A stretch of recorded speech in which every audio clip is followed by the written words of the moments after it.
Hello, everyone. Good morning, good afternoon, good evening, good night, wherever you are. RMC here, and we're back with Week 4, Day 2, CBLOL Academy co-stream. Just in time, too. I was actually running a little bit late this morning, trying to get everything sorted out here.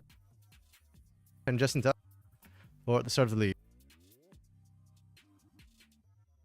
This is round 9 of 11, so we are kind of near the end of the regular season here for teams, and it's starting to matter a lot because I was just thinking about this earlier. But I think, oh, what is this? Qualifiers split one season. Okay, that is, what is this up here? They changed the page. Huh. Okay. Sorry. Yeah, that confused looking at this for a second. But yeah, we are kind of nearing the end. So after today, there'll be 2 more stages, and that means some teams are going to start getting locked. As you can see on Leaguepedia here, Pain, Vivo, Kate Stars, Kaboom, and Flamengo have actually already locked their spots pretty much. It's just down to which teams might not make it. And INTZ, if they lose today, they are confirmed locked out of playoffs, I believe. Because playoffs are... Where is the cutoff mark for playoffs? I actually don't know what the playoff formats are. I shouldn't assume. If this was CBLOL, they'd be cut off for sure. But... involve every single team. They're not cut off. Never mind. Okay, that changes things. Yeah, that was what I was kind of trying to look up. Is like whether or not teams would be locked out after today's games. Because it's starting to look like it. Yeah. Even if they're not locked out, though, this is kind of rough for INTZ Academy. You don't want to go like winless throughout an entire split. And I'm looking to at like who they've got kind of left to play, right? This is a bit of a tough week. They faced Pain yesterday. They faced Kaboom today. And then they're facing up against Liberty and Furia next week, which is...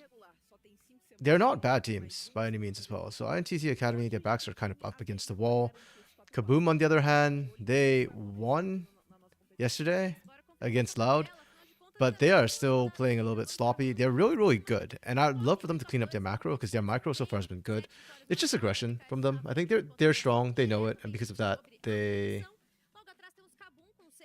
kind of take risks they don't need to take. Yeah, there's your standings right there.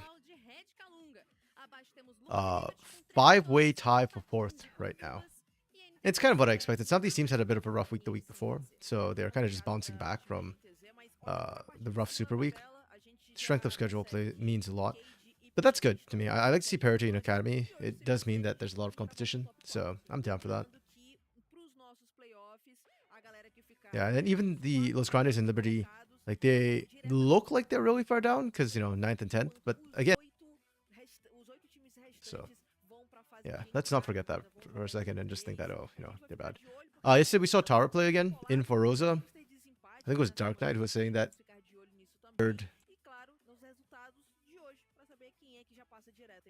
helping players in and out during the week as well. Just trying to see what works with them. Because right now, it ain't working. And there's our schedule. Kind of touched on it yesterday.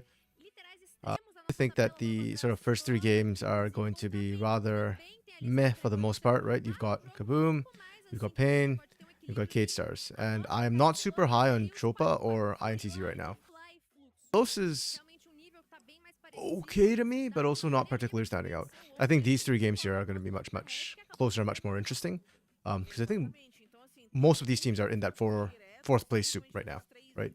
That 5-way 4th place soup. Only... Or... I don't know, Liberty's playing before that, but... Loud, Luxu, Red. Which one is not in the soup? Su, Red. Oh, I think this is outdated, actually. This is probably yesterday's. Hold on. Should look at here. Yep. 2, 3, 4, 5. Yeah, so Wilson, Liberty. Oh, Liberty wasn't there. Okay, that's the one who's out the soup right now, is Liberty. But like I said, it's 1 win apart. So the last 3 games are all just like massively in the soup. I'd love to see it. Also, I'd love to see that they are interviewing You know, they have all these player interviews set up for every single day in between or before the games. Especially for like teams like INTZ, because I'm very curious. I hate the fact I don't understand Portuguese because I don't know what they're saying, but I'd be very interested to know like how these teams, what they're thinking, right, as they're going into this, especially on a team like INTZ where you have yet to pick up your first win.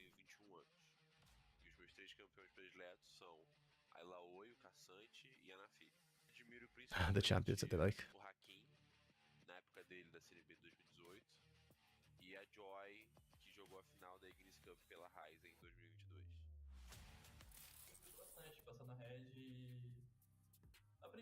On INTZ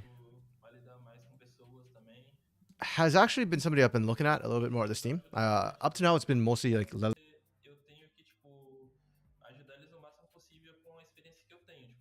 been stepping up actually quite a bit, trying to make things happen.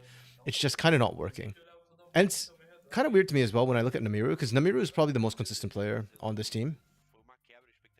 But the consistency, I think, actually doesn't match what Lelis and Disney are trying to do. Like, those two are trying to go balls to the wall, and Namiru's like trying not to throw the game, basically, or cause the game to like, get worse. And I appreciate that in a player. I think that is not a bad mindset to have. But when you are 0-8, I think take those risks, right? Because what's the worst that can happen? You go 0-9. Like if you play conservatively, I think that's gonna happen anyways. So, yeah.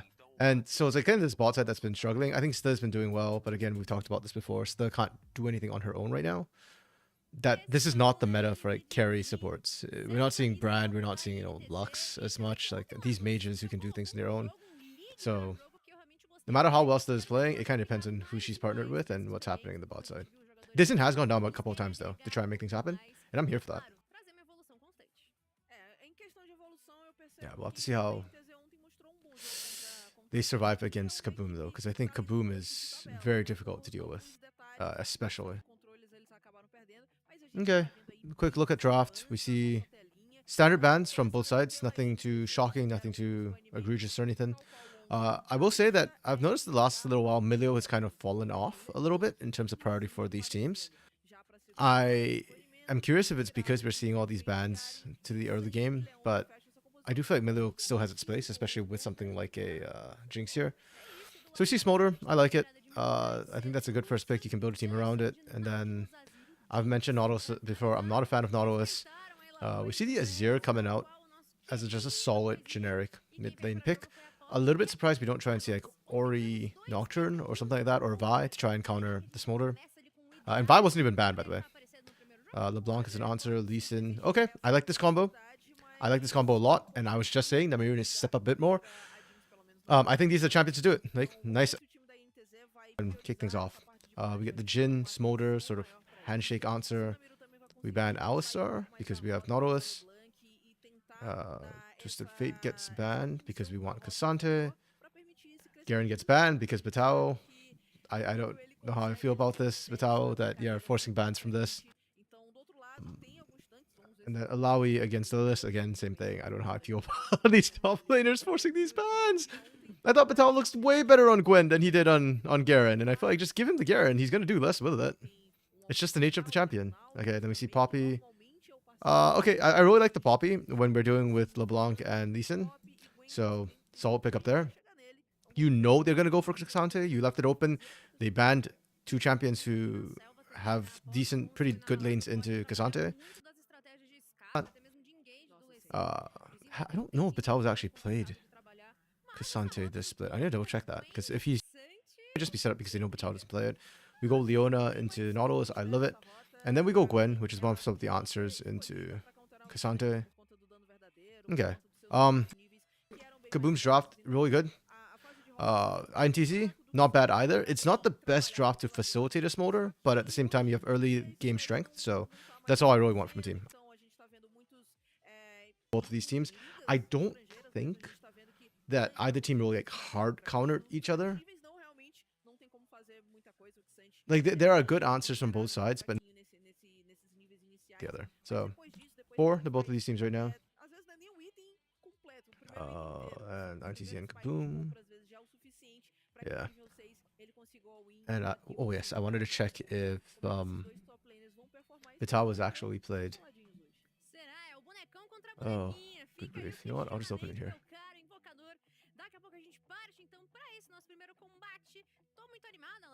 I use UL.gg a lot to look up the stats because I think a lot of times it's easier for me to find stuff there than it is for Wikipedia. But both works. You could check on Wikipedia as well. Kaboom Academy. Yeah, because then I can just look here. Yeah, Vital has not played Cassante, a single game of it, which I find actually really interesting. Because teams like INTZ can reliably just say, hey, you pick first, we can ban the counters to Cassante and still pick it because we know that you aren't going to deal with it. So.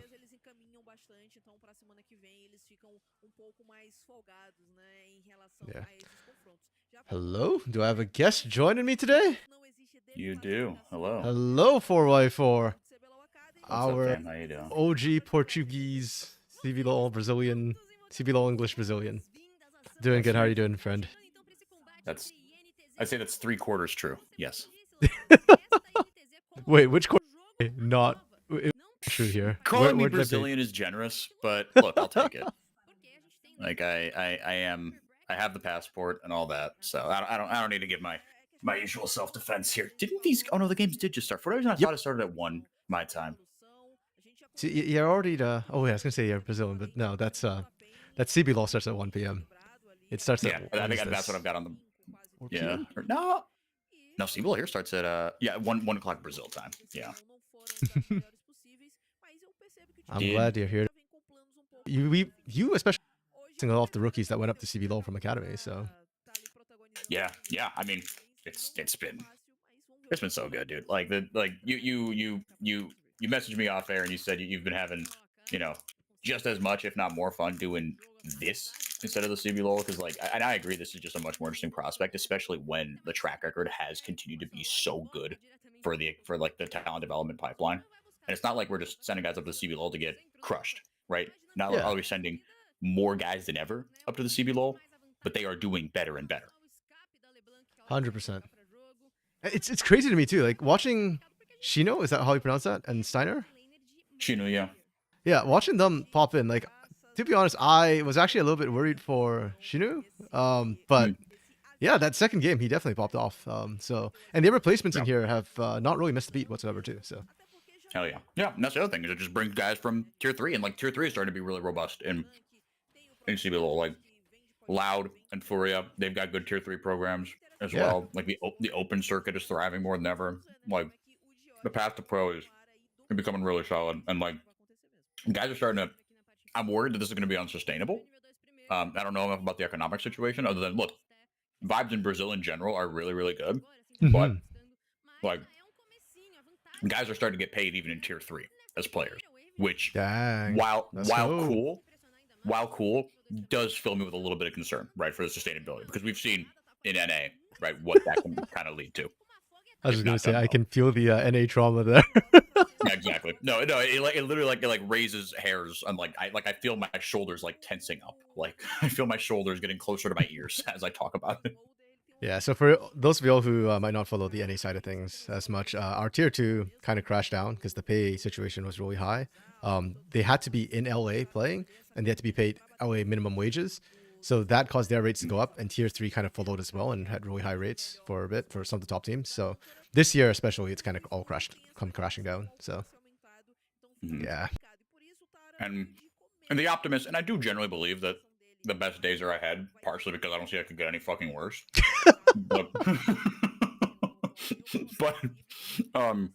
but yeah, it's market corrections, inevitable market corrections, I think, is the way that people are talking about it now. Yeah, that's fair. Ooh, gangs coming in from both sides here. Do we get action? If this is CBLOL, that Lee Sin goes in. Yeah. Oh. Have I just? Oh shit! He just dead. Yeah, Tara screwed up. Okay. That's my problem with Smolder a lot of times, is just that you can't be trading as Smolder the early levels. You just don't win ever. It's so sad. And Tarwin D-Blade. Yeah. Interesting. I thought D-Ring to start out was pretty standard on Smolder. Oh yeah. Actually, now that you mentioned, yeah, you can kind of go either. D ring I think is the better build because a lot of times like as Smolder early levels you're just poking with your Yeah, no, exactly. snot bubble Yeah. more than anything else. If you go D bait you're looking to like hard trade or use auto attacks, and as you can see Right. that does not end well. Like Jinx is probably I want to say worst like all in level 1 AD carry that I can think of, and Smolder has bottomed that out even further. So he's got that going for him. Yeah, I should think like is Sivir or Jinx worse? I think because I remember was it Ninja Kiwi and was it Brunsey? Was it Brunsey? Like last split, it was that Jinx Sivir level 1v1 in the bot lane, and The wet noodle fight. yeah, and I think Ninja Kiwi lost that one. That So sounds vaguely familiar. Yeah. yeah, so maybe Sivir's worse, but still. Yeah, INTC is 0-8 right now. They are on the struggle bus. Their mechanics aren't that bad. They're awful. Have they made any sort of roster changes or no? They've tried. So they've swapped out their AD carry last week during the Super Week to Rosa. That kind of didn't work out. Like it was just about the same. Okay, INTC, we are doing this again. We are fighting where we should not be fighting. And Crastiel is just making things happen all over Yeah. the place as he fucking does. Let's go. What a blessing it's got to be to have as an academy team Crastiel as your support, dude. I know, right? It's absolutely What a this boon. Are we this kidding? Kaboom Academy team shouldn't even be an academy. Like you could legitimately No. put them in CBLOL, and I think they'd not be the worst team. Like no, like every one of these guys has a shout to be in CBLOL, and Dioge is like the guy that the community has been clamoring for so long. Like, Yeah. get this dude up. Yeah. Yo, a Millenite. That is 4x4 here. He was last year's Ithuza. Yes, actually. Everyone was clamoring for Ithuza to get up. Now, obviously, that has not worked out, but it still doesn't change the fact that the hype around him is really, really high. Yeah, and I think he's in the Lilico situation where, I mean, you look at Kaboom's roster, the split, right? Like, there isn't space he's not for getting him. a shot. Yeah. Like, that roster is so stacked that barring, like, a similar situation with Cade Stars where, what's his face? House ends up, like, not being able to play for a week for whatever reason. Yeah, like, Dioch just, unfortunately, doesn't have space in that roster. Yeah. But, look, every year, there's going to be a development roster or two, right? Yeah. So, yeah. Now, what's unfortunate is, unfortunate for Dioge, good for the rest of the scene, and good for these individual players. There's the all-in. Oh, shit. And scary. Good follow-up. Immediately with the steadfast presence. That's gorgeous. I should say as well, this is probably the cleanest I've seen Kaboom play their early game since week 1. Like, Really? they are good, and they know it, and they've just been throwing hands with a lot of teams, regardless of proper setup.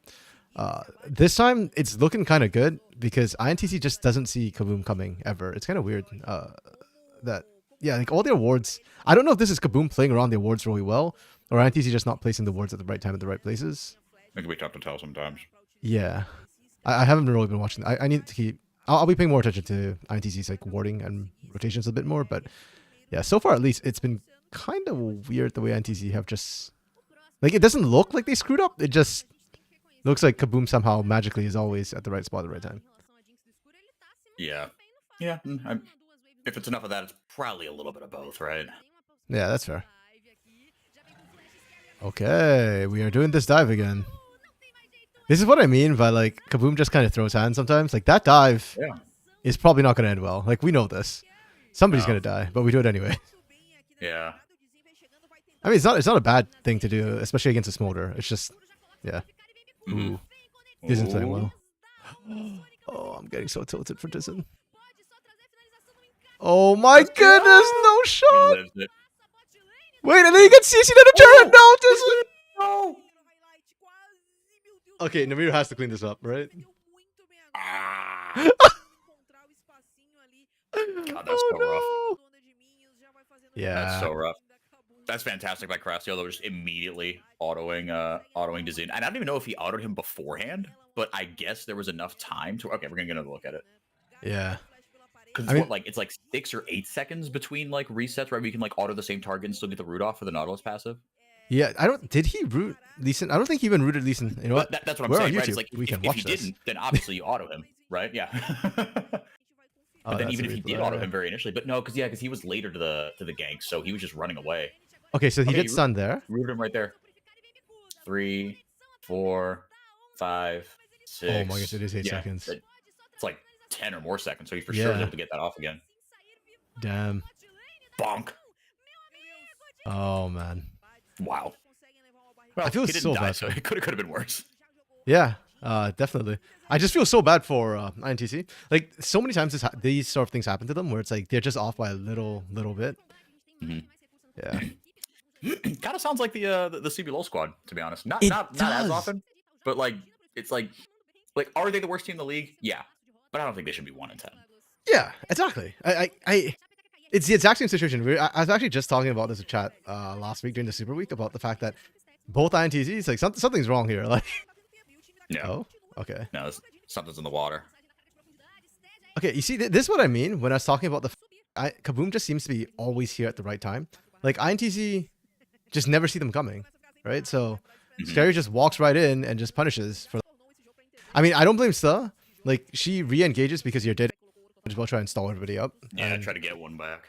Yeah, like it's fine, but it's just like how is Kaboom just getting everything they want, and now like they're setting up for Herald. Yeah, especially on a Poppy, and like Poppy has Yeah. like sneaky good ganks, but like it shouldn't be this free. No, like he's just running at you right now. It's kind of crazy. Yeah, I'm like looking at the ward situation. Okay, down bot they have a lot of like vision wards and control to make sure that they have full. But like up here, for example, like what? It just I think INTC is struggling to get vision down where they need it when they need it. Oh, okay. Surely this works. Mom. 3-on-1. Oh no, still walked the wrong way. Damn. Yeah, I thought you go the other way, right? Yeah. That was weird. Yeah. And you had Namiru actually covering this side as well, so you know that you have a safe exit walking this way instead. Are we not clearing this? Hello? How's Namiru looked? Honestly, not great. Damn. Like, solid, but unremarkable. In fact, like one of the comments I was just making about the INTZ roster. Oh, snipe! No way! Bro, Yo, Skurrow's got 6 kills. What are we doing? Oh man. Okay, this is a game where you're not worried about Smolder because your Jinx is infinitely more fed. Like, oh my. The worst part about that for Skurrow is that he based to get a Kraken Slayer, and then he shot that rocket and he was like, well shit, I should have just stayed in base. I could have gotten a little more. Like that was the worst part about that play for Skurrow. Yep. Oh damn, that's unfortunate. Oh yeah, we're talking about Namiru. So I was just saying it before about Namiru. Namiru's been really solid. He's probably the best individual performer on this team in terms of like CS and like what he's able to do. But the problem is he feels very disconnected. So we had Lelis who was blinding Alawi for like two days during the Super Week. Elite. And yep, now every team's banning Alawi against him, by the way. Like actually? Yeah, it didn't even do well, but everybody's banning it. So I'm assuming that during scrims, it's probably like crushing. So wow. They are perma-banning Alawi against this guy. But Betao has been also picked a lot Garrett, and now people are banning it against him as well. Phenomenal. That's good shit. That is so much. Pure Academy. That is good stuff, dude. Oh man, who needs fearless draft? Just ban Garen. True, yeah. I was joking that in CBLOL, like Betao was always relegated to utility and never got carries. But if his idea of carry is just going Garen every game, you're making me regret feeling bad for you, Betao. Yeah. His Gwen looks infinitely better. His Gwen actually looks really good. But back to Namiru, yeah, Dizen and Lelis have been playing more aggressively. They've been trying to do stuff, and Namiru doesn't seem to go along with that. So even though Namiru is doing well individually, I think it's actually messing up like their chances of winning games because he's not on the same page as. Not able to translate it. Okay, yeah. Kaboom's just running this. INTZ is looking a little bit lost right now. They're trying to force plays, but I don't think they've got the setup for it. And they keep trying to camp this bot lane. I think you just sack the bot lane at this point. Like you just recognize that, hey, if Sta dies, right? As long as Tara survives and keeps farming, we don't care about this anymore. Like, Sta's not going to be worth gold. No, that's so rough because that Sta has 2 kills. That's both the kills, dude. What has she been the starting support the whole split? Yeah, she has, and I'd say she's probably the best like overall performer for this team. Okay. It's just that as support you can't do anything if your carries aren't able to carry. And Namiru hasn't really been winning lane. Like he's kind of gone even, but like I said, he doesn't really seem to want to move out and make plays happen too much. And that's probably why he's not falling up too far behind, is because he's not sacking his lane for no reason. But Tara and Rosa, the 280 carries they tried rotating, neither of them have looked really good, so they keep losing lane. That's a bit of a shame. I mean, I don't know how much he's played like LeBlanc, but LeBlanc would feel like your perfect opportunity to do that, right? Especially if Dizin is just hard camping bot, then either you follow him and maybe damn, that was close. And maybe I'm not giving enough credit to Dioj here, to like keep forcing Namiru into lane. I haven't really been paying like that close attention, Yeah. right? So Dioj that's the is probably best mid laner in CBLOL Academy. Like yeah. I still think he's mechanically better than Lileko. Though Mm, again, from what I've heard from Kate Stars, and I love the fact that Kate Stars have been so vocal about a lot of their stuff right now. yeah, It sounds like Lyoko brings a lot more to the table than just his mechanics. yeah, Like his attitude and his ability to see the game is really good. So yeah, I mean you can see the CS differential already, right? Like I think Namiru Dioj is probably like one of the harder matchups for Namiru to do anything, just because yeah. Dioj is punishing him everywhere. Oh, there's Instill Blue. Can he get out? Oh yikes! Yeah, I love the fact Scary just had Sipus versus running the entire time, and within that Yeah, duration doesn't get killed. he's getting a lot of value out of that on this team. Yeah. Yeah. Like Unfortunately, that stops Leona E as well, right? yes, it does. It will stop Cassante. Well, actually, it doesn't stop Cassante, funnily enough, because Cassante is unstoppable. Because his dash is unstoppable. Yeah. It's a really weird interaction, but it'll stop Lee Sin, it'll stop LeBlanc's distort in. She can blink back, but she can't go in. And Right. I just checked this and found out that apparently it doesn't stop Flap from Smolder. Because Smolder's Flap it's not is a not considered dash. Yeah, it's considered like just It's coded just as like normal movement. yeah, Just ignores 100% terrain. extra movement speed. That's how it's Okay. coded. Yeah. So Fair enough. yeah, you can still knock him into a wall or something while that's happening. Yeah. So No, exactly. And I mean, like, look, if like, yeah, oh. you're not worried about stopping your 80 ki Well, I don't know, because you always talk about later, because you always talk about like the value that a Poppy gets out of Callista, but Callista's more short range, so Yeah. maybe that's a thing more valuable. Because for me, I don't know, like I'm not like if Tara gets like gets the flap interrupted, it's like I don't know, like you said, there are more CC tools available to Poppy. Like I feel like that's not really as important. I feel like Poppy gets a ton of value out of her dashes to like stop engages and like more against bruisers and their dashes. Yeah, I kind of agree with you. I feel like most of the mobile AD carries tend to be fairly short ranged, so they kind of go hand in hand together. Being able to stop them. You're right. And then the longer range AD carries, like well, Smolder, I guess Smolder is kind of short range, so it's like the one few rare AD carries where we would have this discussion. But yeah, no, I agree with you. If Poppy's on you, you've got other issues already. Yeah, exactly. Yeah. But Vitalis just been quietly split pushing topside the entire time. He's going to be a monster when he gets to the fights. Yeah. Unfortunately, or fortunately, I don't know which way you want to look at this, but first 3 games are probably going to be pretty lopsided. Academy has a very clear top 3 right now, and it is Kaboom, Pain, Kate Stars. Not in that order. Probably the other way, actually. Kate Stars or Pain number 1, and then the other number 2, and Kaboom number 3. And they are like a significant cut above everyone else. I'm actually shocked Really? Kaboom is not number 1, by the way. Like, when I look at this roster, like, how are they not number 1? No, definitely. I mean, it feels like it should be. They're for sure I think on paper the strongest roster, right? Is it sort of like what you've been saying? If they just sometimes maybe they're just kind of like, get me to playoffs. Like we know we're just so much better than everybody else, and we'll turn it on then.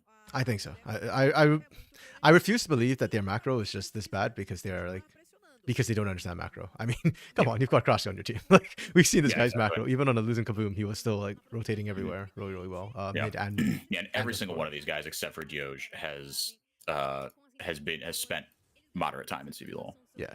And they understand rotations. Like Vital's rotations were good on Furia when he was playing utility, so they understand macro. It's just not been showing the split very much, and to me, it's because they're just like trying to outhand their opponents. Like Crosstail. So Crosstail and Nautilus is super funny because he will never not go in. Yep. Like even if he's the only one there, I've seen him hook the enemy jungler when he has no backup whatsoever. And to be fair, the enemy junglers know that, so they back off. But it's backfired a couple of times so far this split. Yeah, I could imagine. Yeah. A Millenite. So what does Smolder get when he stacks up? Just the execute? No. So he gets those fireballs he spits on his Q. I can't remember how many however many stacks, like whether it's like 60 or 40, I can't remember which. He gets an extra fireball on that. And then the execute is the other big one. That the execute is more what we focus on because that's infinitely scaling as well, and that tends to be the bigger one at 225.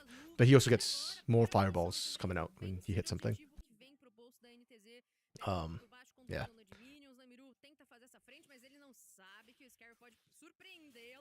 Yeah, this one's I think pretty cut and dry. We got 7k gold lead before 20 minutes. Like yeah, Yeah. Patel was just ripping Namiru apart.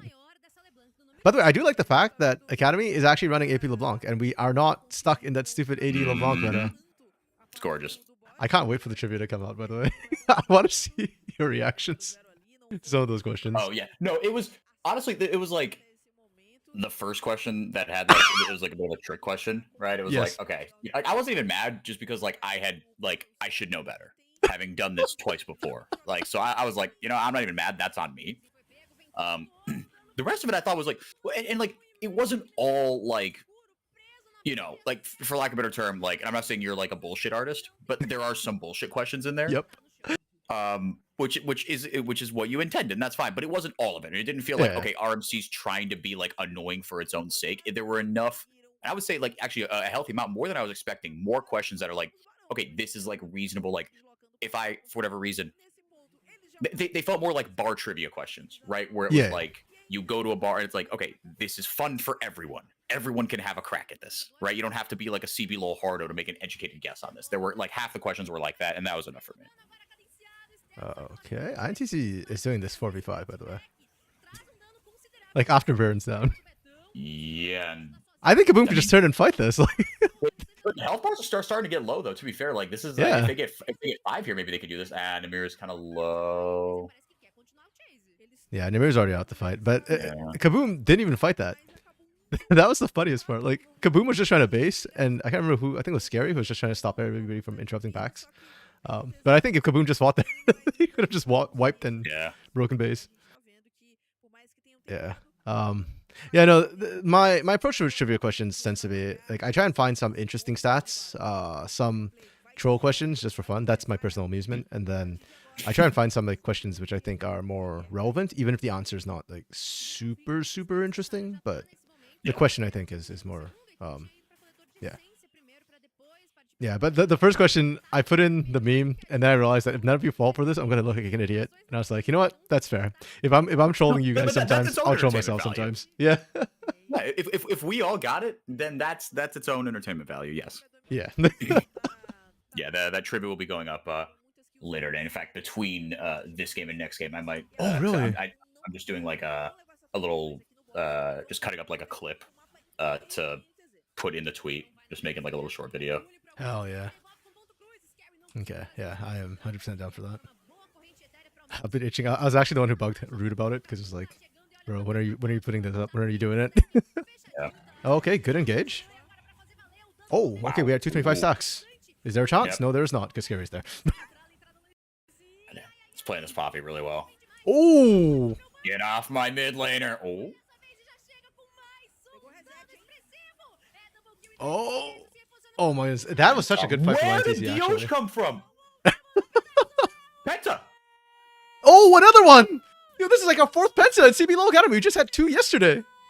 Penta for the converted support, dude. Oh my goodness. This is great. This is so good. Yeah. I think we've had 2 Smolder Pentas yesterday. One was Mortius and the other was I can't remember who the other one was. Poppy saved him so bad in the middle of the night. Yeah, 100%. That Poppy pick, like 404 was saying, was really good. No, there. he's playing Poppy like a demon. Like that's exactly what you're supposed to do. Like especially when you've got them coming in. Dude, now to be fair, like there was no way in hell like INTZ had a shot to win that fight realistically. But any avenue they had in, like Poppy played that defensively so well. Just peel, and then somehow Dioge got into the back. Did not see how that happened. Yeah. He just went over the wall. He was just on the flank and just went over the wall and back. Yeah, I like the drafts from both these teams. Like I think Kaboom did really well, picking the Poppy after seeing LeBlanc Lee Sin. You knew exactly what they wanted to do, right? And you got the Jinx, so you just wanted some sort of protection and peel. I was saying, I think before you came in, that Pitao hasn't played Cassante a single game. So the INTZ were very telegraphed, that they wanted Cassante. Like TF is like the hard counter to Cassante right now.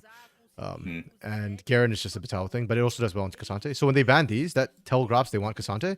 You could have picked it here if you wanted for the side of Kaboom, but they still let it through. NTC gets a free Cassante here. Draft. So I think the last time you came out, I hadn't started doing this yet, but now like I kind of just like good scores to teams. Okay. Just for okay. my own like thing, and I Yeah. kind of vote in the MVPs as well. So this game, as good as Scary was, I kind of want to give MVP to Skuro because he got Penta, and also he was like 6-1 coming out of lane. Yeah. No, he was monstrous. Okay, and the laning from Kaboom was absolutely cracked. There's nothing to complain about there. Their map movements, I think, were really good. Like they were always ahead. I have to give the team fight a 5, but I kind of don't want to because they were so far ahead. What team fight was there? They just rolled over them. X Factor, to me, these are bonus points for X Factor, so I will give up to 5. Like 5 is a game. Like 5, you had to like steal Baron, steal Elder, steal their mom. You know, like Scary was good. 2, 3. Wait, scary? Just X Factor for like anything on that the team does. So Scary's performance gives them at least some X Factor points. I'm just trying to decide how much I want to give this team. And they got a Penta. So how much are you weighing? Like, well, I mean, yeah, it's tough because like, what is your X factor? It's just anything. It's miscellaneous, basically. Anything else that like doesn't fit or anything. Yeah. So like. Yeah. All right. If the X factor is determined to be, if we want to narrow it down to one singular thing. No, it's not. It's everything. Okay. So we can give up to 5. Like if they have enough like crazy moments, I'll give them a 5. It's hard because they just gotta stomp them. Like was a good moment through later. But you look at the angle of that, by the way, and there's actually not that much leeway for the rocket. So basically, you're assuming that they based somewhere in this area, which means if you based here or here or here or just kept walking, you'd have been safe. So that really was a bit of a blind, which is quite crazy. Yeah, no, but that's a good kind of, I think, veteran predict, right? It was like, okay, like I see he's not backing under tower. He's not going to back it out. Like if he wants to back further away, he's not going to back under his tier 2 because those are extra steps that no one takes. Like no one backs under their tier 2. You back under that spot. Yeah, or if they do, like it's because they knew. And I guess you could have made an argument that perhaps they should have known there was a jinx, but no, I agree with you. Like that's very inexperienced. MVP was the guy who first picked Smolder. Lamau. The B1 Smolder. No, man, B.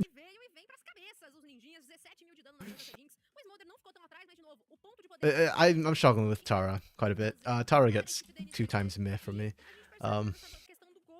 Yeah, other than that, yeah, I don't.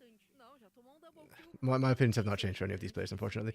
Laning from INTZ, I have to give them a 1 because they got stomped like across the board. They just got slammed funny everywhere. Map movements, I don't know. First of all, was distracted talking to you, but also, which is fine because honestly the game was very one-sided. But I don't recall seeing INTZ being first to anything. Yeah, they get Skuro. That's fair. Yeah, fair enough. Do I give them a 1? I feel like that's a bit harsh, but I also just do not recall any forward map movements from them.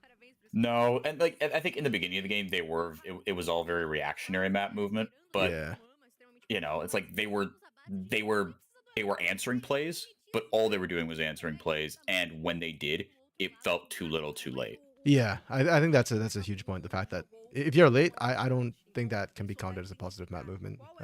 Yeah. Okay. Yeah, team fight, I'll give them at least a 2 because I think that the last fight especially was actually a really solid fight from them. Like this. Is this one? Yeah. No, they went for it. It looked like it looked okay. Like all things considered, right? Again, like it was 10,000 gold lead, dude. Yeah, and this is why like I give a lot of credit to Sta as a support because this. Yeah. You see Dioj off like up in the mid lane, so this is your one opportunity where you know you can do this. You know Batal actually ran up here because your minions gave you vision. This is your one shot, your one opportunity to try and catch them, and you did catch Skuro as well. Immediately cleanses. Yeah, if you can land a solar flare on the enemy AD carry, like okay, it didn't catch middle, so it just caught the slow, but still. Yeah, the Skuro, he didn't panic cleanse either. Yeah, that's not nothing. Yeah, right. Because he knows, like if that's gonna slow him, Sta's probably gonna go in and wow, dude, look at Skuro's health, 118. What are we doing? I mean, the mirror forced that, right? Yeah. Bonk, bonk, bonk. It's just too easy then. Yeah. Wow. If Skuro was not this far ahead, if they did not have that much damage, Skuro dies here, and the fight might be playable. Probably not against Batal, but it becomes, there's like a chance. There's a hope. No, there's for sure a chance. Yeah. Okay. Yeah, so Skuro should have been dead twice that fight. That's wild. I'll give them the 1 X factor for that. That said, MVP, I guess has or okay, Lelis did nothing that game. Does he try to this late? Good stuff. Okay. I'm also a Leona enjoyer, so true. it's a I little like bit biased Leona into coming through. Nautilus, but I don't know what the sudden weird prio is. But we've been seeing a lot of Nautilus like R1 picks, and even I think 1 or 2 B1 picks. It's so weird to me. I don't understand that.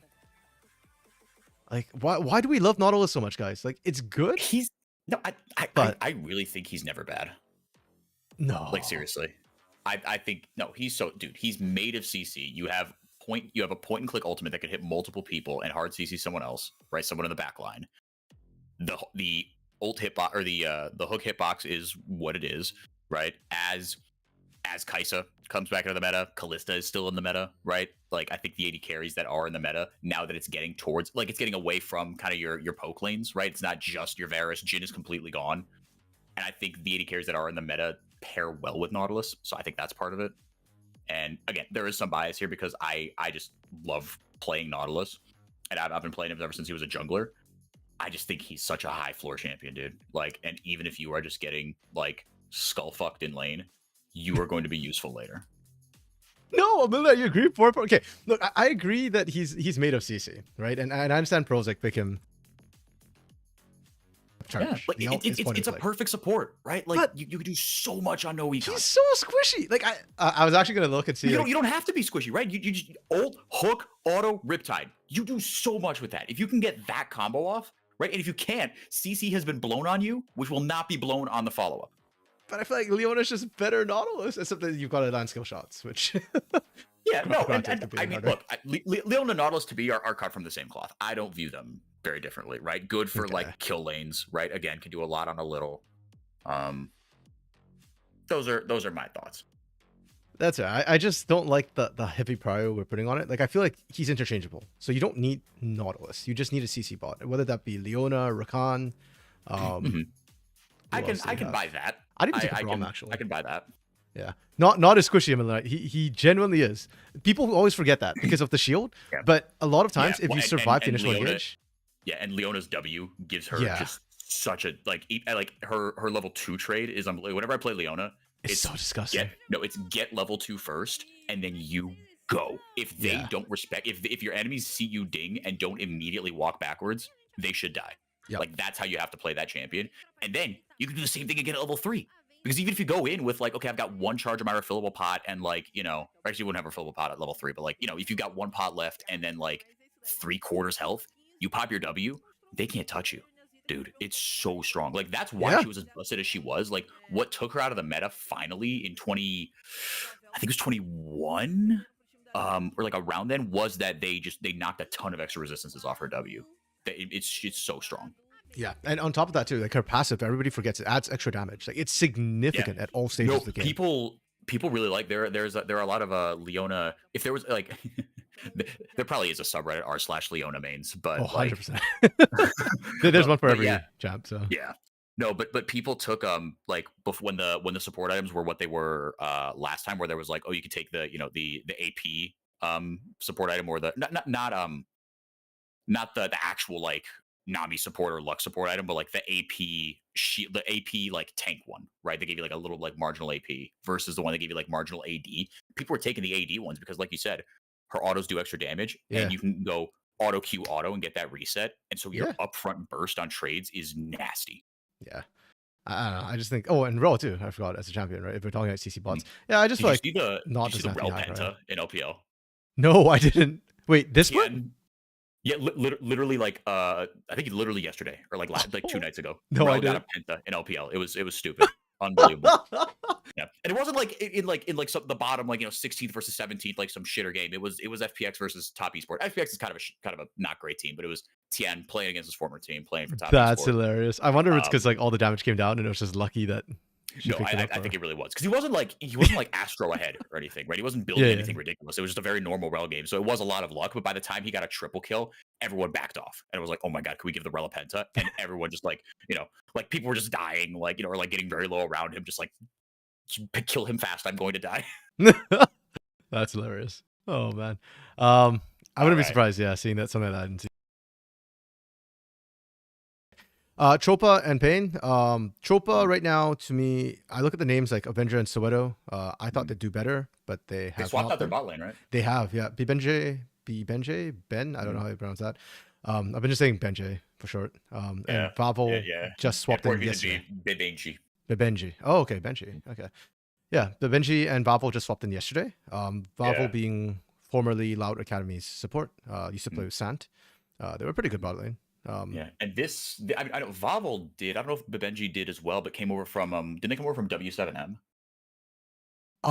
Good question actually. That I was know in like the open quals. I think Benji did, because he played against Enel yesterday, but I don't know about. No, Vavel came. Actually, I don't know. Okay, W7N. Yeah, they just brought over the W7M bot. Okay, lane. so it's the bot lane. Bibenji Okay, and yeah, nice. yeah, Nice. and NL was on that W7M squad as well. Yeah. And is still. Wait, didn't NL get called up somewhere? Yeah, he did. NL was on. I just was watching him yesterday playing against. Yeah, because he was on W7M, but then he got called in for was it Furia Academy? Fluxu. Twas Fluxu. Fluxu. Yeah. And Okay. Fluxu played yesterday against another W7M team, which was of course, Kate Stars, the mid laner, Linkas. Yeah, though that was Sorry, no, so not Vavel faced them, but yeah, Linkas faced them. Yeah, that was kind of cool. But with the names on Tropa, I really thought they'd do better. They are struggling right now, and they lost. I was saying that there are two teams which don't seem to understand the assignment with their comps. One is INTZ, the other is Tropa. Like they draft comps, which are good, and then they don't play to it. So we'll have to see how this one goes. I do think this game they are going to get screwed comp-wise pretty hard. First of all, it's Pain, who's absolutely cracked, by the way. They beat Kaboom Academy, and they lost to Kate Stars, but they made it close, and that was with Takui on that roster. So, wow. Yeah. This Pain is insane. Yeah. He played for 1 week. The super week, too, the 3 days. Dude, they got such a then they got to face Takui for 3 games. You're like, are you kidding me right now? Yeah, like all the teams that played Kate Stars that weekend was probably like, why does it have to be this weekend? Like, yeah, seriously. Pain was the third team too, so if not for Super Week, Pain wouldn't have faced Takui. But that's fine. I actually think it's good for Cats to face Takui anyways. It's a good experience, right? Yeah, it's regular season. I take those. Okay, Tropa goes Kalista, strong. We go Ori Rel. I like Rel. I think she's good flex. We go Sedge. Nautilus here. Okay, that's fine. We've not been seeing too much Sedge this early on, usually in the draft, but I think she's really strong. I'm actually surprised we're not seeing more of her in Academy. Or it feels like we do. I actually don't know the stats of that, but yeah. My impression is that we see a lot of that. And then we get Draven for Marvin. I like this. Draven Pike, dude. Yeah. And I love it too because Draven counters Kalista to ban the Pike. I know Giggs does play it, has played it a couple times, but like it's not meta and he's not Zai. So it's not like every time it's open he's gonna slam it. Okay, so Azir banned to give Ori better lane. I like that. We see the Nocturne ban to remove Nocturne Ori combo. Again, really good. Then we get the Pike slammed, as you mentioned, with the Draven to counter this. I like it. I think Nautilus does counter Pike to a certain degree, but yeah, I think between having double threat like Draven Pike just means Kalista can't free fire at all in this bot lane. So I really like that. Why do you think Draven counters Kalista and Pike counters Nautilus? I'm not necessarily disagreeing with you. I'm I think Nautilus counters Pike, not Pike counters Nautilus, but or excuse me, yeah. For Kalista, basically what counters Kalista is just damage, straight up damage, because her damage is backloaded. It's on the rend, so a lot of times if you're up against traditional AD carries, they have weak early phases and then stronger late phases. So the laning's usually not that strong. And if they have slightly stronger laning phases, they usually are more burst oriented and not. Like Kai'Sa, for example. Like Kai'Sa can trade into a Kalista, but it's front-loaded damage. If she doesn't kill you up front, Kalista will win that. Whereas counters to Kalista are more like Draven, Lucian to a certain degree, though that also relies more on your support. If you can out-damage her, then you win, basically. And Kalista doesn't scale that well. So, yeah. Basically, that's why I think Draven counters that. And then the reason why I say Nautilus counters Pike is a burst champion. Again, tank counters that, and Pike is more CC. The charge up from Nautilus as well slows him down, which means it's easier to land the hook from Nautilus. So hook champions in general do pretty decently, though I would argue Blitzcrank less so because he's not as tanky as, say, a Nautilus, which we've kind of talked about. Viona would work here as well. Braum would work here as well as counters to Pike in lane. Later on, the problem, as Zai has shown us, is that start first. Then we get a Kali to counter Ori. I'm okay with that. We've seen that handshake. Jax blinded here. Okay. Cassante is open, but so is Twisted Fate, so I don't think you can do it. And then we get Poppy to just kind of set up for this team, which is okay. I think actually no, I like the Poppy. It counters Akali and Jax pretty well. It can stop Nautilus and Cage as well. It can mess up Callista massively, so I really like this actually. Yeah, I really like this comp from Pain. It's not the most like cohesive comp, but it's pretty much hard counters in almost everything except for mid, which is a safe blind. Tropa have a decent team fight. It's a decent comp. I'll give them like a 3 out of 5 for this comp. Like it's average. But you're gonna get absolutely screwed by Pain. So I'm biased. I kind of want to give Pain 5 for this draft just because they have Draven. Like I really like my Dravens. I don't see enough of them. So Yeah. that'll be my compromise. Nice. Yeah, I'm trying not to be biased. It's hard. Yeah.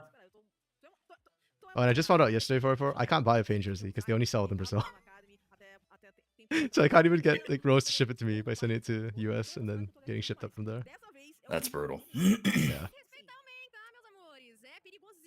I was joking that hey, maybe does Kate Star sell jerseys to the US or Canada?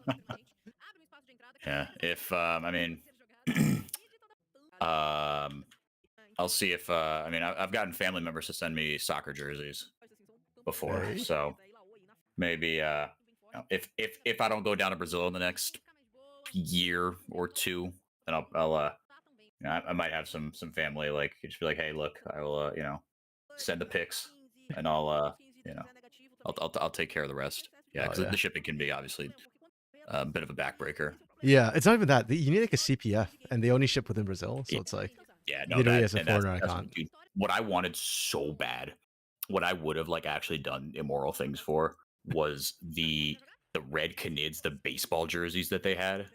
That Oh were, like, yeah, the button up in the middle. yeah, like the Fuck white me, striped they ones. were so cool. With the pinstripes. Oh Yeah. my god, dude, those were so. I would have worn that shit every day. Those things are so. They were so clean, dude. They were. So, they had like the gold on them. Oh. But that's an old jersey, right? It was like 2021, 2022. It was like when they went to World/MSI. Oh, okay. I was like trying to think like I remember seeing those, but yeah, I thought even when they won it was the black and red jerseys. But I guess not. Okay. Maybe I'm misremembering the gold, but I felt like I remember that red Canids baseball. Yeah, I mean, it wouldn't surprise me if it was 2021 because it was a while ago. But at the same time, like I do remember seeing it, and I didn't really care about any teams except for Pain before 2021. So yeah. Okay. Yeah, I do like the pinstripe jersey in general, though. I think the pinstripe is a really clean look for a jersey. Baseball fan coming out in you there. Yeah. Ooh, that was a good trade from 100%. Avenger. Okay. Let's see. I think we'll see action in the bot lane right from the get-go. Top side we'll probably see Boy pushing in a little bit, but I think Yip should be fine for the most part. Poppy's got a deceptive laning phase actually, because she's pseudo range with her passive. Cats and Adventure are going hard at each other. This I was not expecting. Like if the jungles should drop by mid right now. I think we see kills, even with flashes up. They're just too low. Come on, Tattoo. Gank mid. Oh. Tattoo's doing it. There we go. In flash and meet, nice. That easy. Dude, I waiting on that flash from Avenger. Yeah. Tatu was like, come on, do it. I know you can't get away. Just immediately punished him. Very nicely done by Tatu. Holy shit. Yeah. It's funny to me that Tatu actually wrapped around all the way to the bot side instead of just blitzing the top side for faster speed. Oh, Tatu. Wait, this is another kill. Oh my goodness. Dude. Oh my goodness. This is getting ugly. Yep. I mean, we expected a Pain win. Okay, let's make this very, very clear. But this is fast from them. And I love the fact that they're correctly identifying where they need to go. Oh, we get the cinematic view too. Yeah, Avenger was just dead to rights there. You don't get out no matter what. Yeah. And that's why I was kind of calling for jungle gangs. Like, when your mid laners are that low, a lot of times, even with the flash, you're just not going to be able to get far away enough. Oh. Okay, punching back. Wait. Tatu? Nice. Got the permafrost down. That's actually nice because you get the melee stacks there with the Akali. Hell yeah. They needed that so badly too. So I'm Yeah. happy for Tropa they managed to make that work. Tatu getting a little bit overconfident. Didn't have gigs in his back pocket this time. Avenger feeling vindicated with the Dark Seal purchase. True. Didn't even notice that. Yeah, she went back and bought that already. Nice. 2 stacks. Come on. That's Easy 20%. peasy. Ooh. Yep. Okay. Okay. Good cover. Choppa, okay. You know what? Soweto, he's getting out there. He's blowing summoners. Yeah. Yeah, their hands are not in question with this team, with the name value they had, especially on the top side. Though I will say, Avenger's actually not won as many lanes as I thought he would, considering. But he's definitely not bad. The problem for Chopa usually comes in the mid to late game, where it feels like they don't know how to group up properly. Wow, that was a shockwave that cleared the way from Cats. Okay, I respect the decision. I mean, you're just looking for a recall. But yeah, it feels like a lot of times like Chopa will come out okay in the early game, especially if Soweto can get some good ganks rolling. And then they just don't know how to close out or how to play the comp. So, yeah. I'm just waiting to see how this goes. And then Pain, this Pain Gaming roster plays a lot like Loud from last year, where their early games aren't the most explosive things. Like this one's particularly good. It's not usually this good. Usually they just kind of sit back and farm, and then they just get lane leads because they're better, and then they just play at like 20 minutes for massive team fights. Yeah. Yeah, Cats had a massive Vladimir game against Kaboom Academy, where he pretty much just 1v5 on the He Vladimir. played Vlad? Yeah. Elite. Oh, that's so cool. We've got a couple of one-tricks in the league. So there's Lelis with the Alawi bans. Batal was starting to draw Garen bans, though I'd argue we know he can play more than that, and his going better. Yes. Kina draws Vlad bans. Leandrin was drawing Draven bans. Leandrin got Draven yesterday, and it was okay. They won with it, which is nice. Oh, Tatu's taking a lot of damage again. Ooh, Avenger should be able to get this. Oh no! Okay. Okay. Yeah, they still get it. But this is gonna be a wipe. Oh, yups! Oh, yo, we're getting some Poppy clinics in these first 2 games. We are. Brazilian Poppy's hitting different, man. Dude. I was playing some drafts with good shockwave that did absolutely nothing damage wise, but that's fine. You want to give it to Marvin. Appa yups. Ooh. Yeah, Yups is Yampi's cousin? Brother? Wait. I forget. Really? I think Yups is related to somebody. I want to say it's Yampi. Let me double check this. Somewhere for this.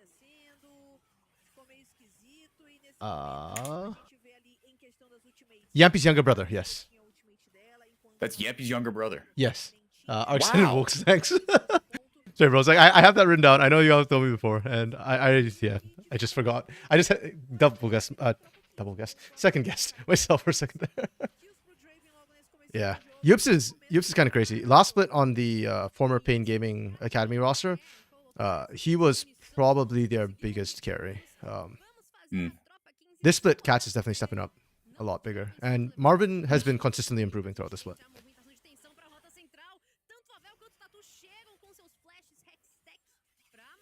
Yeah, we were playing some drafts yesterday. Dark Knight, Millenite, Fizz, and myself. And some of us were just blind picking Poppy, just spamming Poppy. And I was like, you know what? It's actually not even that bad.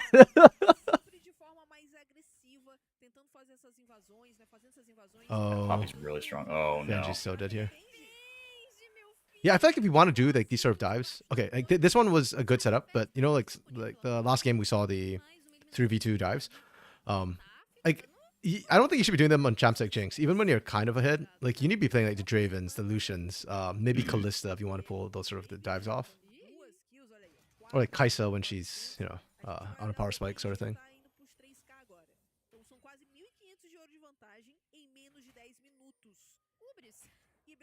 Yeah. Orboy's doing really well though in the top side matchup.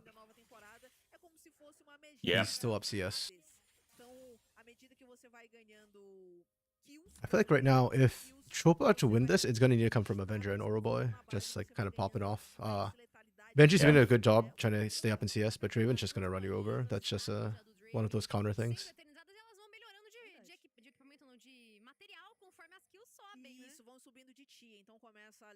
Oh, neither team's gone for grubs yet? Or is that second round of grubs? Hey, hubris! Marvin think it's built round 2. hubris! Incredible. I love it. You know, that's great. That's very Draven gameplay. He's got 6-7% KP. He's been True, yeah. at the center of it. See, Paint understand the assignment. If you drop the Draven lane, you need to play to the Draven. Yeah, play to the Draven, fight around dragons, right? Yeah. That's exactly what they did. Like, I hate it when teams drop like things like Kalista or Draven or Lucian and don't play to the lane. Oh. Oh, what the hell just happened? Oh! Marvin just broke ankles! Oh boy. This CP is so late from Avenger. Oh, Giggs didn't get the second execute off, unfortunate. Damn. Yeah. Oh, Avenger, my boy. This would have been Pike OTP. Oh, I thought that said Pike top OTP in the past. Yeah. And then I think since he started playing like Academy and CBLOL, Skuro hasn't touched the Pike as much. He whips it out once in a while, but yeah. Definitely not high levels by any means. But also, like, that TP from Avenger was very, very late. They didn't need it, and it actually messed up Avenger a little bit because, yeah. Cat's just got a free push, and it's one wave. It's not that big a deal, but... Yeah, it's not really as much about the wave, but it's that unleash TP, right? Like you said, blowing that, and like you said, if you want to get back in this game, that's going to come, you'd think, off the back of Avenger, and that needed to be a more calculated TP. Yeah, and now like Avenger can't reset and get back to Dragon, so you're fighting at kind of low health for this one. That said, I don't think Pain actually want to go for this. They're currently not in a power spike exactly. Like, Marvin's spiked, but Cats is not. Yeah, I don't know. Marvin's got a big dude. Yeah, yeah. And the exhaust is down. Actually, no, they don't even have an exhaust. Whose exhaust was that? Oh, that was Marvin's exhaust in the last fight. Never mind. Marvin exhausted Avenger, yeah. Yeah. Okay, and they just get it uncontested. All right, cool. That's fine, yeah. I was thinking, like, if you do want to fight for Tropa, like, that would not be a bad point to go for it, because Cats doesn't have a spike yet. Once Cats completes the Seraph's Embrace, and I assume Marvin's just going to stay accelerated because he's Draven, like, it's just going to get harder and harder for Tropa to contest anything pre-20-25 minutes.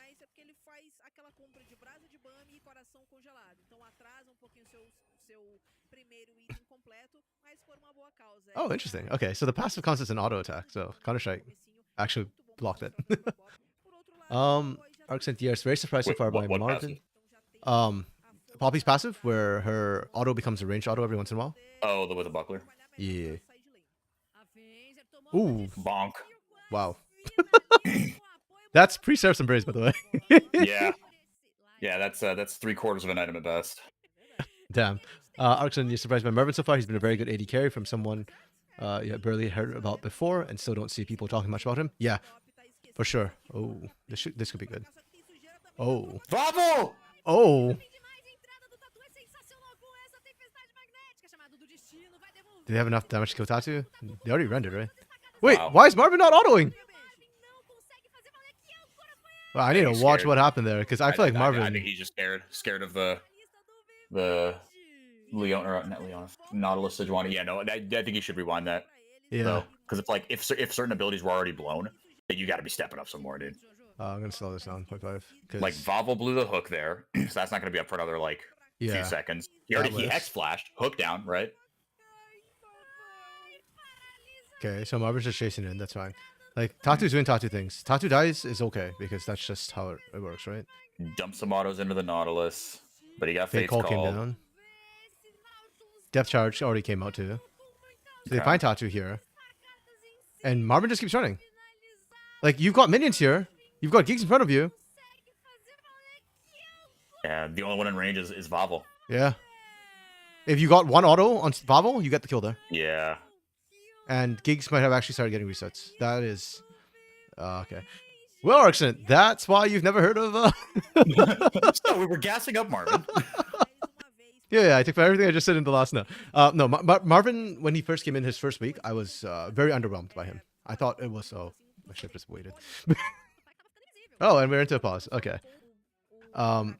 Yeah. I was very underwhelmed by Marvin initially in week 1, but he has been getting steadily better. And he has actually been pretty big in some of the last couple of weeks. I still think Cats and Yups are overshadowing him a little bit, but not. That's just because they are insanely good.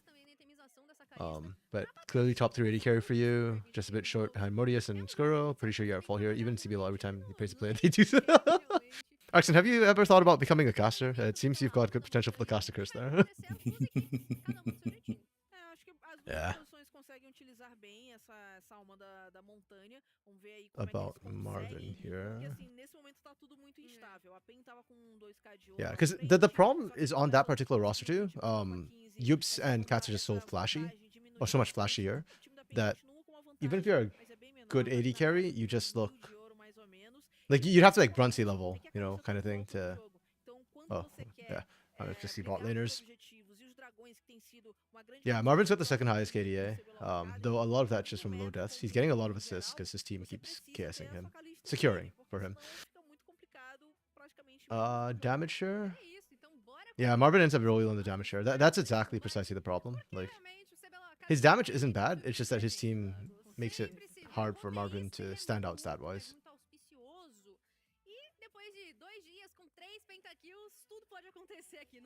Okay, and we're back and we're back. Easy.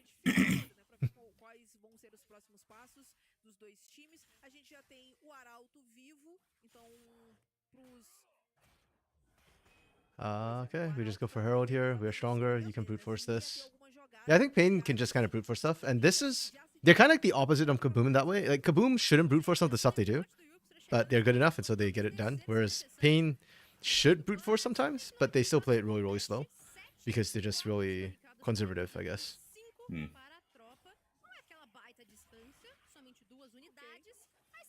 Just thought of something. Not to yuck any yums here, but do you have to have the audio on from the stream playing it at least like a certain volume threshold if you're co-streaming? I asked about that.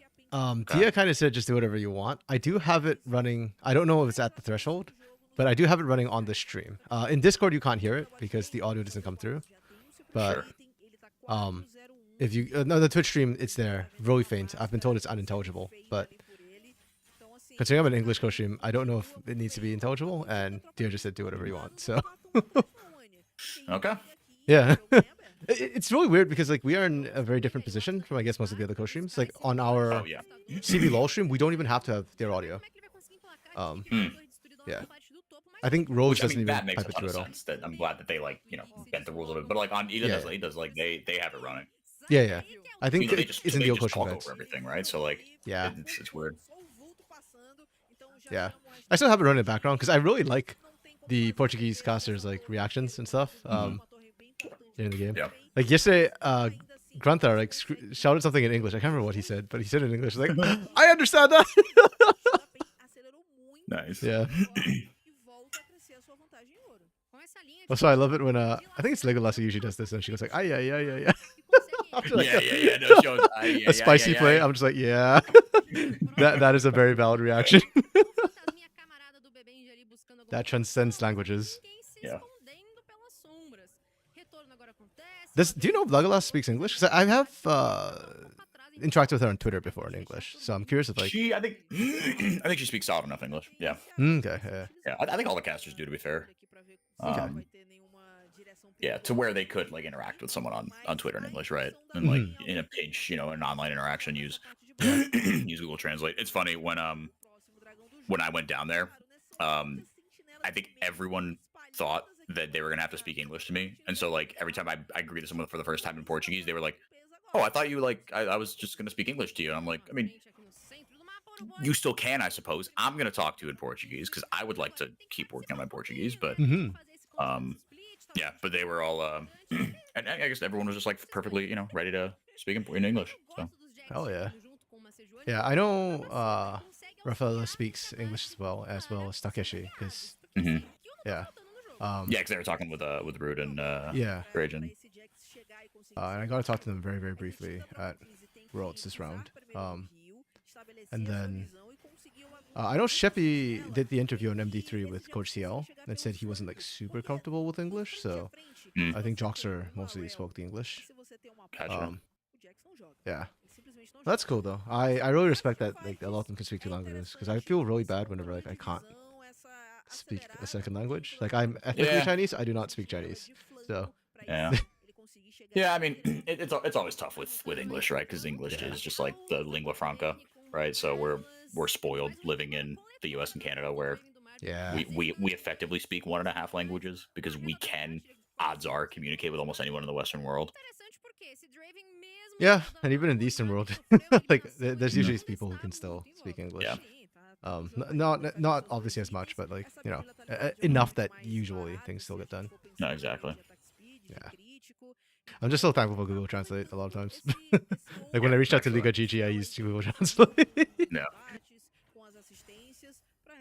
Okay. Game has slowed down. This is what I mean about like Pain sometimes not pushing as hard as they could. They just kind of sit back and wait for the objectives. We're not seeing like trying to overload sides or anything. And one thing like I've been trying to do a little bit is compare CBLOL Academy to NACL because those are both tier 2s and they'll face off at the Americas tournament in summer, end of summer. And this is one of the things like I feel like CBLOL has fallen behind on is sometimes the macro is not as focused on as it is in NACL, right? Like I was thinking like Fly Quest Challengers versus Maryville, like they were constantly on the move. Like I was falling behind watching the game sometimes. Yeah. Okay. Just land the hook kicks, doesn't matter who you hit. Hey, there we go. Oh, Yups just gets deleted, but now you got Tatu.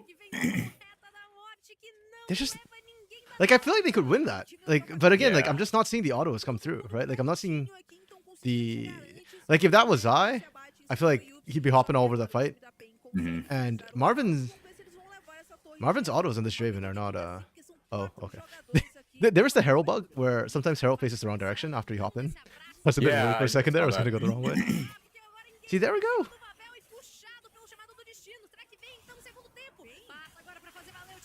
Oh, can they turn this? Can they turn this? Oh no. Yeah, just keep fighting.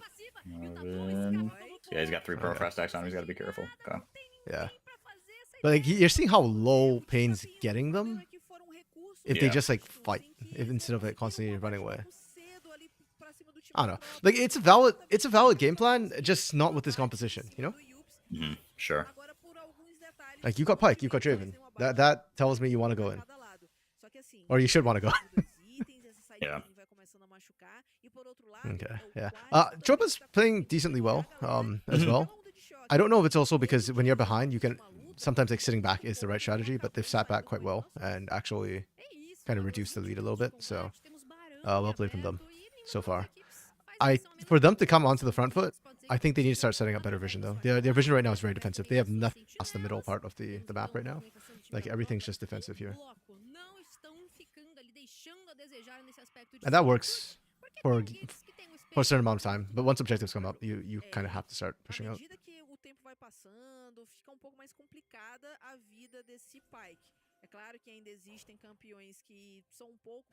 Yeah. And this is one of the reasons why I kind of enjoy a little bit more as an analyst watching Academy than CBLOL sometimes. Is because I feel like CBLOL, especially this last weekend, the macro went to crap. It went to hell in a handbasket. Like, I said this about Liberty, the CBLOL Liberty squad, and I'll say it again. Their macro is actually really not great. They just fight a lot, and they're very good at it. And they will just, if you opt into their game, they will beat you with experience. So, Yeah.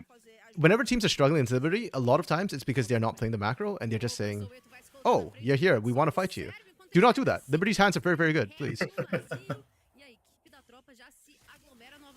Oh, here we go. Here's the aggression. It's Yeah, just caught that them easy. overextending. Oh, Avenger. They're getting close to Marvin though. Like all he can do is run backwards. He's got to be perfect in his auto spacing, and he can't. Yeah. Nice from Yups. Oh my Might goodness. still die here. Generous Nautilus hitbox. Wait, how? I want to watch the replay. How did Jofa win that? They shouldn't have been able to win that when they were down already. I am getting so confused. Yeah, I think it's just like they just Marvin was just like he couldn't auto, and also the shockwave got two tanks, Right. like right off the start, right? So it didn't offer any sort of disruption that then Tatu was like. I mean, it did. Actually, I gotta look at where Tatu ulted as well. Yeah, that's just odd to me. Come on, replay. You know you want to spawn. Yeah. Come on. There we go. There we go. I'm so impatient for replays. Okay, yeah, Shockwave hits the two tanks, but it's under Baron, so I'm kind of okay with it because they're already like they've got a little bit of debuff. You get the rolling death. You're starting to fight 5v4. That's fine.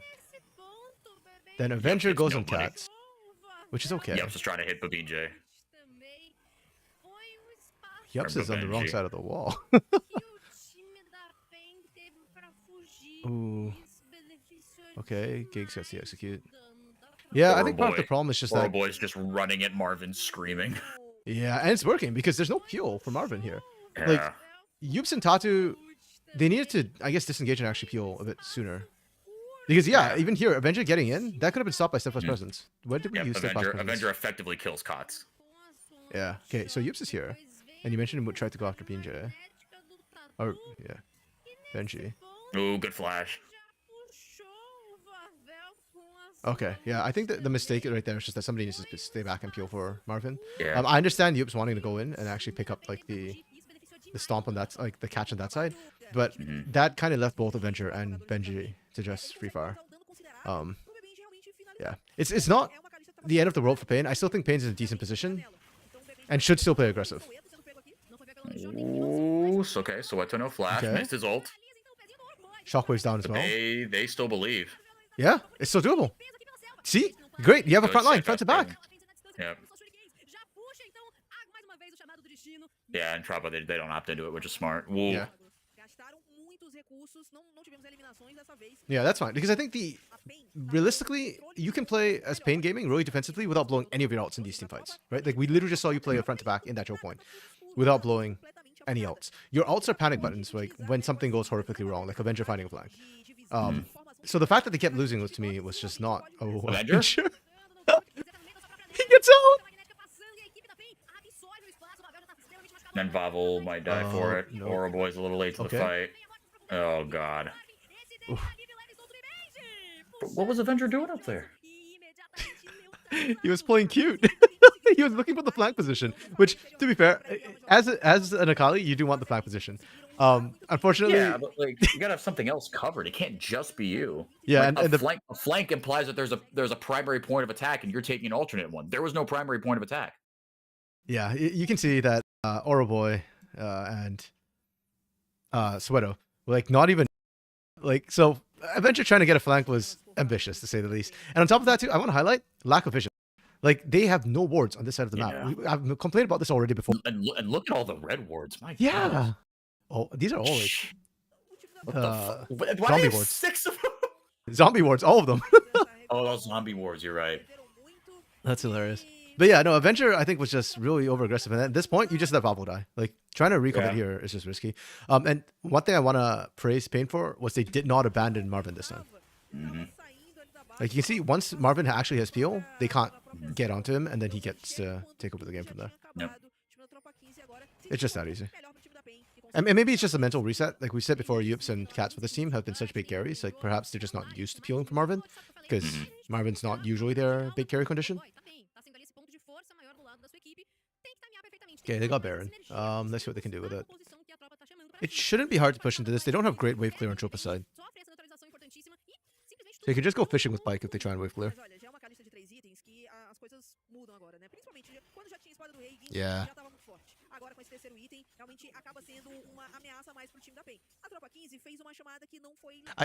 I kind of like wish that we could see teams like, when you know you've got the better push, like, and the other side doesn't have good wave clear, like, don't take the other inner, just shove in and try and break the inhibitor.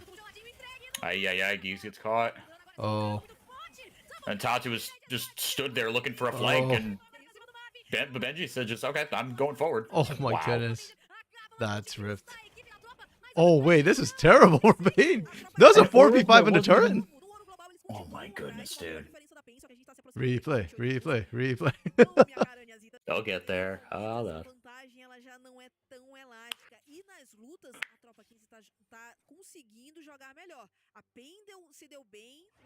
That's weird. Okay, just as I was saying, I wish Pain would just like shove in under inhibitor turret. That happens.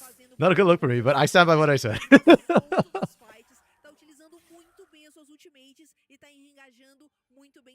Okay, they might not replay because Dragon's coming up. Yeah. That's fine. I might not replay after Dragon. Tropa should be able to get this and get out without Pain contesting. Yeah, he's already gone.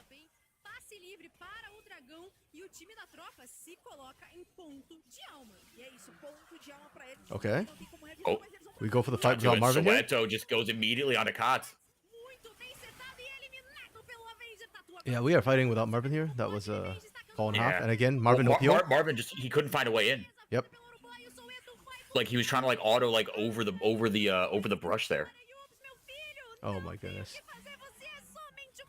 Okay. This is a failed experiment from Pain. I recognize that they're trying to play more to their bot lane, but this was also like not. Their bot lane is struggling to play this style of aggression that they want. Do they end game here? I would be curious to watch that one back and kind of see. Yeah. Was it more Pain not really setting Marvin up, or Marvin just kind of walking picking the wrong place to be? Yeah, as far as I'm concerned, that's 100% on Pain, just throwing that fight. But yes, we will go back. Let's go back to the first one, the catch under the start, because this wasn't. Wait, is this the fight? Did I go too far? I went too far. Yeah, I went way too far. That was before the Baron. After the Baron. Here. Yeah, here we go. Okay, Gigs whiff there. Yeah, okay. Yeah, Gigs gets caught out, separate from the team. That's what happened. That's not okay. And Tatu doesn't want to come in because no minions, so didn't want to walk through the turret. Marvin does a brickload of damage. Yeah. I mean, you're a hubris Draven who got a bunch of kills. Death did so much. And that's why I'm struggling so much, like, with how this team's playing as a whole right now. Like, Pain did not play today WinCon whatsoever. It's really frustrating to watch that. Okay, this fight I'll probably have to slow down because this got yeah, for fast. sure. Like, the other one, I just want to kind of see how it kicked off because it's like, wait, how did they catch Gigs? Did Gigs go in? But okay, so Tatu goes in here, and Marvin's not here. Marvin's literally off screen right now. Yeah. Like, Kots is getting hammered. Soweto blows his ult on Kots. Then it's like, should Marvin have come down on the other side? You know what I mean? Yeah. Like, come down where Giggs is, because he's coming here and he has to tangle with this vision. He can't auto anybody. True.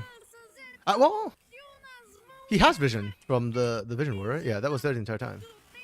Sorry, I just want to see, like, could he have run the other way? Does that get the whole bush? It gets him enough the bush. The only thing I mean, it should be enough. It should be enough. You're right. Yeah. To me, nervous about Vavel, and rightly so, because he just ults him right there. He can't get in. Yeah, and I actually think that's the right angle because Yups was there, and Yups. But the problem is just that by the time the fight started, like, yeah, it was just Marvin just wasn't there. Period. Like, you can't be kicking fights off like that. Pain to me through this game, like, very uncharacteristic of them, and I put a lot of that. Credit to Tropa though. Yeah, definitely. Tropa was scrappy. But at the same time, like, I still don't feel like Tropa played the macro well this game.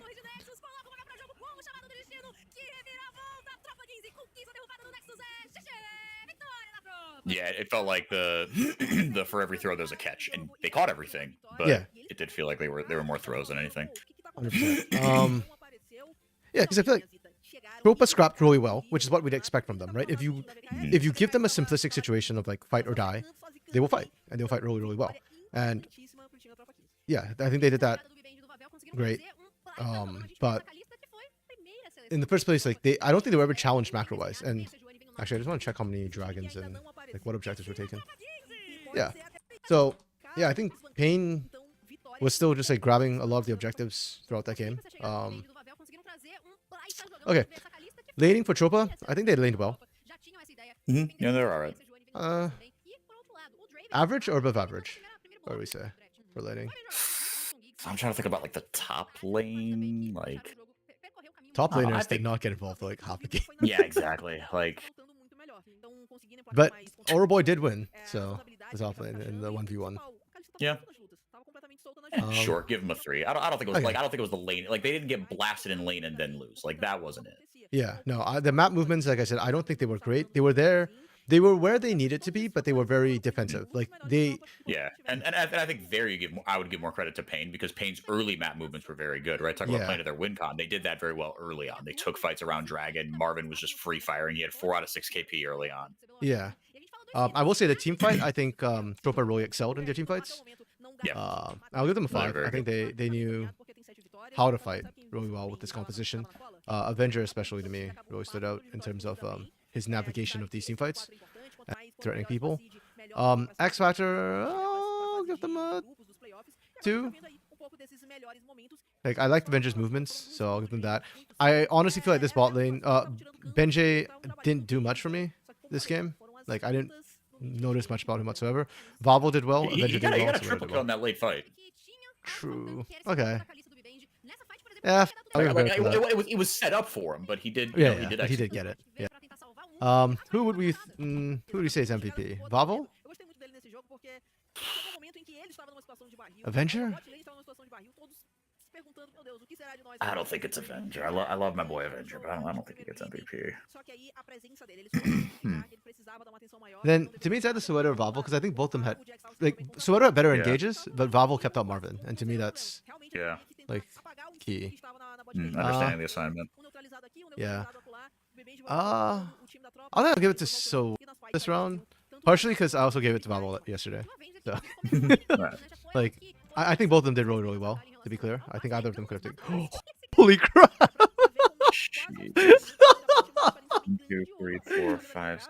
That was a 6,500 gold lead. Holy crap! Down so much gold. That was it. Damn. Well, that was fun. When are we featuring the Pain baseball team? Okay, I can't give this draft a 4.5. Yeah, I'm not to give it a 4 after the way they navigated it. Because to me, part of drafting is you also need to know, like if you draft a good composition but your team cannot execute it, and it's not your team's playstyle, then I don't want to give you a 5. You know, we give it to Benji, really? I don't hate it. 95% kill participation. Holy smokes. 580 DPM though. Ugh. I'm not a fan of that Benji MVP. That's fine. I often disagree with the CBLOL MVPs, so or Academy MVPs more than CBLOL MVPs. So that's fine. Laning from Pain I think was solid, above average. I'll give them that. Their map movements were above average. They were where they needed to be, but the team fights were atrocious. Like I'm giving them a flat 1 for that. And X Factor, I'll give them a 1. I mean, I think they had some good moments. Who performed best on this ailing roster? On this roster? That's not an ailing roster. They had one loss. That was, yeah. Geeks did not perform. I'll give you credit. You are Pain's biggest fan, but you are also their harshest critic. Which I think if you are someone's biggest fan, you should be their biggest critic as well. What can I say? It's Brazilian, right? To be passionate, to love and hate strongly. Exactly. The line between love and hate is a fine one. True. Like who? Like I can't give it to Marvin or Giggs, because I think Marvin didn't play the Draven well and Giggs didn't play the Pyke well. Like their laning was fine, but after that they really struggled. Katz's Orianna did nothing wrong, but also like so. I guess Katz is neutral. Tatu, how do we feel about the Rel? I mean, until that last fight, I probably would have given it to Tatu, but he was the one that ooga booga'd without any real plan, or at least that's what it felt like. Yeah, that engage was rough. Yups, when he peeled, was great. When he peeled, really good, really good fights early on. Yeah, but again, it just didn't feel cohesive. I'd say either you could give it to Tatu or Yups because they had higher highs than Kotz, but Kotz's lows were higher. Yeah. Than Yups and Tatu's lows. So, do we think the cons outweigh the pros for the top side? Oh, hey Dark Knight, how you doing, buddy? Hi, Dark Knight.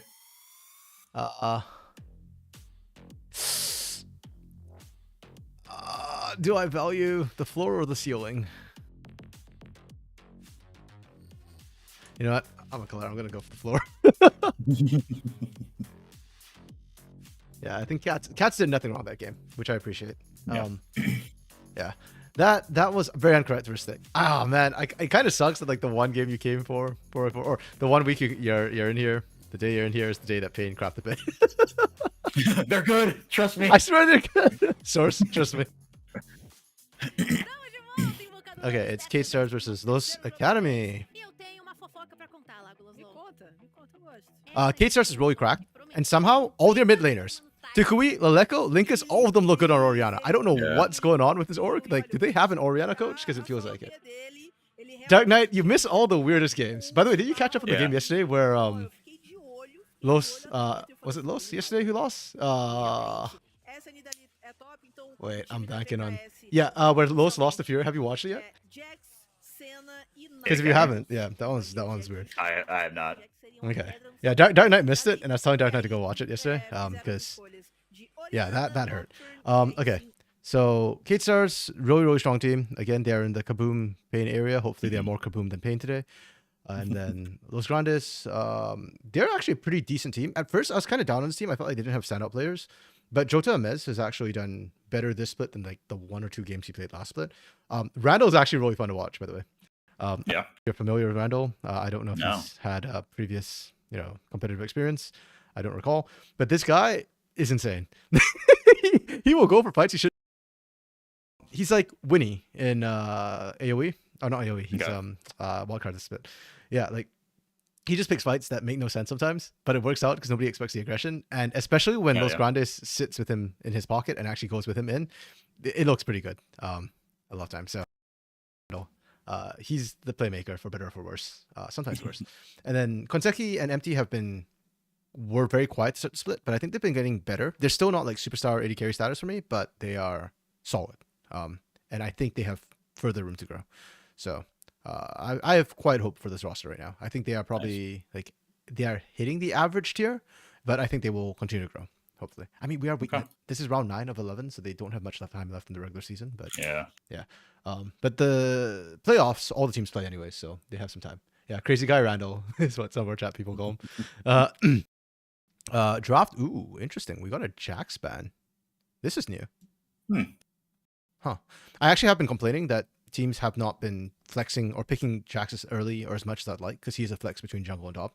And I think he actually does really well into quite a few champions, like Varus, like Kalista. So glad to see Kate Stars have recognized that. And maybe, something happened in scrims this week and these two have been playing it. I don't know. Other bans, all pretty standard. We see the Smolder ban. I'm down for that. First pick Orianna for Kate Stars just because they're Kate Stars. And we've mentioned before, they play Ori everywhere, everything all at once, whatever it is. Rumble first. Okay. I like this. I think Rumble has been underplayed. He's really strong. So I'm glad to see this. Yeah. And then he kind of fell out for Zero. Yeah. I still think he's the strongest top laner in terms of laning. Like, I still don't know of any real counters to it. At best, you go at Kennen or Udyr and kind of try and go even. But Kennen's much more dangerous, but can have more impact. Udyr just does nothing late. We've seen it. Maokai nowhere to be seen. That's actually kind of surprising to me that Maokai somehow didn't get picked. Wow, but Academy, some of the junglers, a lot of the junglers don't like the utility picks, so understandable. And that's definitely got to be a jungle Nocturne. I feel like picking it anywhere else would weaken the Orianna Nocturne synergy. But that does mean Nidalee top, which is fun and spicy. So. Oh wow, no, you're right. And that's blinded. Yeah, she did get. She got the buffs in 14.3, right? Yeah, healing, and I think I can't remember which of her other spells got buffed, but yeah. That's interesting because we're seeing this for the first time. Tyron's using this as a rumble counter.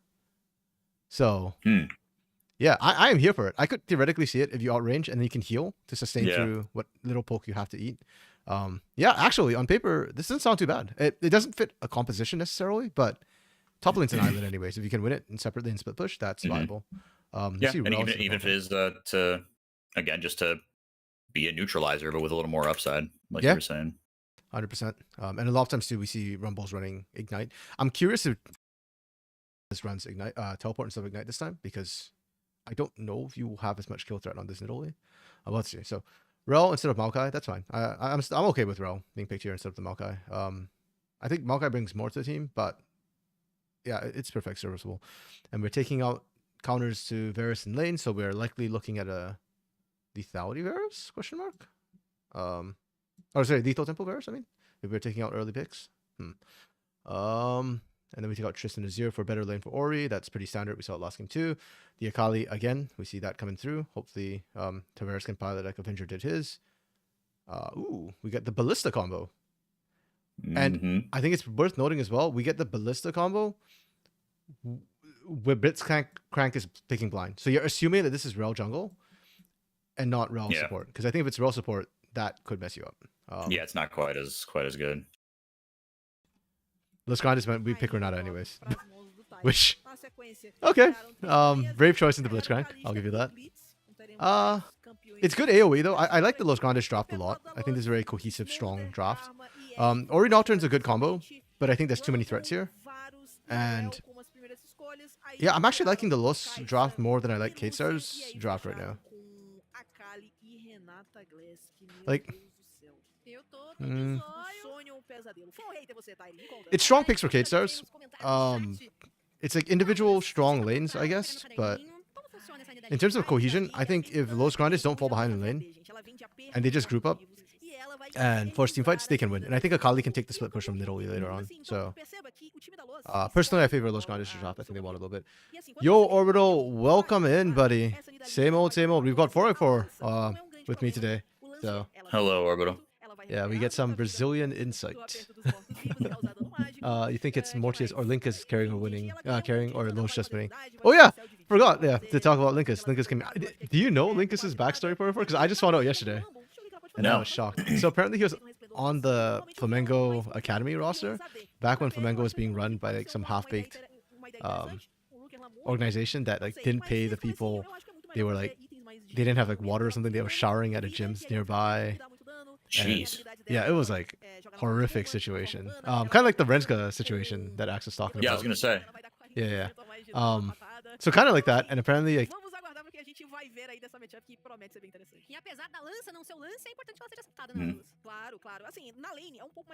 And like protests and whatnot, and then there's like a whole hoo-ha about theft and whatnot, and so like, he came forward and said, "Yeah, I took it, I hit it," and they like just dropped him off the team.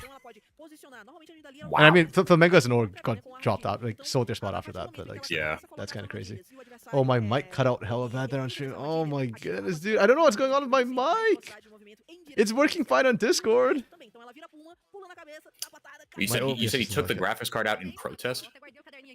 Like, yeah, like he just kind of like removed it or something. Like, but he didn't steal it because he didn't like take it home, and he just hid it. So he was just trying to deny it away from. Yeah. Interesting. Yeah. So then after that, he was like out of academy for a while, and now he's finally back in. So. On stream, sometimes before stream. Yeah. So glad to see him back in. Yeah, and you know, he's looked good so far. I will say he's got like, how do I put this? Among academy mid laners right now, I think he's pretty solid. But not necessarily like Dios tier. And he has very big shoes to fill with Leleco as well, right? I was gonna say, yeah. So yeah. Overall, you need to check my mic stuff before we cast. Yeah, just take that. Yeah, sure. I'm down for that. But as far as I know, like on Discord, it's been okay, right? Like when we cast together, or 4x4 when we cast together as well, like, or when I'm a CBLOL English. I haven't experienced anything. I haven't cast with you since like 2 weeks ago, at least. So okay, that's right. You know, yeah, I didn't if cast in the last 2 weeks. It shit the bed. I don't know. Yeah. Apparently, like on stream, it's happened quite a few times. So I suspect it's like OBS is not playing nice with my mic or something. But yeah, we'll see. Okay, back to this game. So yeah, I think Los have the better draft to play this, but this is also K-Stars, so it's kind of like the Kaboom situation where. And one thing, oh, I love this about K-Stars. I've been like saying this a lot over the last 2 weeks, but. And I've got to attribute this Coach CL because I don't see what else would have caused this. But K-Stars, both their Academy and CBLOL teams, they come into game with a plan every time. So it's like a lot of times we just kind of sit back and wait for things to happen. Like, oh, it's like, oh, jungles are full clearing. Oh, the lane, like maybe we see action, but it's usually just the lanes popping off like solo 1v1 or 2v2. Right. K-Stars doesn't feel that way. With K-Stars, it's always like, it feels very purposeful. And I love seeing that. Nidalee. Of the night. came back and see top Nidalee. Nidalee Flash and Ignite. Yep. Leave Hot Shot alone. Yes, the OG reference turtle. Hot Shot Nidalee kick my... Wait, Hot Shot Nidalee GG kick my brother in the ass. Oh man, Season 1 Worlds was a wild place. Oh, that was actually before. That was IEM, I think, not even Worlds. Or WCG? IEM? I forget. How long have you been playing League for? Like, when did you first start? Playing League When did you first start? Oh my goodness. Oh. Wow. Okay.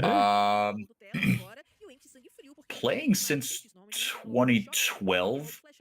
I didn't play much in college, so between kind of let's say 15 and 18, I didn't really play. So yeah, 12 to 15, and then like 18, 19 till now. Okay, so that's Season 3. So you came in after the Korean dominance then. Yes. The competitive experience for me started with Faker winning Worlds. Ah, that's a good time to start. That's probably more pertinent to like modern day League. Because Season 2 was TPA winning, and was it Najin who cheated on stage? Oh yeah, I think so. Yeah, I said that Najin or Zubu, I forget screen which. behind whatever SKT TSM. or whatever. Oh, it was against TSM. Okay. Yeah, Dyrus. They were setting up an ambush, and so yeah. Yeah, and then Season 1 was even wilder. The Fnatic win was out of nowhere. That was the season we learned about AD carries. AD carries were not a thing before then. Oh, tell us is Blitzcrank, man. I'm liking it. You see, this is what I mean about like having a game plan. Like as soon as they got that pressure early, Tella starts roaming everywhere. Ay. They win this. Trust. No fear, just full trust. Oh my goodness. Yep. Never doubted them. Wow. I will slow it down though, so that we can see why I never doubted them. First of all, like the big reason why I kind of didn't doubt them was because just lack of damage. Akali's not online yet. Yeah. Yeah. And Deity is just ripping non-stop damage here. Telas was surprisingly tanky. I thought he'd go down before this. I thought this would be closer, but yeah. This part worried me ever so slightly, just because. Yeah, with the bailout, maybe. Yeah. Yeah, I was thinking if they actually find a kill here, it'll be enough. But yeah, thankfully they weren't. Over your old AF, you remember the days of Double Lift playing support? Yeah, he used to be a Blitzcrank one trick actually. Pertinent to this, relevant. This is not good for who, Dark Knight. Because if you're a K-Stars fan, you're very happy how that went. If you're a Los fan, then yeah, no bueno. I need to stop saying no bueno. That's not Portuguese.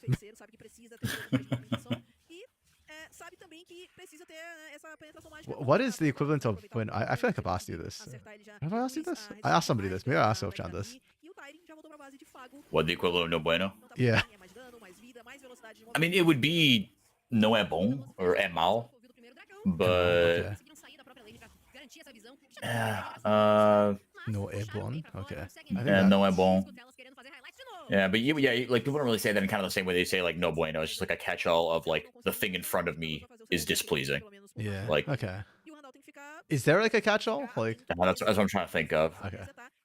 I think I asked Sofchan this before, and she gave me something, but that one like is a bit vulgar. So yeah. I was just thinking I probably shouldn't be saying vulgarities in like the CBLOL. Yeah, you could actually honestly what maybe the best catch-all is fudeu, which means fucked. Like yeah. I think that's the one she told me about. Yeah. I asked, can I say that? Use that as like as a verb, adjective, noun. Like just you could just say that as in reaction to something that you saw that did not exactly wet your whistle, and you get the idea. Yeah. Okay. On my stream, I don't care. I'll say it, but like I'm just thinking like yeah, in the middle of the broadcast. Yeah, I think if you said foi mal, which can mean it was bad or it went poorly. Foi mal. Foi mal. Ooh, Mortius! Wow. Oh my goodness. Oh! It was so close, dude. Wow, Kanseki almost had the big time play there, but Mortius played that so well. Yeah. Oh my goodness. Okay, like Mortius was good last split, I will say, like he was definitely top 3. This split, he's looking like top 1. Like, just unquestionably number 1 AD carry. Yeah, the hype's kind of crazy around him. It is. Like he was good before. He's just gone better. This is insane. Matt, do you know Mortius was watching CBLOL English last split? And I think Really? can't remember who was on broadcast, and we were mocking Cassante. We were saying VR Cassante, and he actually went off in chat saying like, "Oh, you know, like don't make fun of." Wait, are you serious? Yeah. I didn't know that. That's really funny. Yeah, I felt so bad, but I mean, come on, guys! Like last split, Cassante, No, VR it was Cassante awful was a last thing. split. Oh, it was so bad. This split, different story. BR Cassante is great. We've got some dudes that can ball on that champion. The Yeah. last split, it was bad, dude. Yeah, this split, VR Cassante is like ripped. Oh. Okay. Ay, good. Jeez Louise. Yeah, good collabs Okay. from Los Grandes. I actually really like that. Hard? Because so far, Kate Stars have been running the map. Telas has just been everywhere. Yeah. So I really like this rotation down. Yeah. They just punished Telas. They know that Telas has been playing really aggressively, so they just punished on that. They didn't even have vision for that setup either. They just were like, oh, Telas is missing? Good enough for Let's me. go. Yep. He's here. Nice. And they're trying to shut them down further. Oh, good flash. Hook? Yeah. Telas. Got a tower shot out of that too. That's beautiful. This is sexy. They can continue pushing this. Or Yeah. like chasing, I mean. And meanwhile, Daiti's just getting hella grubs. Yeah. I will say though, Link has pulled an Avenger there with the TP. Like, kind of didn't really add anything. And then you just lost pressure on Tavares. But Yeah. it is what it is. It's not a big deal. Okay. Tavares gets on. Should be fine. Okay, chat was popping off. Yo, can't get you. Welcome to my stream. Yeah. Same deal as CBLOL English basically, but because it's not like an official like we're not casting over it. We decided not to put it on the CBLOL English stream, and we just co-stream it on our personal streams as well. We weren't interested on Academy. Oh, buddy, you should be.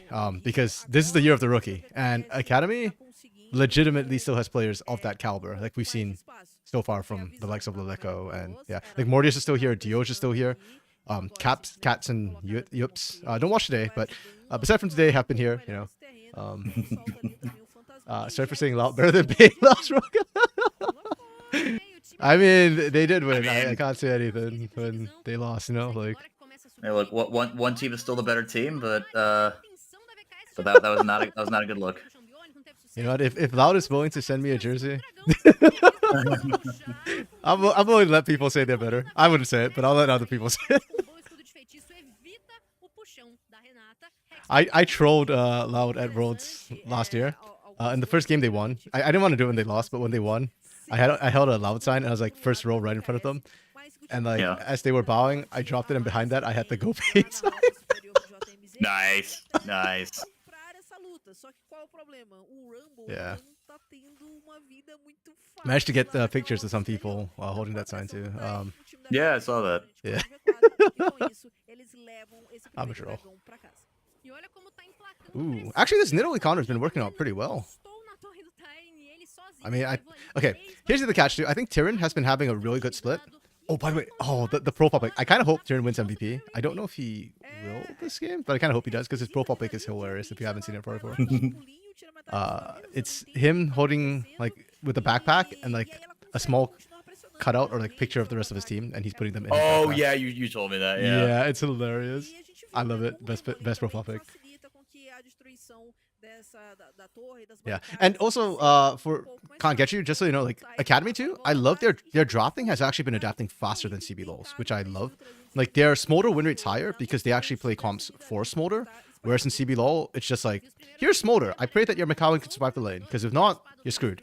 And also, yeah, like they are willing to do more interesting things in Academy, I think, with their drafts. So like top lane Italy. Oops, my bad.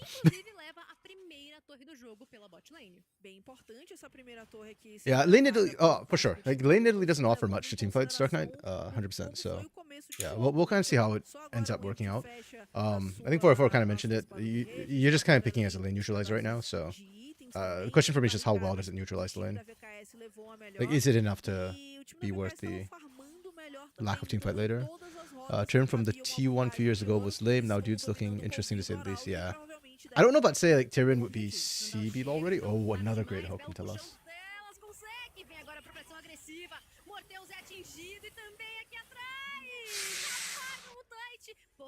Okay, well, I guess that answers our question. Top lane Italy did not make it worth. Oh, they denied the eye. Nice. This is an interesting little game here. Yeah. Oh yeah, Jotam did run TP. We talked about it in draft, and didn't touch on it when we got in the game. Yeah. I like this though. It's a very high execution comp from K-Stars, and this is why I was a little bit saying I didn't really like their comp, but yeah.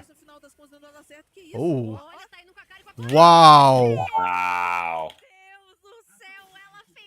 Yo, the balls on Tyrion, man. Yeah. Well. Okay, maybe he might be able to get MVP if he keeps doing that. Seriously. No, but Tellus will probably get it. Tellus has been cracked this game. Tellus actually has higher KP than his jungler. LOL. Yeah. But this is what I'm talking about with K-Stars, right? Like they are just constantly pressuring, and even when they mess up an objective like that Herald, they don't like back out and like reset. They are actually down gold right now, and they're still being really proactive because that's what the comp demands of them. Oh, Tellus so hook, no! He had the vision down there. Yeah, it was a very small window because he dropped the ward, but the recall Oh, I see. basically already Okay. I completed. missed that. Yeah. All good. Tellus also missed Randall, so it's all good.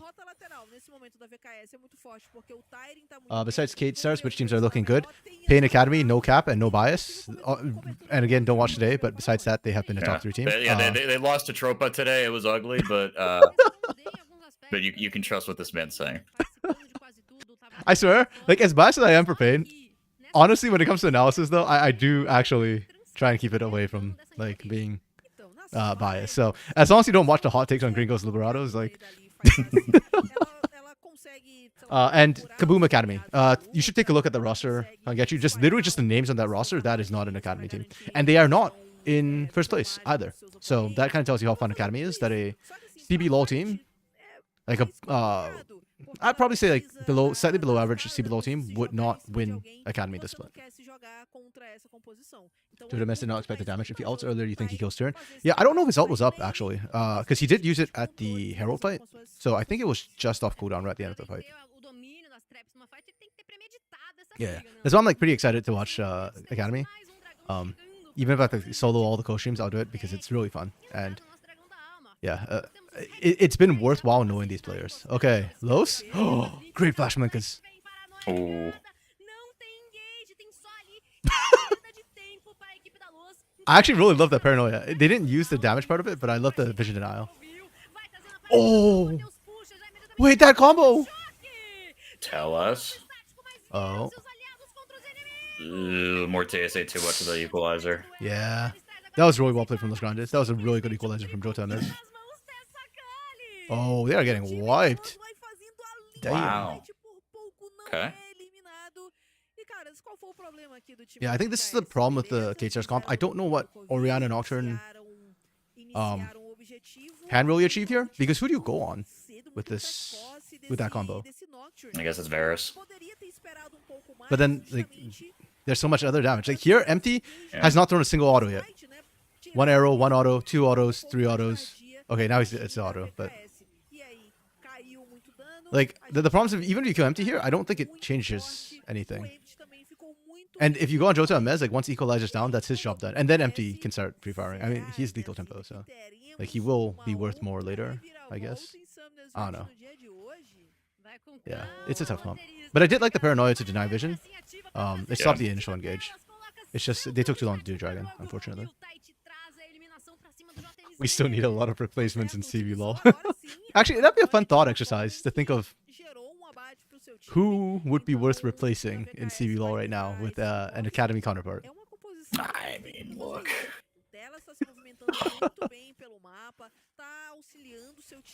I don't know. I mean, here's the thing. Like, I would have said, I mean, I don't know. Because I guarantee you, INTC is gonna get plaque if we did that for sure. That's the thing. Like, I mean, it feels unfair to like say that for INTZ, and then it's like, well, that's what you did last offseason. Yeah. And Ithuza, God love him, he has been awful. Ithusa's been a lot like Namiri to me, and that makes me wonder if it's an INTZ issue, like as an org. I mean, yeah, I mean that org is rife with problems. Oh, did they save the tower here? They did not. There's no way. Actually, I think it's better tower goes down here than you let it stand, and then they get the local gold for taking it later. Sure. Not that I think the players are thinking about that, to be fair. Yeah. It's very minor, but it's just, yeah. Hey, all-seeing Baron. Wait, can't get you. No shot you're replacing Dinkedo. Dinkedo's like a top 4 mid right now. Wait, you said Dinkedo? Yeah, can't get you rope Dinkedo. Come on, buddy. Come on. He's trolling me. He's 100% trolling. No, we need to replace Tinons, right? Because Leleco beat him, so obviously Academy mid laner's better. True. For legal reasons, just joking.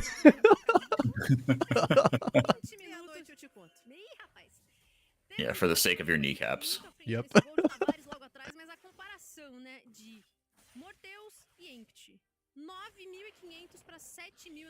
That's why you give Dinkedo away, can't get you. Because even if he's like half a screen away, he can still help out, you know?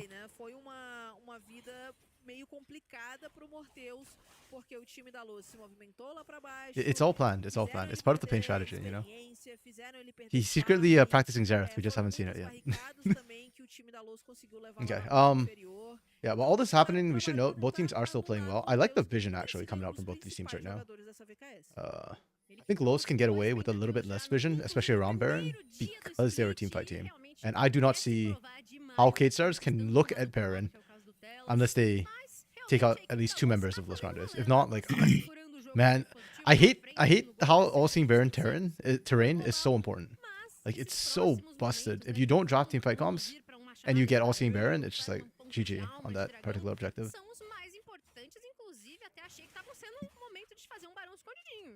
Gotta replace Wiser as well, losing to Makes like that.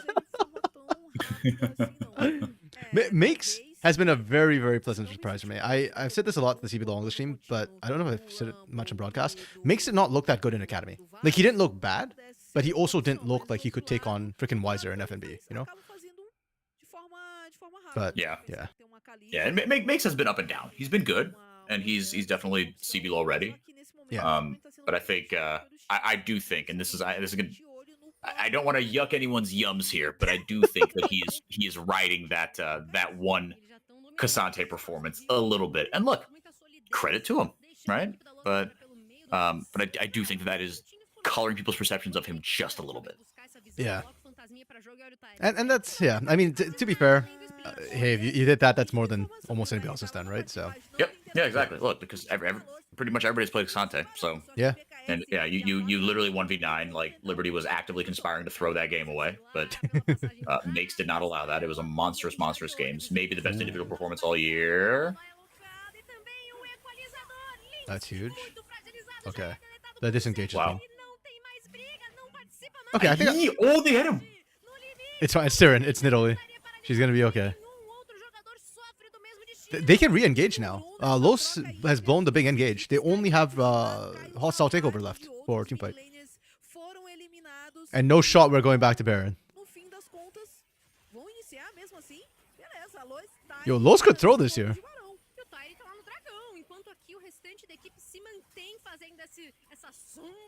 Tell us. It's like shooting fish in a barrel. Surely we can't miss. Okay, that was a flash. That's fair. That wasn't a miss. That was a flash.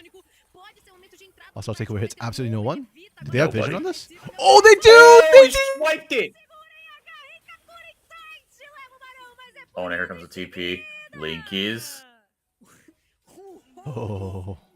Well, that was fun. Yeah, that. Oh my goodness. I don't know. I think Los even going for that was just a little bit, well, a lot over ambitious. Like. Yeah, if nothing else, I mean, like you said, like they blew a lot of their initial engage, right? And then like, yeah. I would have throw the hostile takeover out a little bit. I mean, I don't know. Maybe JT still gets in there, but I think holding on to the hostile takeover just a little bit, like for the turn afterwards. Like if you're gonna commit. Yeah. Like use that defensively, but like I said, maybe he still gets it. Yeah, because he has shield, right? Then also yeah, shield came shield up. And, so. Yeah, I don't know how is that coded though, because the hostile takeover like multiple little particles. Like, is No, it like, oh, you get popped once, or is it just like, it just applies once. So okay, the particles, it's somewhere just behind the leading wave is where the actual like line is. But yeah, it's just a one-time spell effect, so you can't shield it. Yeah. No, I think to me those sort of things just come down to your jungle smite fights, and Deji Yeah. was better. I mean, Deji paid with his life, but worth 100%. yeah, The problem though is that it's for Kate Stars to get that is an achievement, whereas for Los it's just a bump in the road. You know, it's still hard for Kate Stars to effectively siege. Because first of all, that's not AP in Italy, so his spears don't hit quite as hard. She can split push really effectively, but the 4-man push is going to struggle on the other side. So if they can find a pick onto Tyrion, that just stops the Baron. Oh. Oh, hang on a second here. Oh, it's still so bad for DKS Ay, now. ay, ay. Okay, got one back. Nice Okay. shockwave. Tell us, brought him back. I was wrong. Okay. Mortis doesn't Wow. die. Wait, is this game? No, no, no. Actually, it is 80 in Italy. 20 seconds? No, they can't take in 20 seconds. They take inhibitor maybe one. Yeah, they get an start, hit for sure, but you see Konseki get stuck there?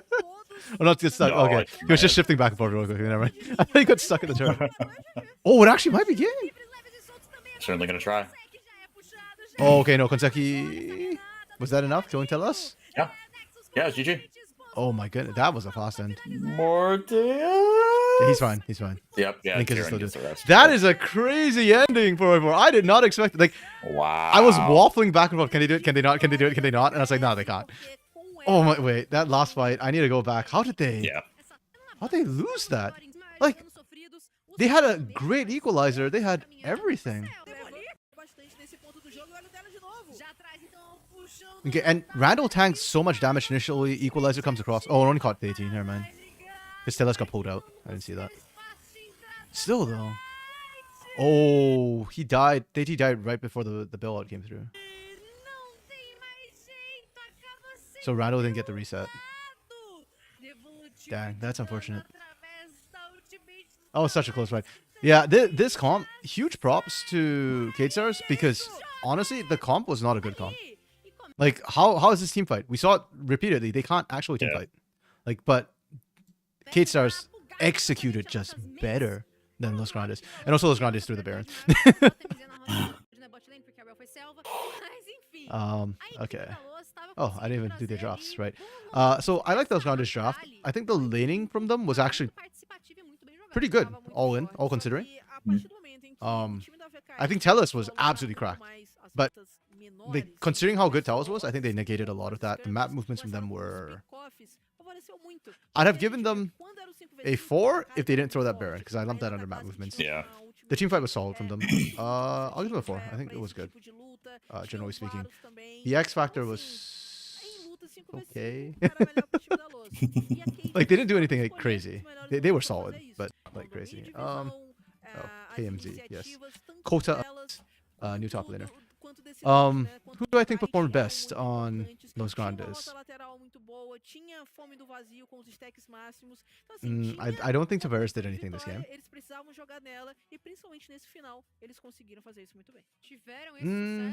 How do we think the jungler looked? The Rel?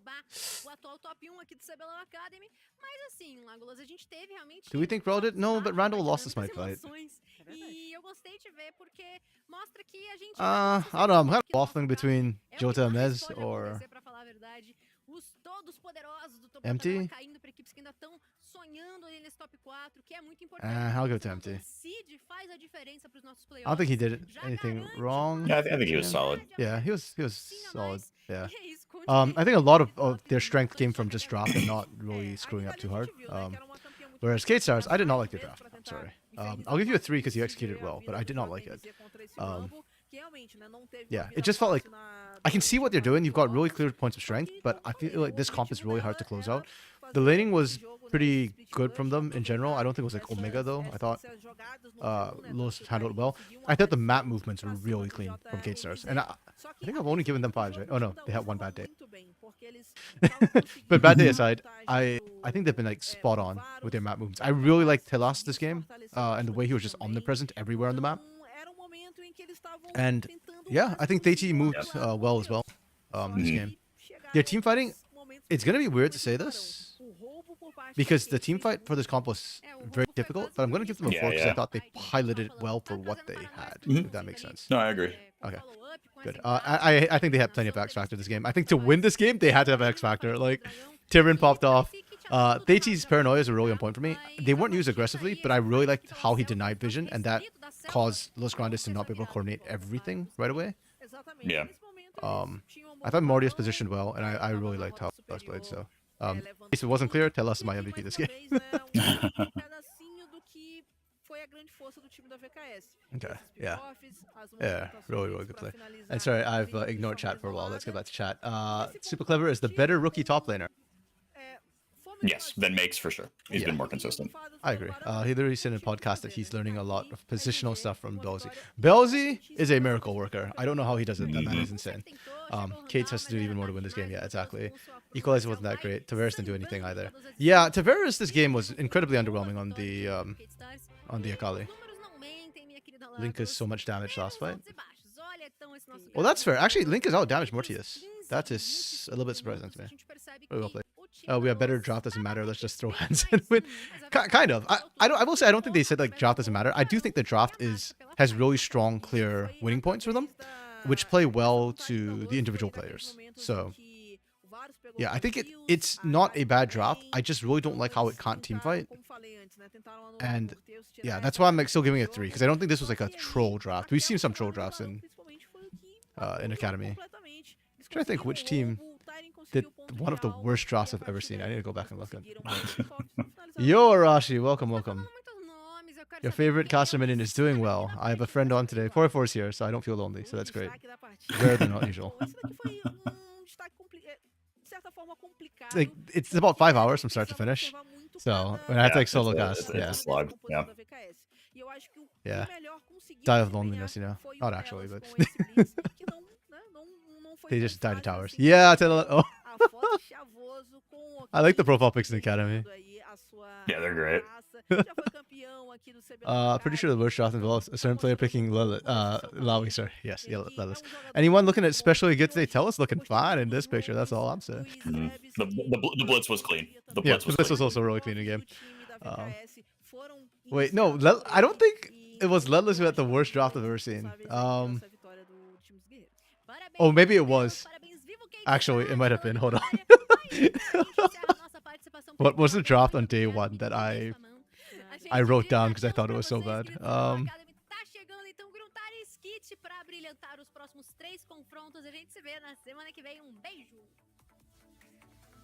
Oh, it wasn't that bad. It wasn't that draft. No, there was one draft that like I legitimately could not believe it.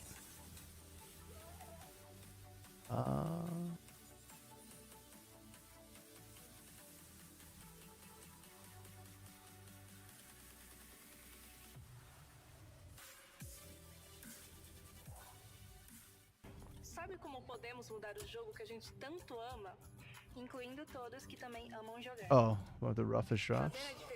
Oh yeah, Speak 3D2. Okay, yeah, it was actually Tropa, huh? But it wasn't Lelis, to be fair. It wasn't his fault. Let me see. Give me a sec.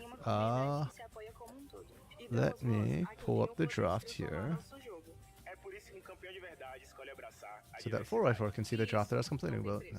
Week 3, day 2, Tropa. Do zero ao pro. Toda lenda precisou começar. É que pra entrar nessa rota tem que bancar a paixão. All right, let's see. Wait, no, hold up. This is not the best way to show it. What's a better way to show it? I think a better way to show it is on YouTube. Banque seu game com o Santa.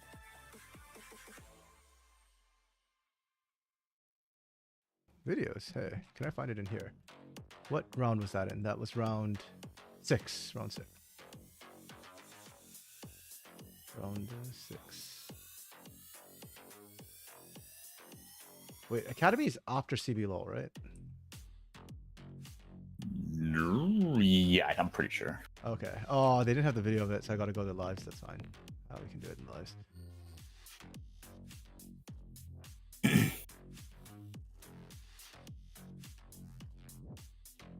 Tropa was game 4.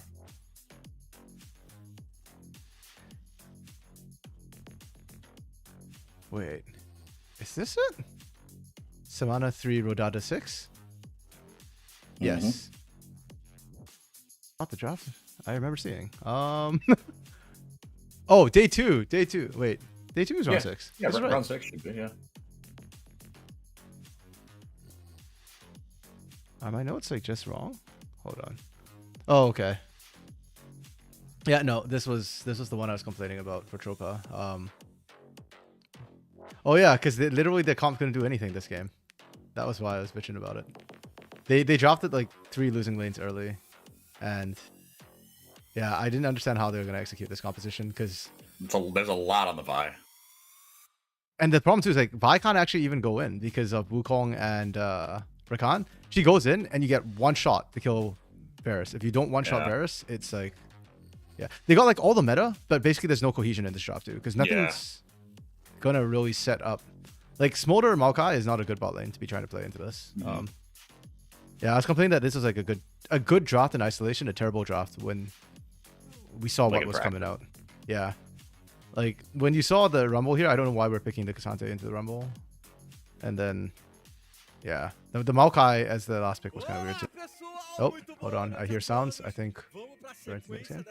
I don't know. Looking back, it's not as bad as I wrote. It's not good, but it's like yeah. There was a worse draft, but I can't find it.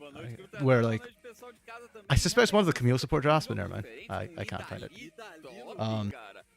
Oh yeah, Arashi, yeah, because they changed classes. I saw some Camille support in OQs. It was, oh yeah, that worked a lot better. Nice. Who was the one who played it? It was Nausicaa for ISU then. Yeah. Okay, yeah. I remember seeing clips of it, and I was like, oh damn, like, that's how it works. Nausicaa is a demon, dude. He's so aggro. He knows one thing, and it is go forward. Dude, like he played the Bard like a Camille too in another game. I forget which one was. I think played the Camille in like a 2-2, and he had like 5 kills like immediately. Yeah. He was just dumpstering on that. But then the Bard was, he played it like a Bard, right? Or well, he played it like a Camille, but he had a Bard like outcome in that, sometimes good, sometimes not so good. That's Bard, the funniest. It giveth and taketh away. A Bard like way. That's hilarious. Never really thought of Bard that way, but no, you're completely right. That is truly a Bard-like outcome. Yeah, I have problems with ISU. I have like trauma with them because I always seeded them high, and then they always screwed up, and then I always looked like an idiot. They do seem like they should be really good though. Yeah. And like in their wins against like clearly inferior opposition, they monster teams. Yep. They have big gatekeeper energy. Yeah. Because like they can't take it to any but they should be like able to. Than them. But they you should see be able those to, names, and you're like, no, they can hang up there, and then they don't, and then you're just like, big Sag. Yeah. Yeah. Actually, first thing I got baited because of your ability to understand the language. Oh yeah, because they swap casters in between, right? After 3 games, 6 games is kind of crazy. You can't do that. Yeah, that's why I'm not trying to cast any of these games. And I told Brent too when he was like, Brent actually offered to cast me, but I kind of told him unless we get 2 sets of casters, like 2 full sets of casters, for free during a workday weekday, like it's just never gonna happen. No, like I love CBLOL Academy very much, but I cannot. I'm sorry. Like it's tiring. It is tiring. Yeah. Makes sense. You listen to the stream as a podcast. Yeah, kind of. That's kind of the vibe we're going for. Just chill vibe. So we get distracted sometimes. Generally, you can assume though, if we are very distracted and we completely don't talk about a game, the game's probably a bit one-sided or nothing's happening. Like the way Pain Gaming was playing earlier today, where they just sat back in the mid game. So I can't remember what we were chatting about, but yeah. Do your mate changes to roster? Yeah, they did in the top side because Shino and Steiner got promoted. So props to them, and they brought in Hakari and Vinicet. This is the name I gave up on. 44. Vinicet. Vinicet. Okay. Yeah. Yeah. If there's a T at the end of the word, usually it's like it's cheat. Like it's sort of like Yeah, like in a lot of Pinzetti Brazilian or words Laudzetti. where in a lot of Brazilian Okay. words where like if it's a consonant at the end, especially if it's something that like is a bring over from English, like loud, right? They don't say loud, they say loud. Okay. Oh, yeah, Right, yeah, so it's sort of it's like Vicet, like if there's a caster named Vicet, Vecet, Vicet, Okay. right? It's sort of this like this like fall off vowel sound because like the Brazilian mouth can't just say Vicet or Vicet Right. loud. Yeah. It just doesn't do that. So there's always that little vowel at the end. Yeah, actually, quite a few languages do that, where like you don't end on a consonant. Yeah. I think Japanese is the same, except for the N sound, like the N sound. Other than Yeah, that, and even then, that's like you're like that's not even that feels like a false consonant because like the like it's like a like Yeah. you are still like expelling like a voice forward, you know, yeah, like t or d. like, yeah, it's very like soft sort of Yeah. ending. Yeah.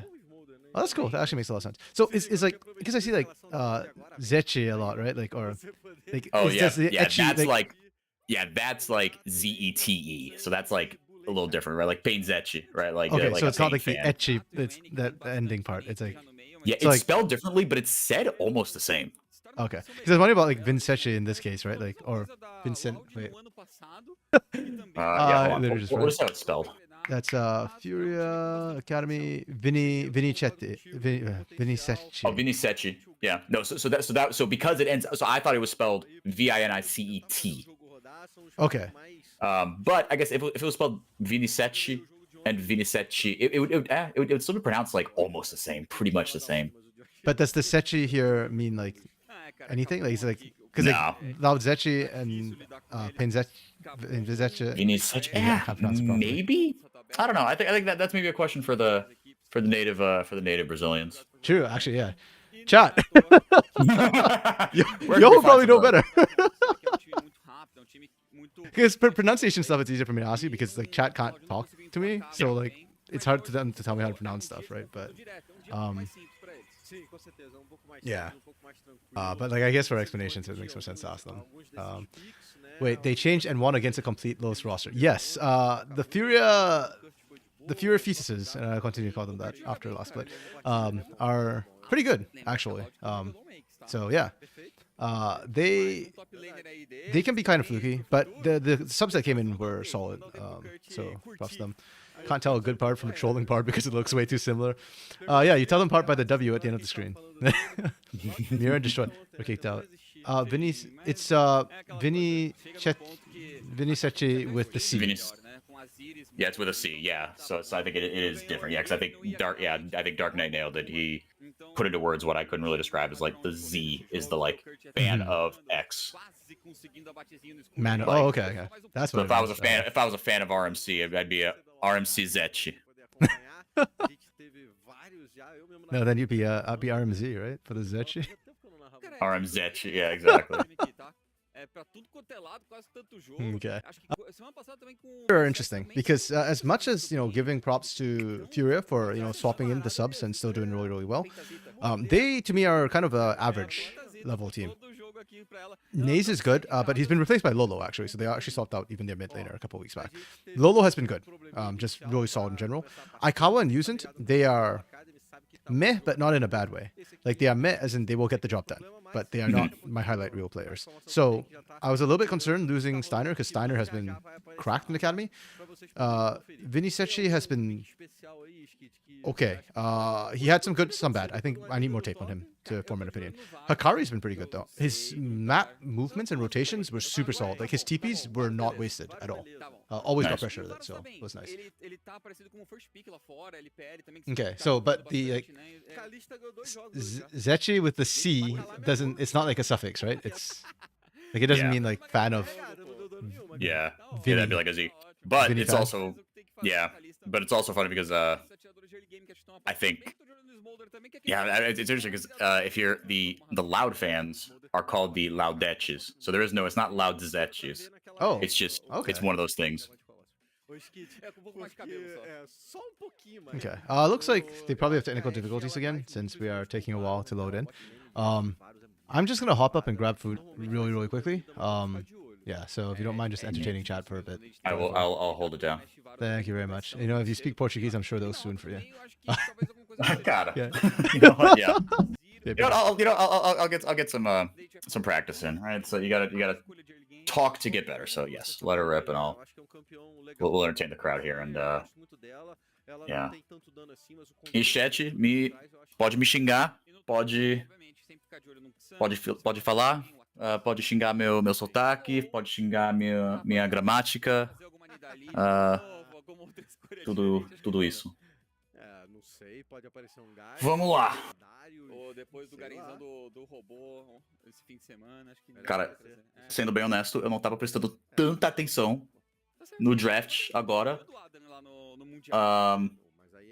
Porque eu tava fazendo algo outro aleatório pro meu trabalho. E quando o RMC volta, eu vou dar um pause, porque eu tenho que fazer umas coisinhas pro meu trabalho e alugar uns voos e coisa assim. Então vou mandar de volta pro RMC e daí volto. Mas pode xingar, né? Não pode.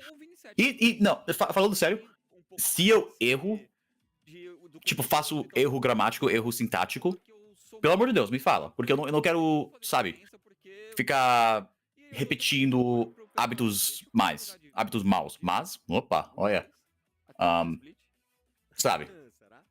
Então, quero ficar melhorando, mas se eu fico falando e praticando português, mas fico repetindo besteira, não dá. Então, sério, seja nitpicky, right? Pega os detalhes e coisa assim. Vamos de réu padrão pra jogar com o time e deu certo, funcionou. Vamos ver se vai ser a mesma coisa hoje ou se ele vai tentar realmente surpreender. Não sabia que o Skit fazia Academy. Você vê que o Gruntar fiz muito e faz. Mas não sabia que o Skit... O Skit... Pô, que rolou com a esposa do Skit e... Ser nerd, lol. É mesmo. Seja nerd. 4 vitórias, 4 derrotas. Mas, cara, que rolou com... com a mulher do Skid, não sei se é a esposa ou a namorada ou o quê, mas ela é a Let, né? Que é caster pro VCT. Cara, rolou um bagulho semana passada. Ficou... Eu não li tudo no Twitter, mas... Parecia que o... Então você fica ligado porque semana que vem é a super semana e a quarta-feira ela é dedicada só... Justo. O Gacy da semana. Cara, que programaço. Esse ritmo vai ter, pô, não tem como. Tá todo mundo empatado, tá um bolo danado ali no meio. Não há programação da Ilha das Lendas, cara. O Empire que eles têm lá. Meu Deus. Tipo, o Baiano fica xingando de... fazendo piada de... Olha, Brasil, Mundial 2025 no Brasil. Cara, já foi sede do MSI em 2027, então... Por que não? Sabe? Tá só crescendo, né? Cara, o Caco Antunes, que é o Head of Esports, e o Fernando Svevo, que é o gerente dos esportes, do broadcast.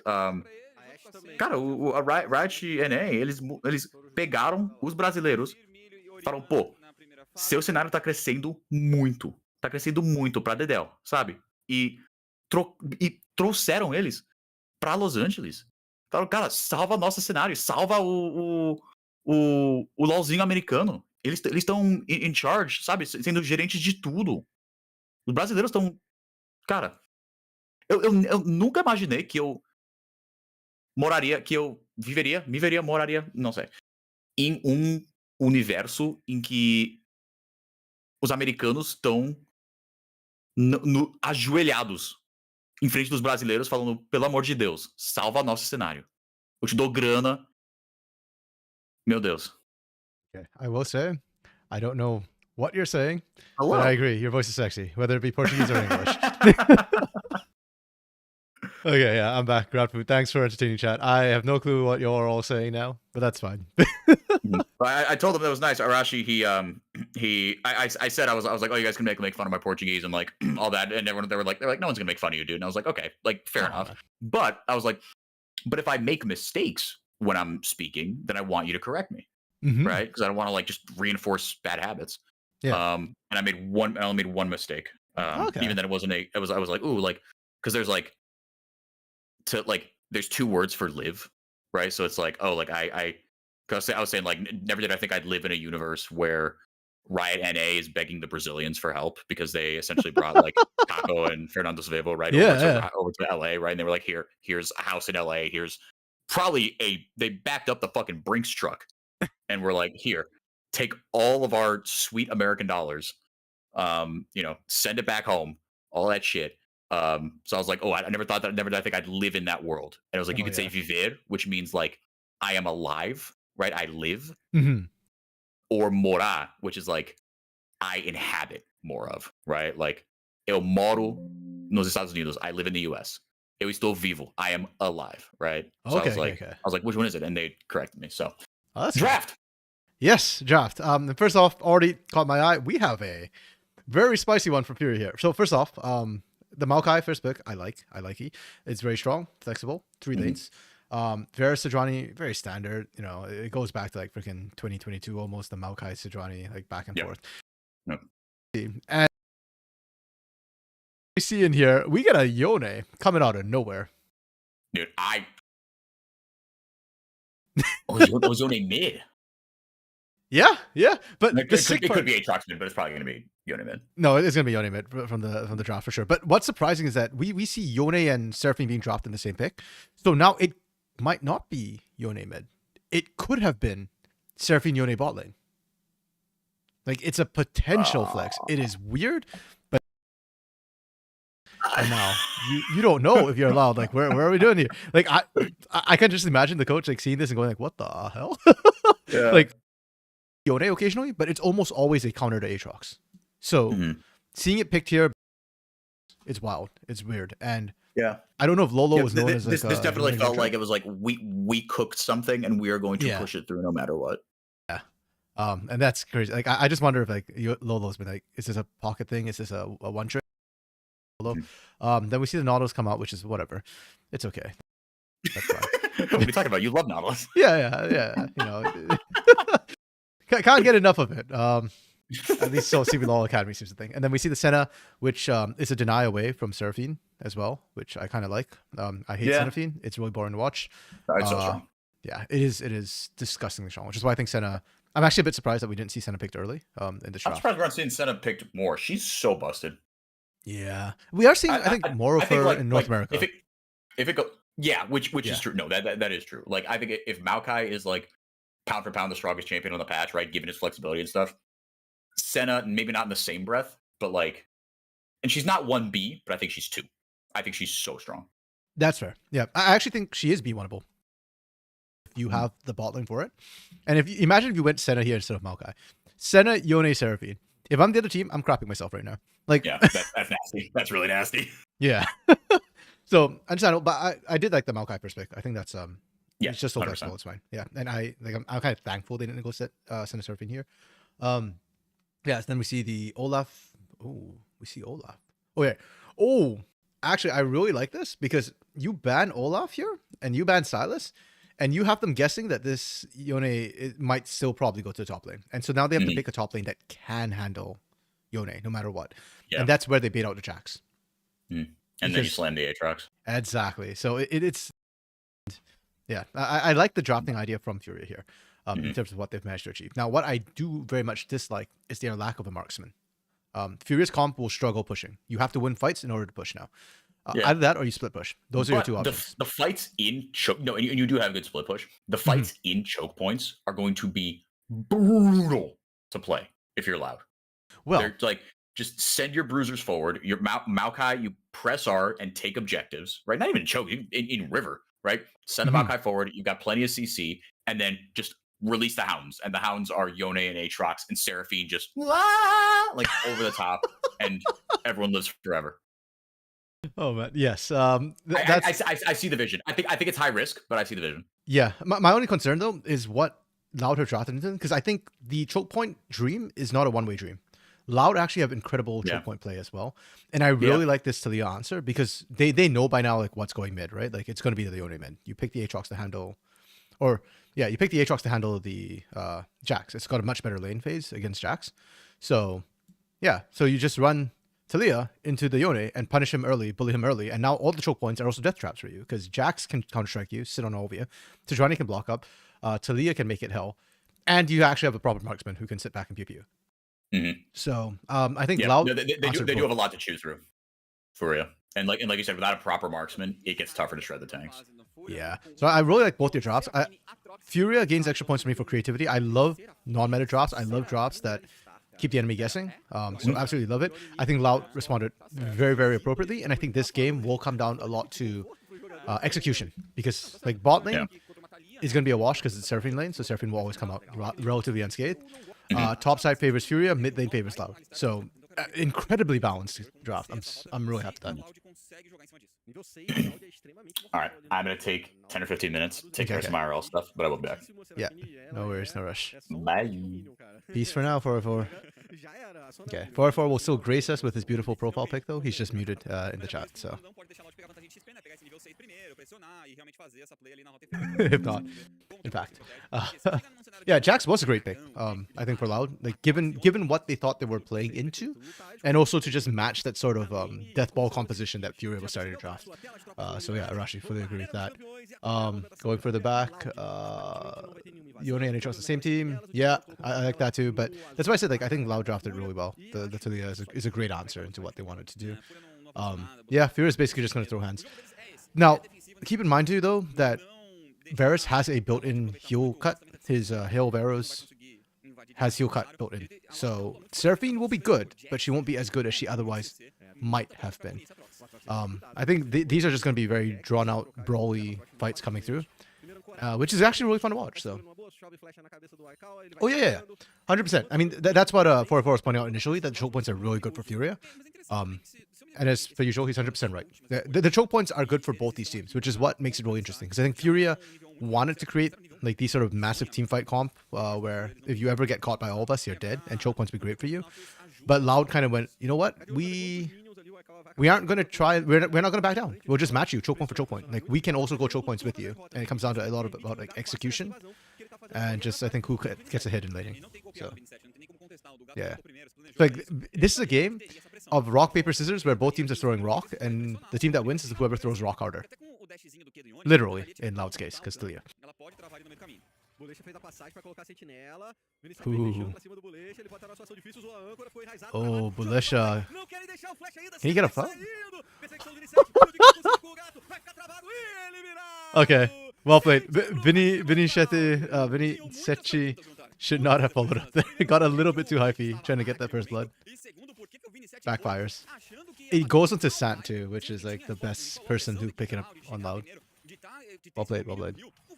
Thalia desceu muito rápido, a Sejuani também rotacionou muito fácil. Teve tempo disso e o Vini 7 foi punido. Aí, a primeira pergunta até você respondeu. O Bolecha queria manter o controle do Vini 7. Ele entrou ali pra colocar aquela sentinela bem avançada, uma sentinela perigosa, mas era a ideia dele, né? Era a ideia dele. Deu certo, ele falou assim, vou ali botar uma sentinela e beitar esses malucos. Então pegou uma batezinha pra equipe, né? Sorry, during downtime, I'm gonna be a bit quiet because I'm still chewing food, so. Vai ser ainda maior, já era uma preocupação grande. Sorry, in advance. No início do jogo, agora vai ficar ainda maior. O Santos, se pegar muita vantagem aqui, é um problemão pra equipe da Fúria. A gente viu que vários pode fazer. For anybody who cares, I'm having biryani today, which is like almost like an Indian fried rice. It's really good. The spices are really strong. I like strong spices.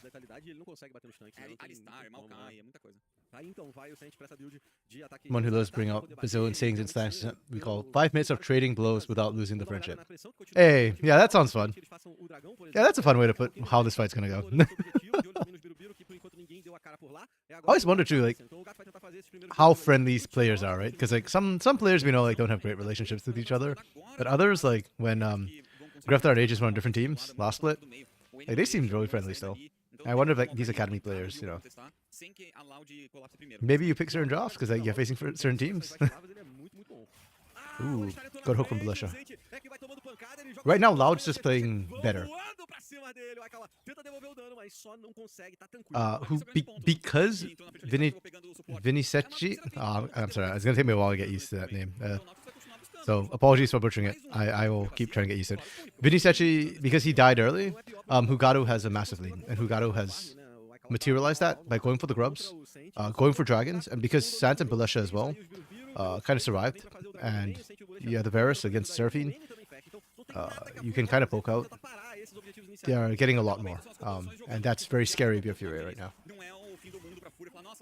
When Greftar won against Cade, his ex-team, he refused to scream at them, but he got out and put his hands up. The absolute cinema meme. That meme has been getting a lot of mileage this last week.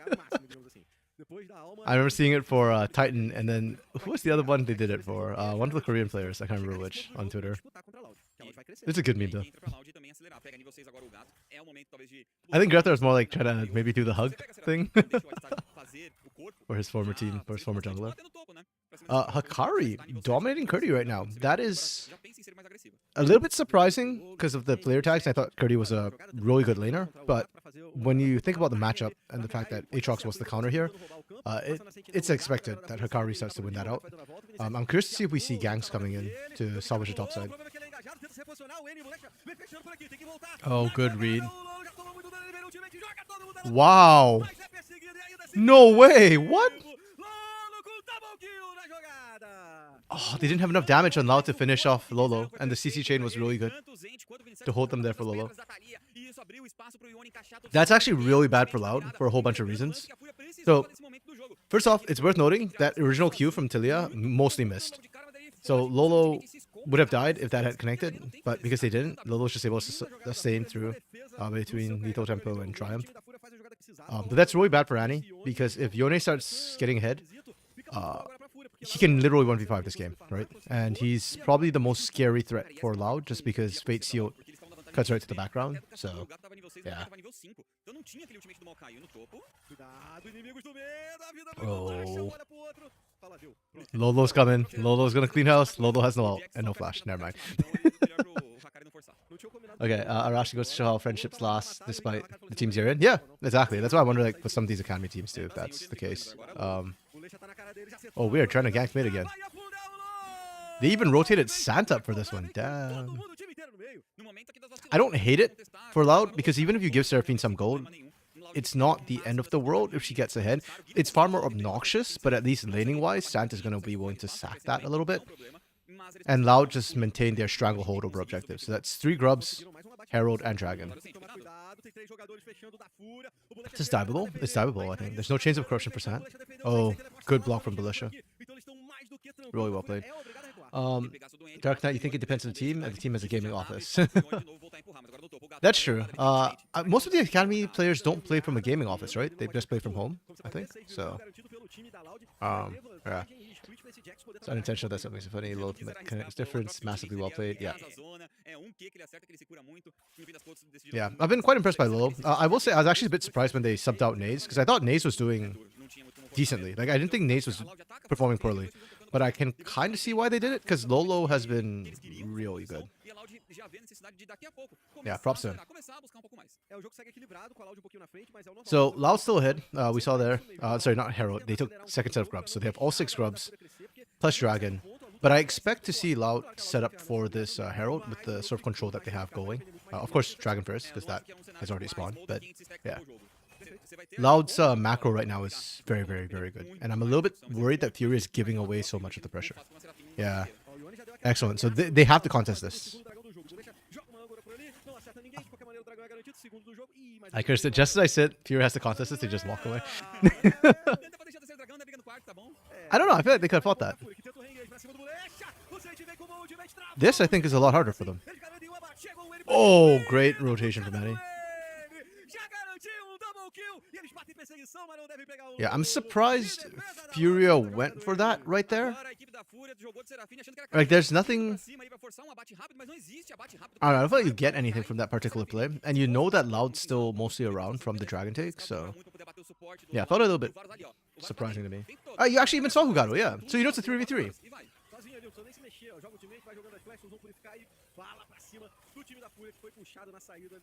Lolo didn't have pressure mid, so... Yeah. It feels like Furia, you know, they're trying to play a bit fast and loose. They're trying to overwhelm with mechanics, because that's what worked for Lolo in the mid lane. But Loud is just better positioned macro-wise, because they have the Talia as well, so semi-global. Agora a vantagem de ouro passa pra Milzinho. Não é uma vantagem que impede que a Fúria vença esse jogo, mas vamos ficar ligados, vamos ficar de lado. De olho. A Fúria teve a boa notícia desse dragão. Essa alma não é uma alma tão importante assim, Skit. Dá até pra abrir mão do terceiro. Acho que a alma já não dá pra deixar não, porque por mais que não seja uma alma incrível, você ainda tem um Jax do outro lado que Okay. vira o Seninha, né? See the lane swaps coming through. Jogada pra cima justamente no cut. Ele vai tentar escapar da sentinela e não contra. Oh, do they get counter-struck? Oh, that was so close. Really well played from Curdy. Oh, just barely missed. If that had landed, maybe they kill Hakari, because lethality Aatrox is kind of squishy. Yeah, that bot side gank was really, really good. Curdy's Counter-Strike was super clutch. If Curdy didn't manage to get that Counter-Strike when he did, that could have backfired really badly. Mas nesse ponto do jogo ainda é muito difícil. O time da Loud vai continuar nessa busca por objetivos. Eles querem um arauto agora, levar a primeira torre do jogo. Hakari Yeah, and this is what we expected, right? Loud just rotating to all the objectives. They do have to back off this one though, because Curdy used TP for bot side, so they don't have the numbers advantage. Não tinha como disputar isso aqui. Seria só perder uma teamfight e entregar tempo pro time adversário. A Loud abre mão, tudo bem, era um objetivo que talvez seria bom pra eles acelerarem um pouco mais o jogo, abrirem um pouco mais o mapa, mas é melhor não entregar abates e não entregar mais mapa pro outro lado. Okay, so Furia's still fighting back. What they do have to be cautious of a little bit is the soul that could be taken. They kind of have to be careful about it as well because they are a big death ball composition. They actually have to catch Loud. And if Loud is too fast, they won't be able to get the engage. And they have to be careful of the counter engage as well and the poke that comes through. Herald? They're getting a turret, which is good, but they lost the mid lane turret for it. So when all is said and done, besides getting 1.5 turrets, I still favor Loud on that trade in the mid lane. I still think Loud's a hidden macro right now. Super clear, but yeah, just small advantages, kind of stacking up. Take a look at the gold as well. It's on the right players for Loud, right? Both the carries here. And for Furia, yeah, you got 2 on Lolo, which is really, really good. But then the other one you ideally wanted on Hakari, using picking it up does nothing. Okay, and there's the dragon we're talking about. Dragon stacking for Loud. They've got it on perfect lock every time it spawns to them.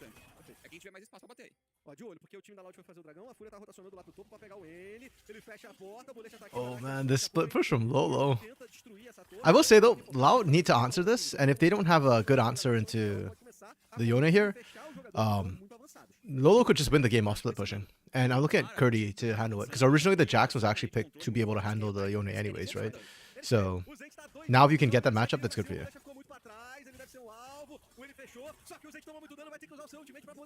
Oh, that was a max range hook from Belisha.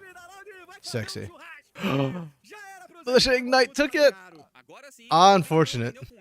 Depois de ter tomado o puxão, depois de ter tomado dano, poderia ter saído um pouco antes, ativado o ultimate talvez também um pouco antes, mas de qualquer maneira a Fúria foi muito agressiva, deu uma volta ali pra daivar, não conseguiu nada e a Loud pune, consegue farmar do outro lado também, mas ainda não é. It's real scrappy. I'm kind of liking it, but so far we've seen a lot of skirmishes.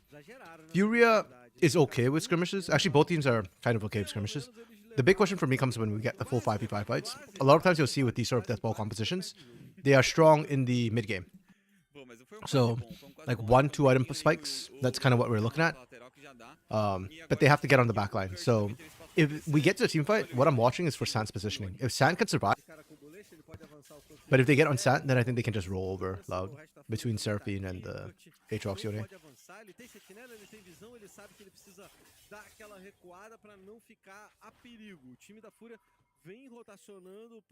Yone is kind of like Irelia. He just needs one item to fully really feel like he's come online, and he's already got the Blade of Throne King. So. Fica um pouco apreensivos. Se a gente vai se preparar, acho que para uma próxima disputa de dragão mesmo, daqui a uns 2 minutinhos. Não vejo ninguém forçando. I was gonna say, it feels like the game just suddenly slowed right down, and I realized the game literally slowed right down because I was at 1.5 speed trying to catch up from grabbing food and talking about draft, and now we're back to 1 time speed. So we actually did physically slow down this the video. Exatamente, com outro time contestando é complicado. Dano eles têm, é Varo já tá com dano em vida. Slower is good. It gives us time to watch the macro, because this game has ironically, or not ironically I guess, but has actually been a largely macro game coming from the side of Loud. And it doesn't look right now that Curdy is comfortable handling the 1v1 with Lolo. So because of that, just expect to see the TPs playing on the bot side of the map and just kind of pushing back and forth. I don't think the teams can take Baron, but they are setting up just to make sure they have vision and control over it. I think we're just going to see kind of like side laners pushing out side lanes. And when the action's actually going to happen is in the 2 minutes. When Dragon spawns, then I think we're going to see the teams like collapse and actually try and fight for Dragon more than anything else. All this Baron dance, this is just teasing. Agora eu tô passando a informação de 1.000 em 1.000 pra galera do chat. Primeiro falei de 1.000, depois 2, agora 3.000 de ouro de vantagem. A galera da Loud que começa a controlar o território do Barão e iniciar Or not? What the hell? puxar o teleporte do Lolo, provavelmente. É, querem tirar esse recurso adversário, mas tá caindo rápido, ó. Oh, they're doing it faster than I thought they would. Damn. They're doing it faster than Fury thought they would. They actually got it. Oh, that pull back onto Annie. That was kind of rough to watch. Damn, okay. Really well played to Loud. And even better is that death timers mean that Loud will actually be there to fight for Dragon in time. That's crazy. They bought enough time. They did this so... I didn't expect them to do it that quickly. That's crazy. And right there, the Annie pullback. That was painful.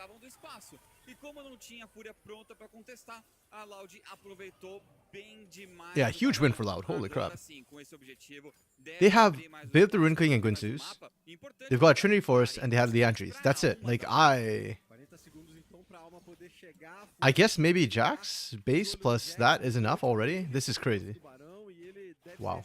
It's so rare nowadays we see this with how strong Baron. Okay.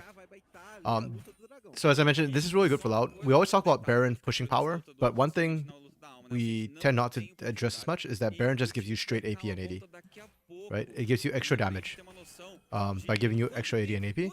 So now in this fight around Dragon, Loud basically have like an extra component item, you know, or like half an item basically, just from the Baron buff. So to me, this is not a pushing Baron. This is just like a Baron you use to be strong. Okay, TP's coming in from Curdy. They want to make sure they don't lose this 5v4. Okay, chains land. Oh, this is really good from Curdy. Really good. And Hikari can't even move, dude. Holy. Only problem is Belisha wasting his flash. Yeah. You know what? I'm okay with it. It is a waste. Let's be clear. That wasn't ideal, but yeah. Oh, again, Max range hook from Belisha. You know what? Screw it. It wasn't a waste, Dark Knight. That was he was just flexing. He doesn't need the flash. We went from 0 to 100 in the span of like 3 minutes. We went from Baron into Soul into knocking on base the inhibitor turrets. That's crazy. Oh, well played from Loud. So clean. Ooh, interesting. And he actually picked up a Nomicon as well. So they're very clean. Yeah, so this fight was never going to win for Furia. Critically, Hikari couldn't get into the fight. The entire team fight for this Furia composition relies on Yone and Aatrox actually getting in there.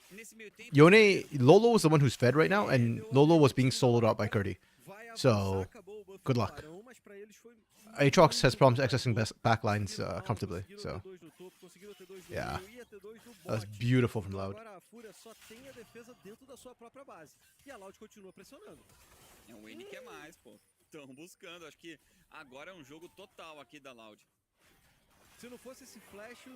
Yeah, agreed.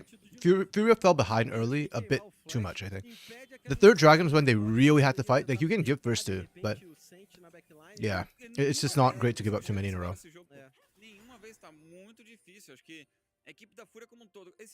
And a lot of that is just Loud had really good laning prowess.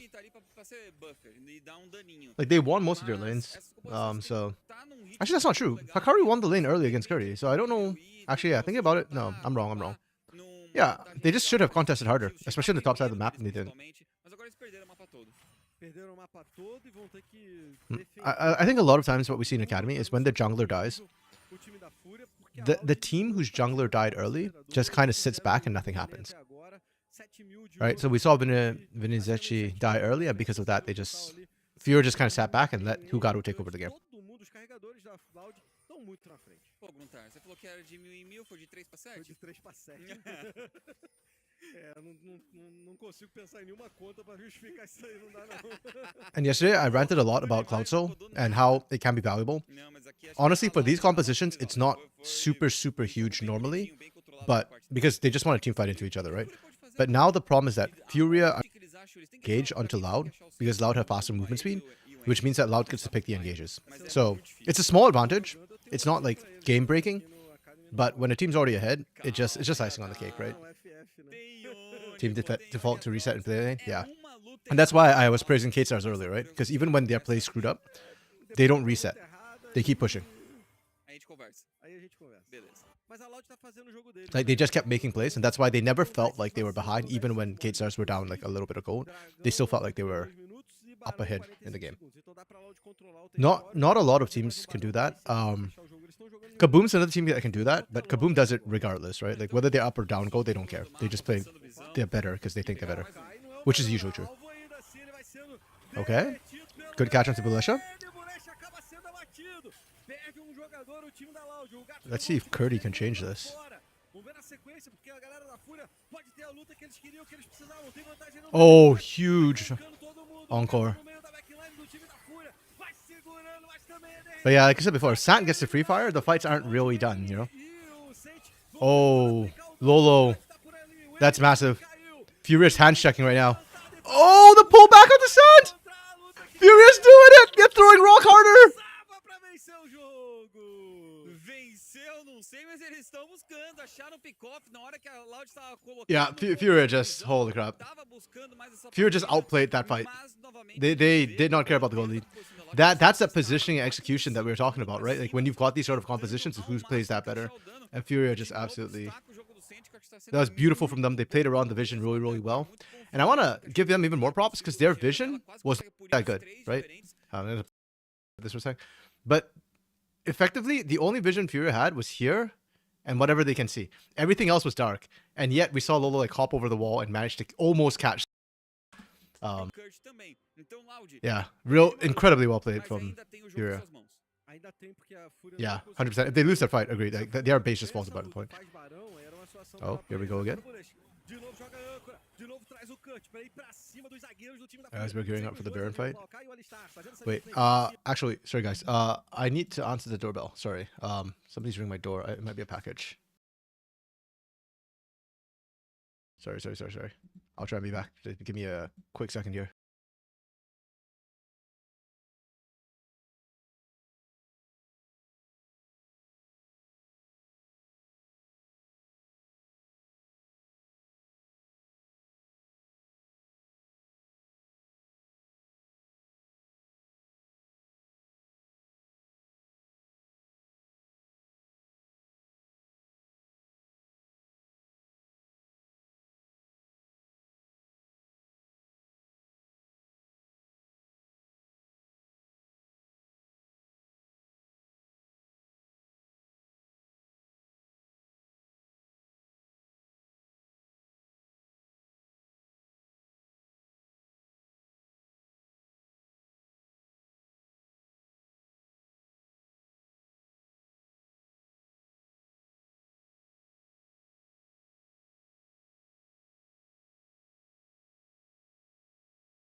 Oopsie, sorry about that. I have returned. And just in time for Baron. Okay, Loud should take this. Just set up for it. Sorry. Yeah, Tuesdays seem to be bad for me, man. Every time on the Tuesday streams, I keep having to pause and like run out to like, yeah, either take work calls or like check the door or whatever. Yeah, it was just a package. I just left it, so I just brought it in. Okay. I'm not sure that Fear will keep the level of projection during the fight, so you're expecting them to lose. That's fair. I mean, yeah, expecting perfection is impossible, right? But I mean, it's hard to say. Ooh, Lolo, almost. Because sustained fights kind of work in favor for them if they can keep Sant out of it because of the heals. Yeah, if they can keep Sant, they could not keep Sant out. But you saw how the start of that fight played out, right? Like there was struggles for Loud. Like it looked good for Fury initially, just because the Seraphine sustains there.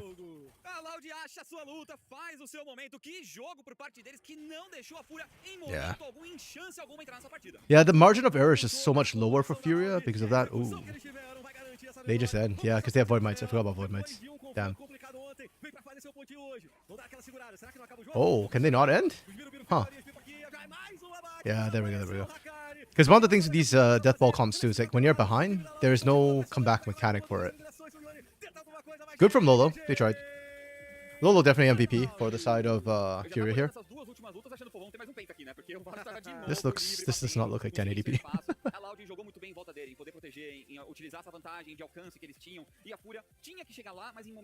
Interesting draft from Furia. I like the... Unfortunately, they just failed to execute. I still think Hikari's actually pretty good. I mean, he won the fight, won the lane. His fights were not the best, but what do you do when you're kind of behind, you know?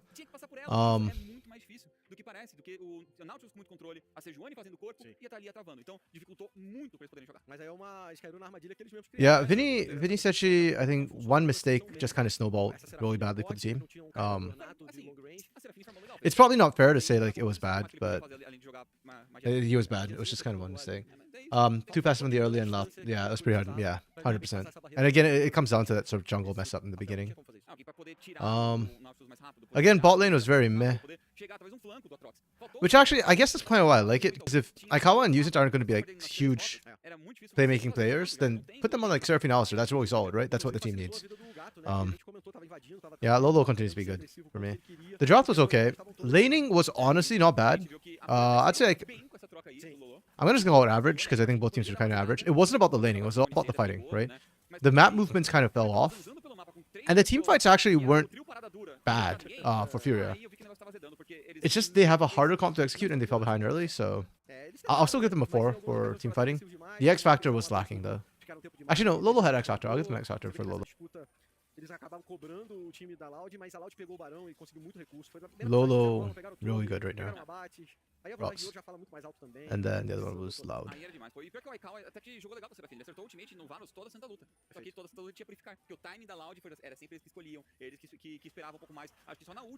I think their draft was really good considering that they had to deal with cheese. I think they responded really well with the Talia and the Jax. I thought those two picks were massive for Loud. Like absolutely massive. And that's how they beat Furia at their own game. The laning from them was... The laning was solid. I think I put more on their map movements than their actual laning. And how they were like rotating around, getting stuff done.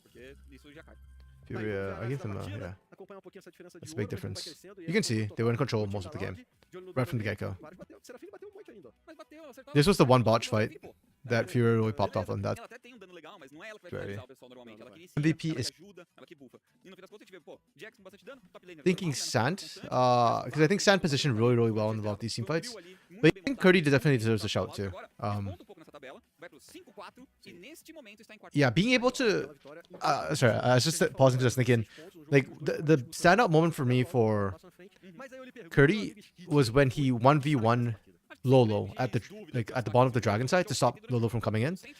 Like, because of that, essencial pra Sand, equipe okay. de não vacilar em posicionamento. Yeah, like I said, I was thinking more, but like Curdy definitely does a shout out for the time. Like the way he was zoning out Lolo, I think was really key. A lot.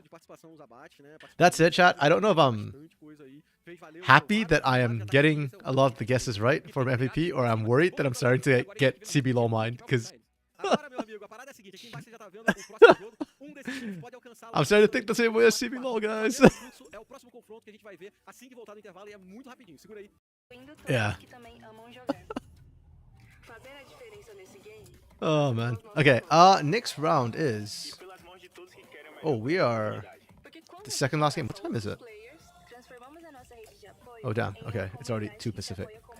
Time flew today. You know, having a friend on really helps make things. Yeah, it feels like time flies faster when you know. Me. Grow and Chigo are playing right now in the LLA. Ooh. How are they doing actually? Let's take a look at the LLA on Wikipedia. I'm sorry, I can't stream the game because I don't have Costream rights for LLA. So if they're playing live right now, I can't watch. But we can check out on Wikipedia how their teams have been doing. LLA, LATAM. There we go. They are on Dragon Knights, right? All Knights, sorry. Not Dragon Knights. All Knights. Yeah. Oh, okay. Okay.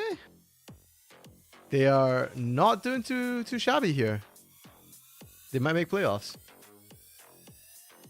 Dark Knight, do you usually follow Grau, Trigo, and somebody else went with them? Who was it? Hidan? Do you usually follow them? Do you know if they are playing well by LLA standards? Oh, well, Estrel hasn't won a game. Hasn't lost the game. And Movie Star, bro, Summit, what happened? You went from NA and you're not winning now? Come on, bro. You're making NA look bad. Oh, Jose Diodo. He played in NA too.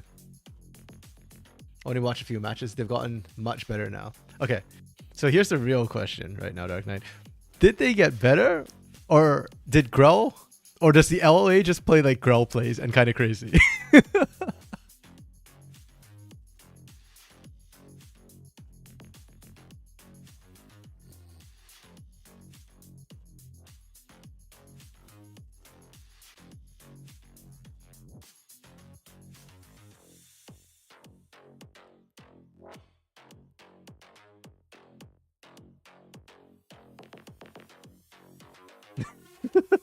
Tough question, right?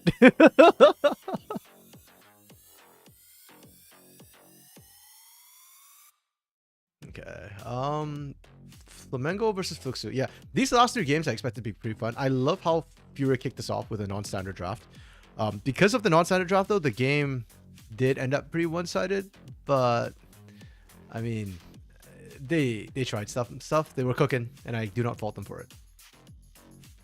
Fluxu, Flamengo are both dead even. Fluxu. Oh, there's Oscar Rosso. Yeah, NL came in for them. I wasn't super stunned by how Fluxu played yesterday, but it's their first day playing together. We'll see how they go. Oh wow, and we're right into it. And then I think Flamengo is kind of cracked. Okay, so their drafts are really weird because they go for skill and team fight and try to out-hands their opponent. Okay. That's an interesting choice. I guess if you've got Trigo, that makes sense. Because Trigo is that sort of player, but Hidan and Grell don't really fit the skill style to me, you know? At least not when they're in CBLOL. They were kind of crazy at times. Okay, Milio, we're back. We finally see a Milio again. Yay. Oh, we banned Twisted Fate here. Interesting.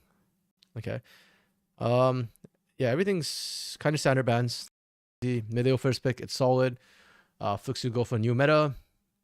They go Oriana Nautilus, so we pick Milio Lucian, old school. I'm fine with that. I'm fine with this. We take Azir for counter pick. And then we ban Xinjiao and Poppy.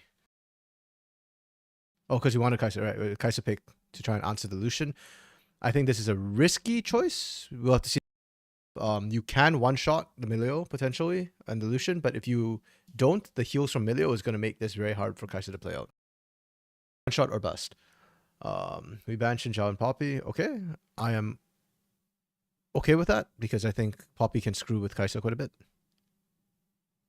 That still leaves, like, J4. Maokai was banned. Rel? is on the table, so we first pick Rel. Okay, I like this drop from Fluxu. We picked the Rel after having banned out these two. There's still J4 or Sedge. They go for Sedge. Cassante, that's why they took out TF. That's fine. Solid. This is like the ultra meta draft. Yeah, exactly right. Like who can screw with Kai'Sa and Rel and Nautilus, Buffy. Flamengo got super meta.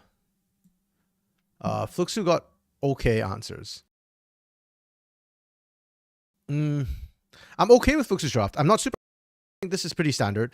I really like the. Oh, I forgot to mention. I like the Nocturne and Vi bands here a lot because both of them synergize well with Orianna. But it's not the same as these two because these two can bring the ball in really deep. Rel pretty shallow. So this is okay, but I'm not sold. This is okay, but I'm not sold. This is a question mark for me because I don't think it's gonna work, but I can kind of see where it's coming from. This is okay for me. Again, yeah, and then this is just like okay into Cassante. So this entire draft to me is okay. Flamengo though, I think this is really strong, and I don't think it's gonna get punished enough. This is a 4.5, maybe 5 to me, depending on how Flamengo can execute. This could be a 5 comp for me. It's super meta, and meta is meta. And I don't think it's being punished. If Juliera goes AP, you will die. If Juliera goes AP, Fluxu will die. Yeah. Okay. 4.5 with the potential to go up is what I'm going to put this one for now. And then Fluxu, actually, did I reduce pain? Yeah, I did. Okay, good. And then Fluxu's draft for me is a very solid 3. Like, nothing wrong with what they drafted. I just don't think it's a good way to punish this meta draft. And you didn't get meta picks. And meta picks are meta picks because they are very, very strong, right? So all things being even, meta picks will win. And on top of that, I think Flamengo nameplates are bigger to me, right? Goot, Blackie, Steps, Bounty. There's a lot of experience here. On Fluxu's side, you've got Juliera. And I still think Ankrith was one of their best performing players. I still don't know why we took out Ankrith. And I think Enel... Man, I feel like I sound like such an Enel hater. I don't hate Enel. I just think Enel has been very meh. And yesterday, Enel didn't connect with the team well. So we'll have to see how today goes. Yeah. I just don't know if they have the hands to do so. Yeah, 4x4 just put the trivia out. So if any of you aren't already subscribed to our YouTube channel, go check out the CBLOL English YouTube channel. And also on the community Discord, we get announcements. I just saw the ping on the community Discord. It came out like 4 minutes ago, but CBLOL English, we put out the trivia round. And I made the questions, most of the questions. I think there's a couple that Root Dude put in as well. Root Dude hosts the trivia. And our contestants this time were 4x4, Trajan, and Sofchan. So definitely go check it out. I'm going to check it out after the stream. 100%. I have been... Yeah. In case you guys haven't figured out from my streams, I am a bit of a troll. Make the trivia, I try and troll them. a little bit. I mean, they're my friends. I don't want to like completely screw with them, you know. But Só errou a âncora. Ah, pô, mas essa âncora aí, de vez em quando você joga uma dessa, pega na pontinha. Pega. Então, foi quase. E assim, um ponto forte dessa dupla aqui de Kai'Sa e Nautilus, que a gente conhece, é como o Nautilus estaca a passiva da Kai'Sa muito rápido, né? Uma dupla muito popular por muito tempo. É difícil lidar com o burst deles. E aí que entra a habilidade do Steps do Bounty de evitar, jogar um pouquinho mais seguro. Por enquanto, o Kik nos golaços ali vai jogando essa âncora. É a pressão. Okay, let's see how the early lane goes. Forte, né? Então o time do Flamengo tem que tomar muito cuidado. Por enquanto, eles estão saindo impunes. On paper, Flamengo should win up the two side lanes early. Fluxu should win mid early. But with the Realm, I don't think winning mid's that important. Oh my goodness. Guys, this... Forget what Los Grandes showed you yesterday with Lucian Milio. That's not how Lucian Milio goes. This is how Lucian Milio goes. They just hammered Juliera. They forced him to base so early. And he just got boots, that's it. The boots aren't going to help you in lane against these guys. Because Lucian just dashes in and just gets one spell rotation off. Even the extended fight, I think Lucian actually wins the extended fight against Kai'Sa right now too, so... Yeah, really, really rough. I like that Enel's like coming down bot side to shade a little bit, but the timing's off because Juliera just based. There's no action out here, right? Steps just pushes and recalls, picks up a call. So you can't really look for the gank or anything. There's just nothing here. Com essa Orianna de cometa, tá conseguindo jogar ele pra torre. Cara, eu não me conformo. Acho que o Showmaker fez esse Azir Pra trollar geral? só pra trollar o mundo inteiro, cara. Porque a vida que o Black saiu ali, amigão. Nossa senhora, praticamente morto. Enfim, tô feliz que o Black vai vir com dano, porque esse negócio desse Azir tanque aí... Oh? Não vai. Esse daí vai de dano mesmo. They actually find steps, no shot? No jogo como um todo, tem uma responsabilidade grande aqui de ser a referência pra equipe, mas acho que o Fla nem vem pensando no Azir como resposta pra late game, não. Eles vêm pra poder snowballar, acho que naquele pico de 1,5, 2. Tô contigo, e principalmente na mão dos steps, né? Sim. Por enquanto ele não conseguiu se dar muito bem aqui na rota, mas ele ainda tem tempo. It's fine. Even if they find steps, steps doesn't lose anything there. Didn't even lose much health. Just a bit of mana. Quando o Lucian vier pro meio, né, o time do Flamengo vai ter mais possibilidade Oh. pra tentar ganhar esse jogo. Vamos ver também qual que é a build One thing I do want to highlight as well. Nin drops the ward at Krugs here. There was nothing there, and it doesn't give you any information. O Enel vai tentando dar um passo à Tells you the frente, respawn timer of that Krugs, and that will tell you where Enel started and where Enel should be. pelo jeito vai ser só isso mesmo. Faz o primeiro e So if you see the Krugs respawn there, you can reliably tell that Enel actually should be either bot side or resetting and coming out. So Rapidinho assim, mas ele decidiu fazer só aquele umzinho, ir embora, vazar, pegar só experiência extra e I didn't quite see if the Krugs respawn when Steps got caught, but if Krugs respawn, Steps should have known better. It's no big deal, but yeah, just saying. O Black fica chamando a entrada do Enel e do Shoska. O Enel vai apanhar primeiro, ele cavalga pra longe, principalmente porque o Oh. Black foi atordoado. De um lado e do outro, os dois se estranham. Just a né? bit of poke on Enel. não tinha muito dano, só se o Black fosse junto também, mas já tava subindo e o Lucian tinha resetado. Acho que o grande ponto era esse, não daria pra forçar, porque subiria uma casa e o Lucian não ia chegar. Wow, Steps got did another cheater recall to pick up 2 longswords. That's an interesting choice. I kind of like it because what you're doing is you're actually fighting for priority over Dragon right now. So that additional bit of damage could make all the difference here. You miss Ankra? So do I, mate, so do I. Mas ele tá bem, acho que é difícil do Gucci forçar agora, não tá nível 6 ainda, Sejuani. Vai pra um pouquinho de uma troca aqui, o Steps, mas pra realmente forçar algo em cima deles não deve acontecer. Vamos ficar de olho realmente, como você falou, nesse primeiro dragão. As duas equipes têm como brigar, as duas equipes têm ferramenta pra isso. Os dois caçadores até estão puxando o nível 6 pra ver quem pega primeiro pra poder brigar e disputar isso daí. Até de olho ali pra ver quem é que vai pegar esse nível 6 primeiro entre o Gucci e o Enel. Os dois estão 5, estão quase chegando ali nesse sexto nível pra poder ter essa briga no dragão. O Gucci tá um pouquinho mais da metade aí da sua barra de experiência. O Enel também tá tão muito iguais, hein? Muito iguais. Obrigado, Spec. Daqui a pouco eles vão lá pra poder disputar, pra poder jogar um dragãozinho de oceano logo de início. Mas, por enquanto, Okay, nada muito especial. 404 just messaged he will not be coming back, unfortunately, today. He's got a whole bunch of other work he needs to get done, so he unfortunately has to go deal with that. So he won't be able to watch the finish off at the end of the day. So not only do I miss Anchoreth now, I will also miss 404. But y'all are here for me, right, chat? I am always very thankful, by the way, for all of y'all who pop in, and chat with me.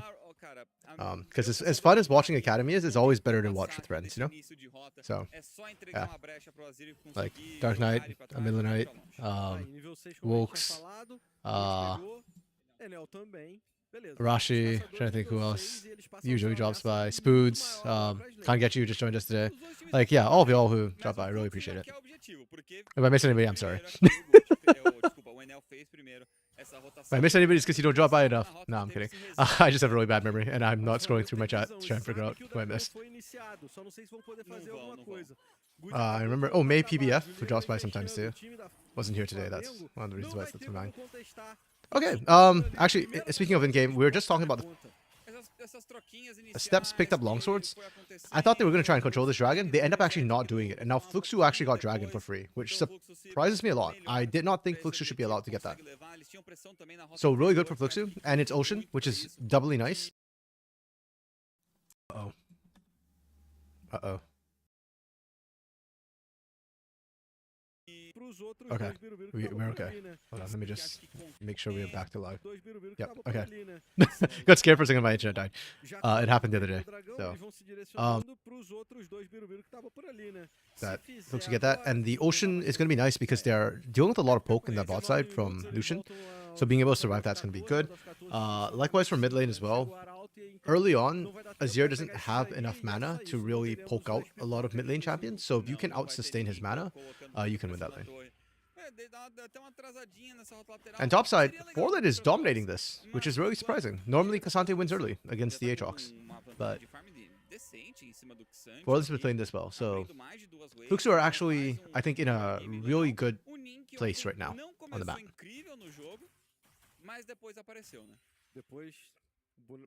Fator bonecão. Ficou todo- Oh, I just realized now that 4x4's not here, I can Interessante move se myself ganha a lane, back into the carrega. Se corner. perde a lane, Carrega. também. where I'm not blocking anything or Faz anybody. de tudo, o boneco é É. incrível. Legal que ele fez um colete ali pra atrapalhar a recuperação de vida do Forlin, né? Um item relativamente barato e ele já vai se valer disso aí pra poder ter esse corta-curazinho. Ah, dá uma atrapalhada nas trocs, senão a trox fica muito imponente na rota, é um pouquinho... Okay. Atrasa a build como um todo, mas...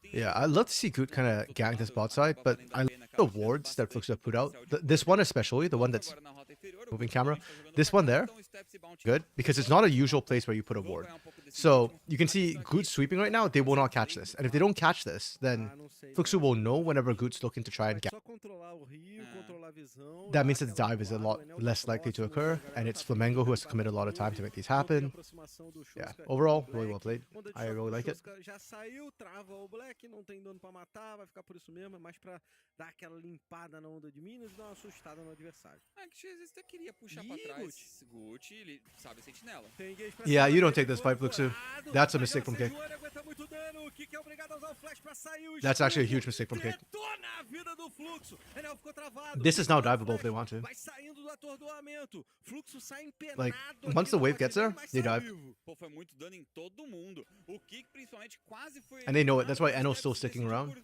não se And comprometer, White Kick's né, still não sticking flechar around. a If Kick parede, bases ir here, atrás, Juliera is pegar. diveable. No fim das contas, a equipe do So they need Fluxo all three to basically stop this consegue dive from sobreviver. happening. Querem brigar de novo, olha o Kick. Jogou a âncora, mas não pega ninguém. O Flamengo tá com a vida cheia. Gucci não tem mais ultimate. O Steps vai mandando bala e pouco Okay. pra cima do Juliera. That's actually really well played from Fluxu. Another 40-minute. Yeah, actually, you're right, Dark Knight. I forgot. Flamengo is one of the slowest teams right now. Conseguiram ali afastar o Um, time adversário, o Fluxo, Yeah, seguiram a torre. you're right. Se bem que Right now eles it kind of estão does. agora e o Though, Luciano não estão indo embora, to be não. fair, this time I think it's Fluxu are playing really well, which is slowing this game down. Because Flamengo have been accelerate the bot side. Good has actually ganked this multiple times, which, hey, props to them, right? That's a good job. It's something I was complaining that we don't see a lot of sometimes. So I think Flamengo is playing this right, but slow is Fluxu. And that's why it's like kind of hard. Like that bot side play, for example, like Juliera and Kick played that really well. And I know, like, just to make sure that that dive can come through. Você tava falando da build do Lucian, ele começou de mata crack em Skit. É DPS normal mesmo. É, DPS. A gente vê muito canivete, né? Às vezes como primeiro. Hopefully, fingers crossed, maybe Herald and Dragon will cause a big fight to break out, and that will swing the game. But yeah, if the game continues like this, Fluxu start getting a bit of an advantage. It's not big, by the way. Like one complaint I have about the Fluxu comp is a bit that the skilling's not great. Your Aatrox will outscale, but your Orianna won't. And Kaisa, you're picking it not really for skilling, you're picking it for the one shot, right? If you can take somebody out. Now, because of that, I am going to favor this a little bit more than the Lucian, but it's not like a huge gap. So Fluxu doesn't benefit that much from skilling. They just survive some rough points of the game. Actually, did I just give a 4? I gave a 3, yeah. Yeah, because I think I preferred the Flamengo draft a lot more. Yeah, because now looking at it, I think a bit more. The skill is not even that good on Fluxu, so. Yeah. Estou me sentindo na LCK. Acordei 3 horas da manhã, não tô sabendo? Eu tô com sono igual. Mas eu, como vocês falam, eu tô sempre com sono. O Skit até mandou um abraço. Eu tava assistindo o jogo. Hoje do CBLOL no final de semana. Ó, o que mais queria o Flamengo era levar uma barricadinha ali. Dragon's coming up. Flamengo have first move, Cryo on it. Mas parece que o Steps não vai conseguir pelo menos não nessa passagem. In terms of item power spikes, Steps has Kraken Slayer, so I don't think Fluxu actually want to fight for this dragon. I think you give it up. I'd love to see them actually rotate for Grubs. Oh, for Herald instead, though. Grubs literally just died. Wow, both teams didn't go for it. That's more on Fluxu, because Forlin has Prio topside. Não tem como, né, pô? De dia é muito difícil. No máximo com um cochilinho, assim, mas é difícil. Pra mim não tem muito essa de tipo... Yeah, Forlin's having a great game right now. Não, já passou da idade, né, pô? Não tem mais essa chance. Não dá, não dá. Agora vem a barricada, Skit. Agora ela vem, amigão. It's only going to get worse for Nin, too. Because, yeah, the Aatrox starts beating Cassante soon. Well, not like beating. We've seen Cassante just built tanky, and then it's hard to, like, kill the Cassante, but you get better push. Não, né? Enel vai Foi. fechar pra cima dele, o Nin só vai recuando, busca a proteção da torre, como a gente comentou, primeira torre do jogo.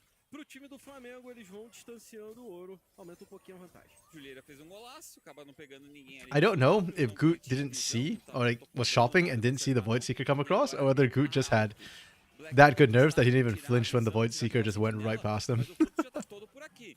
Dá tempo do Flamengo subir? Okay. Yeah, this is what I was expecting a bit more of from Fluxu early. When Forlan gets a lead on the top side in a matchup that he wasn't supposed to win, you need to abuse that. They still have strength here. Okay, good smite. Oh, never mind. Wow, how did they lose that? Huh. Okay. E ninguém vai pegar esse buff não, porque foi o Enel que acabou. Just as I was levando praising ele. Fluxu while they played the early game, Flamengo just completely stifled them right there. That's kind of crazy. If they don't give me a replay, I'm gonna go back. Okay, perfect. Thank you, CBLOL. Sorry, I want to slow it down because I'm not sure how Fluxu lost this. Bem inspirados. So they lost the smite fight, which is kind of bad in the first place. They probably actually could have turned right there. They had 4v3. I'm not sure why they were hesitating so much. I think they were just too focused on trying to get the smite. And then this is where everything kind of goes wrong for them. They get swept back in. And the ones to track are the Orianna and Aatrox. So Aatrox, Forlan here. Went for Black Uni, which is probably the right call, I guess. But because of that, the only landing on one target. And then Cassante does this Cassante things. I just want to see the engage.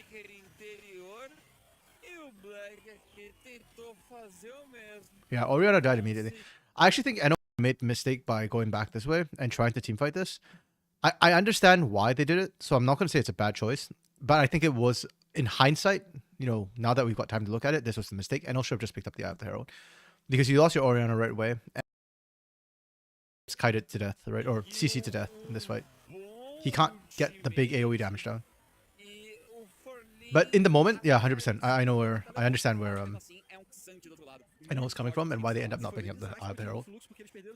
Caught by Cassante R in the Sedge ult during the element. Yeah. Yeah, like Zoska just vanished, man, when that happened. That's like so down. I was like, wow. I know that damage isn't coming from Blacky. Like, Emperor's Divide doesn't do that much damage. Especially not this early in the game. But yeah, everything just hit at the same time. That was brutal for Zoska. Didn't even get a chance to shockwave there. Yeah, Flamengo played that well. This game has been good, you know. It's not like one team made a mistake and just everything broke from there. You know, both teams have been playing good League of Legends. They are winning instead of losing.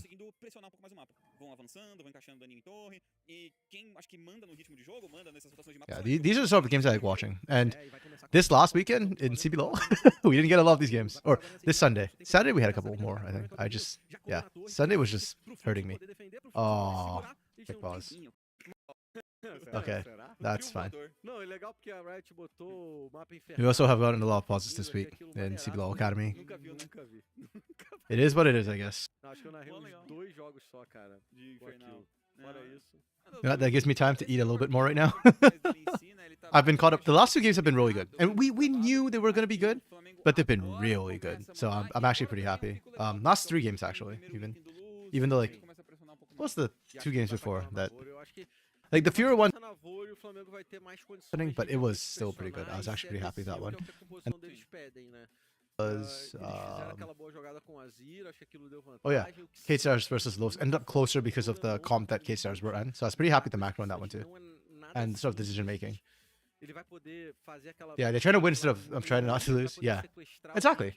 Like, that's why I'm like okay with teams where sometimes like a player screws up trying to make something happen. Like Los Grandes, some of their fights weren't the cleanest, but I'm still pretty happy with that K-Stars Los Grandes game because they were trying to win. You know, they were taking risks that they needed to close out the game instead of just like praying that the other team makes a mistake and then trying to capitalize on that. Which is what happened in that Pain game. Like, huge props to Chopa for punishing Pain, but that was like Chopa waiting for Pain to make mistakes, and Pain made the mistakes.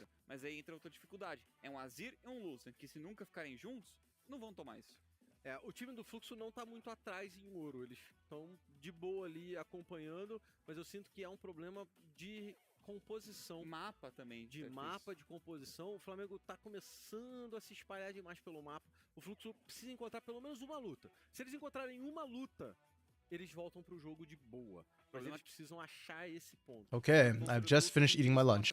It was a very good lunch. Pelo menos do jeito que o Flamengo tá jogando.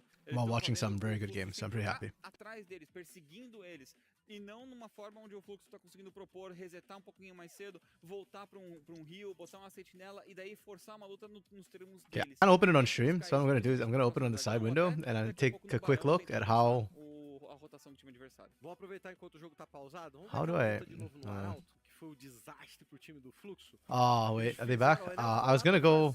Wait, no, this is a replay, right? Yeah, this is a replay. E de novo, Yeah, não that's teve fine. o combo que a gente comentou, né? A Oriana não deu nem tempo. Você vê que ela ultou ali junto da Realm, mas não deu tempo de acontecer porque o Xante foi lá e ele. Hey, gaming! I'm the turn on the fort! Oh wow, that was loud. My bad. Poderia ter sido a luta deles, mas como eu comentei, faltou. I'm gonna check out how the LLA game is going. Para o Arauto, vamos virar e lutar. A gente vem comentando, né, que tava muito It's longe Trigo and Grell. Holy crap, my ears. de chegar todo mundo e Sorry. aí depois querer brigar. O lance é que a gente tá falando dos abates que ficaram pro How is Xante, damage mas Trigo talvez and Roll se tivesse ficado going? com o Lucian seria ainda pior. So waiting for mistakes supposed to work really well in the academy. Yeah, I actually fully agree with what you're saying. And that's always been my problem with academy teams kind of going that way. Is that yeah, like you develop bad habits, you know? Oh, they're playing up against Estro Esports, who hasn't lost a game. Okay, so things are not going well for Hidan, Grell, and Trigo, unfortunately. Actually, things are pretty even, so that's not bad for all nights. Yeah, hope they do better. Yeah, and that's one of the big problems, like with and NA had the same problem for a while, where it was like just Jinx meta, right? Because whoever gets Jinx, you just wait for late game, and then you won one big team fight, and you just end the game. So, yeah. Pra galera que tá no Fluxo, a boa notícia é, eles não estão muito atrás.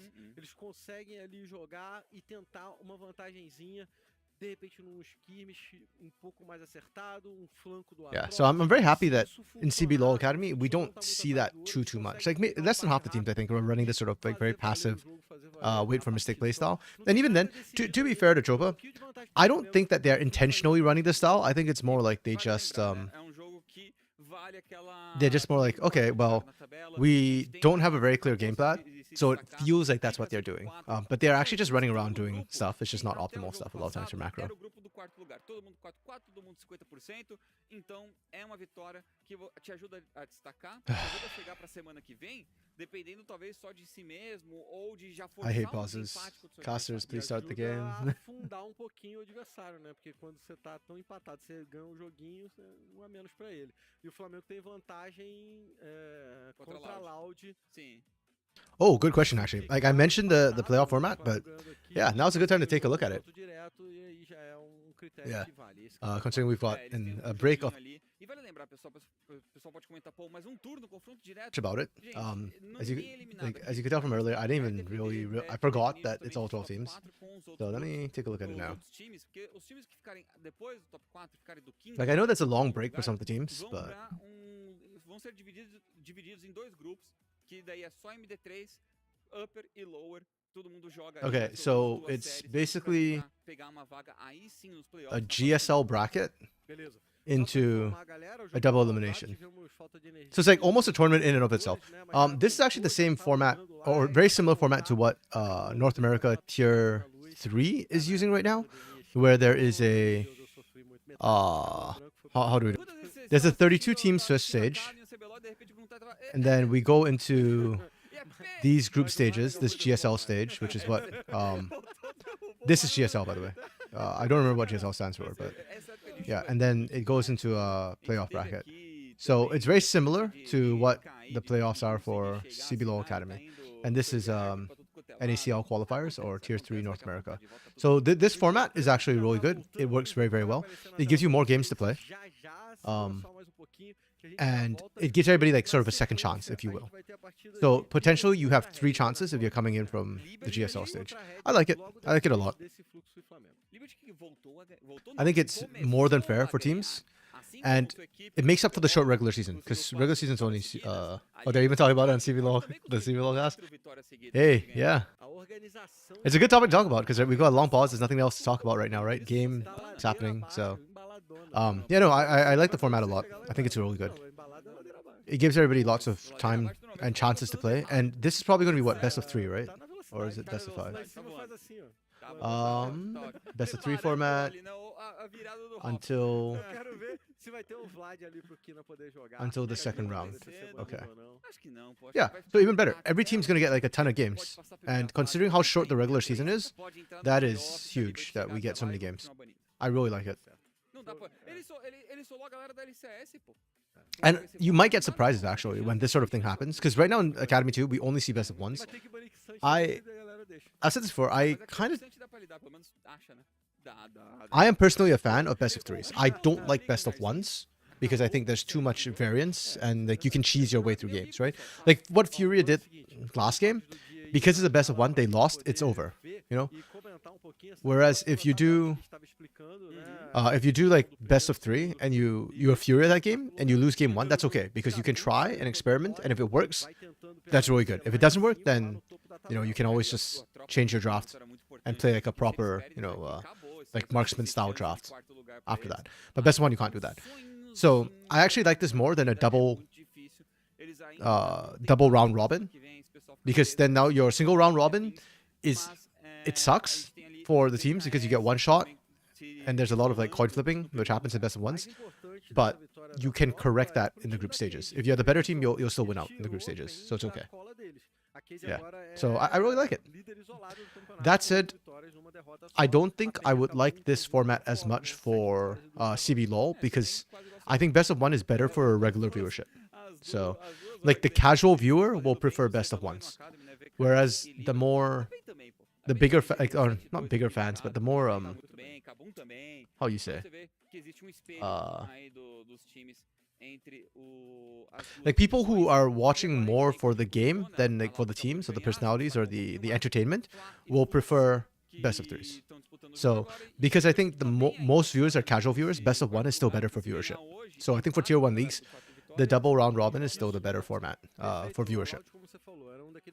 Season, season, like, well, the problem is like I know quite a lot of viewers too in North America. I don't know if it's the same in Brazil, who have been watching since like season 1 and season 2, but they're just casual viewers. Like they're not that connected to any of the teams, so they just want to watch like occasionally for the game. But if you do like best of 3, the days get too long, and then they don't want to watch as much. And that might just be a NA thing. Segue o fluxo. Será? Não vão, né? Acho que não, né? Será? Pedir demais? Melhor rolar desempate do que Rola torcer por desempate. rival. Yeah, because in Europe they have their own weird like format thing, which I completely don't understand, and I kind of really dislike the Europe format, but the European team okay with it, so it might be like a regional difference. Pensando nos critérios da semana que vem. E o Flamengo, no entanto, tem vantagem nesse. Yeah, I mean that EU format's now been like what? Falei pra vocês que já tava voltando, quiser logar e entrar no jogo. Não rolou, foram baitados, ainda tá com problema lá. Yeah, it's been quite a few splits and I still don't even know how the European one works, because I just do not understand. Yeah, it just feels like their stakes don't matter, because there's so many. Only the last one matters. I don't know. It's kind of I know that's not the case, because I know that you can qualify through the others as well. It just, yeah, it's so hard to track what happens, and their season's so short. And that's why too, like I'm saying, like with this format, I like it for Academy, but I'm a bit worried about using it in the tier 1s, because then the season's very, very short too, right? So yeah. Vamos descobrir semana que vem. 4, 5, 6. Vamos saber semana que vem direitinho pra gente ver quem que vai ser. Man, what happened? Why is this pause so long? O importante é saber esse de primeiro a saber quem não joga a próxima fase. Porque yeah. By the way, props to these guys. I said it before. With the other set of casters, the Legolas caster is actually I should. Sofchan would know for sure. I just, yeah, that's my bad situation.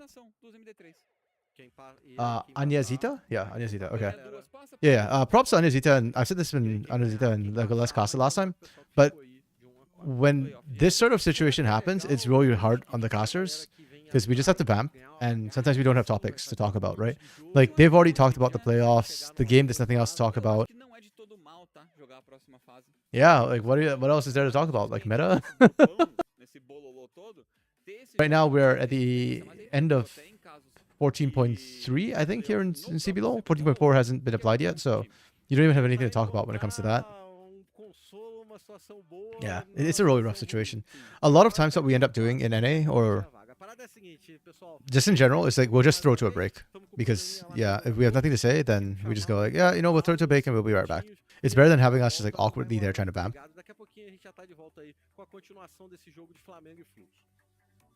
Yeah, so there we go.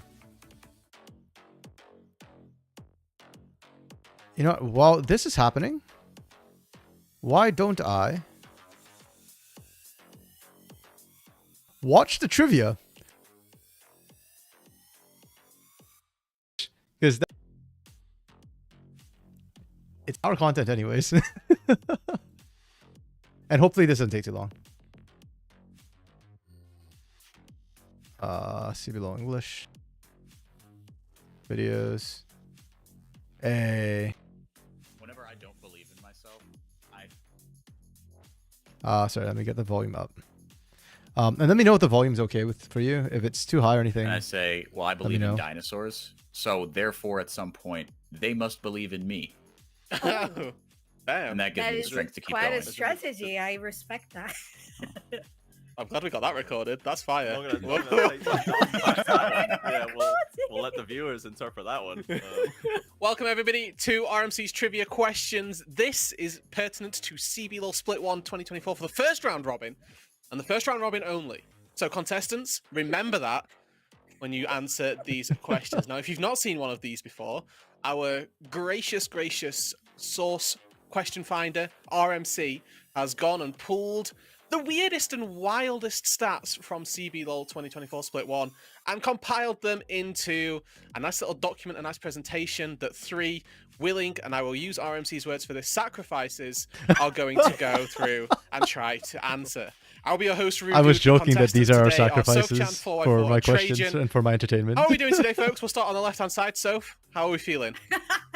I'm so excited. I think I'm going to be just wild smile and laughing all throughout it because this is so much fun. And I'm just so excited to see what's going to be the wild stats that RMC has cooked for us. 4-4. Now, you're To be fair, not all my stats are not insane. Not as a winner, notably. Nope. Notably not as a winner. This is my third. Okay, so a couple things. First of all, not all the stats I feel like insane. I try and find some which I think are just like generally relevant, as well, so that like the average viewer can find it interesting. I'm not trying.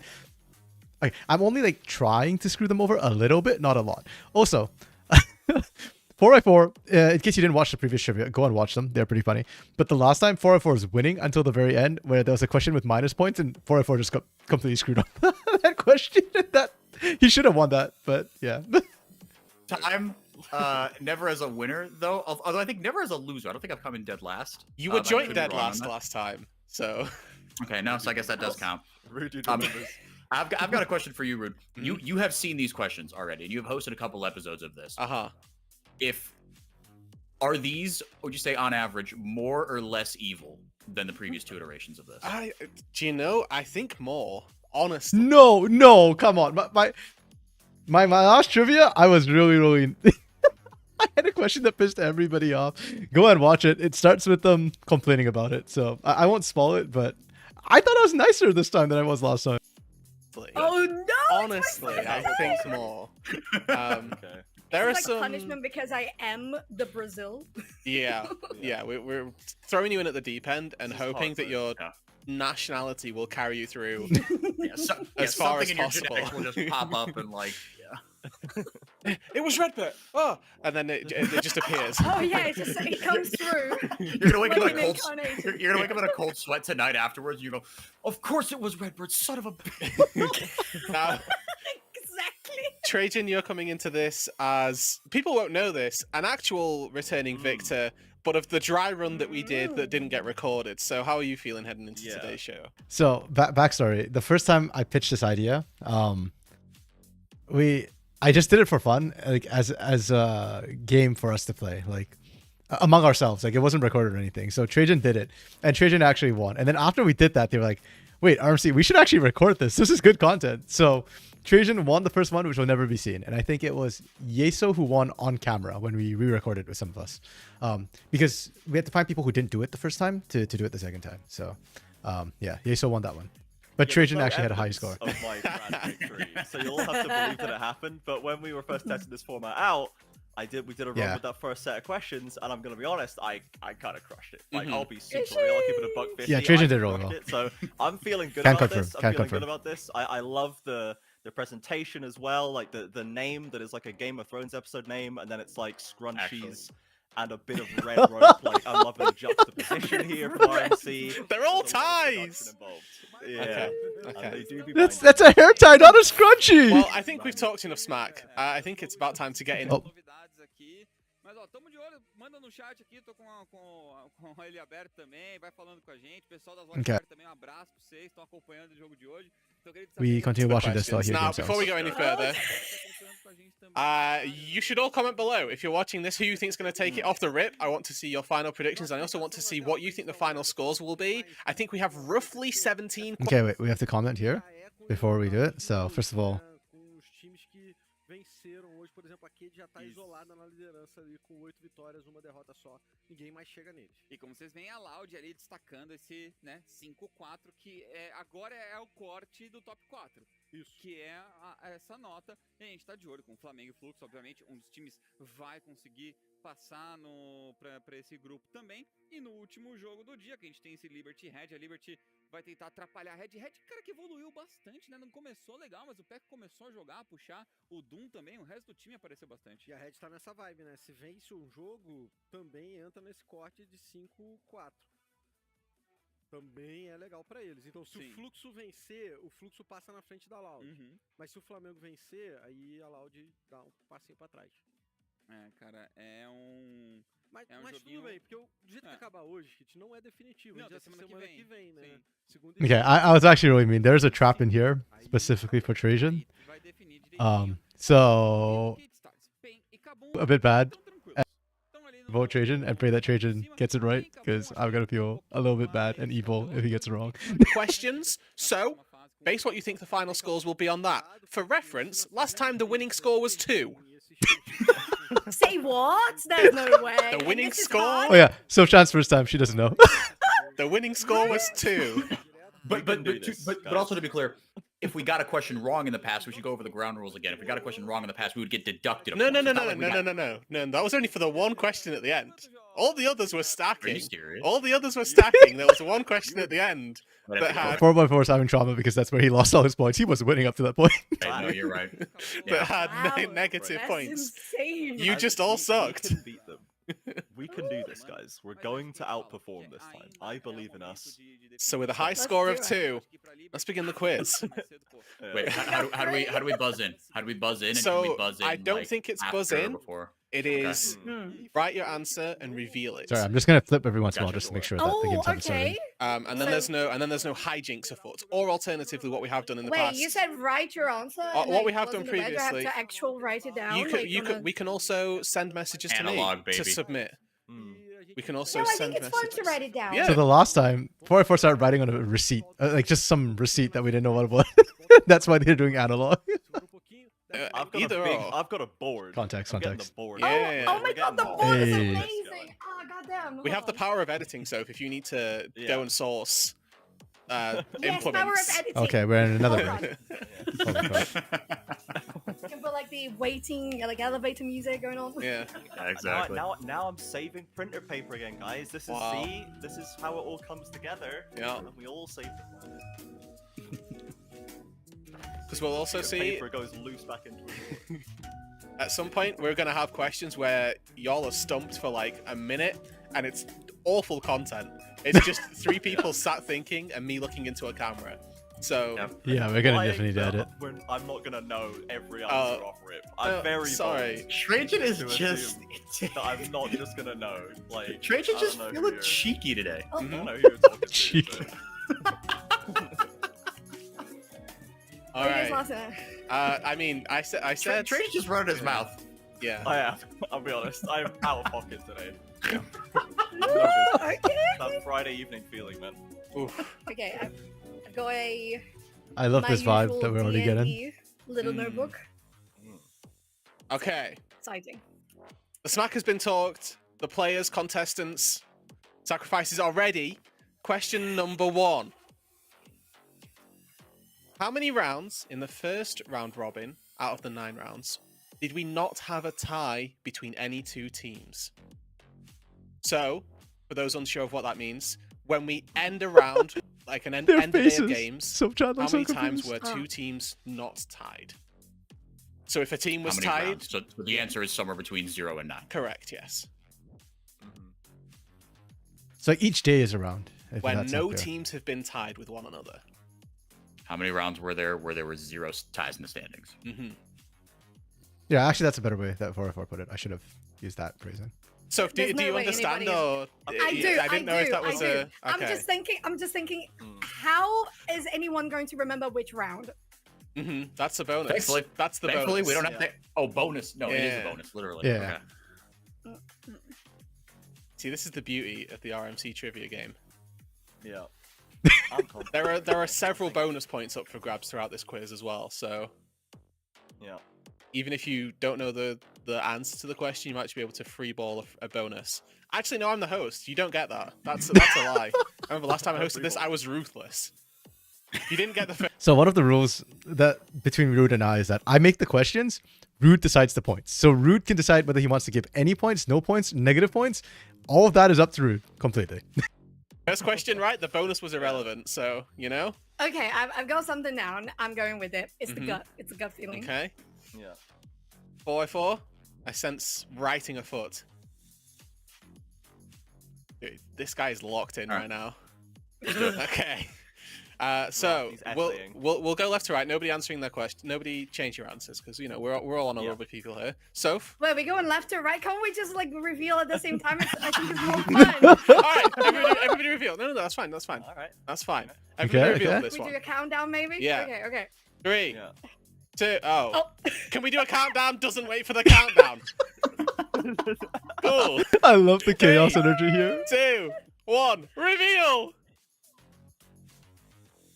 So 3, 0, 0. 3, 0. 0, and No 0. rounds. No rounds. Here is the answer. I feel like there's been a tie at first every single round, no? Yes! Yes! I know you No RMC. tie, I know okay. you would say bonus which rounds to try and make us think there was a Yeah, round. exactly. Nice This is- try, this is- But that's RMC. funny. RMC. Damn, these two know me. Literally, that's why I put the bonus round was just to screw with them. This is why I say like, yeah.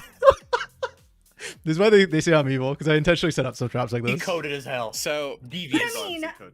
I'm thinking about it. So maybe I did understand the question a little bit different because it was supposed to be the results at the end of the day, right? So Yeah. isn't the first round like always 0 and 1? So or it's not a tie. all They one were and ze- all 1 and 1. Oh no, They were all she 1 didn't and 1. misunderstand the Oh. question. So Oh. two no. teams like having the same score. So if 2 teams went in 0 and 1, I thought That's it a was tie. within the round. Oh. No, Yeah. that's fine. Well- It's okay because then the first round would make sense because you got everyone on 0 and 1, and 0 and 1 is not a tie, yeah, right? yeah. Oh, You okay, know, okay, You know okay. what? Fair. You That's fine. answered Yeah. your question very well. Unfortunately, Yeah. Well, that wasn't the right question. no, that's all right. I'll make sure. Yeah. to Yeah, the double wording on that check. wasn't ideal. Fortunately, coincidentally even, maybe not fortunately, the answer that is only possible is 0. There was no way until the last round for it to be this way, and it would have relied on having like an even split of teams going 9-0 to 0-9, equally like one game switching every time. So Yeah, so the scores would have like 9-0, 8-1, 7-2, 6-3, 5-4, 4-5, so on and so forth, all the way down. That's the only way. It can only happen on round 9.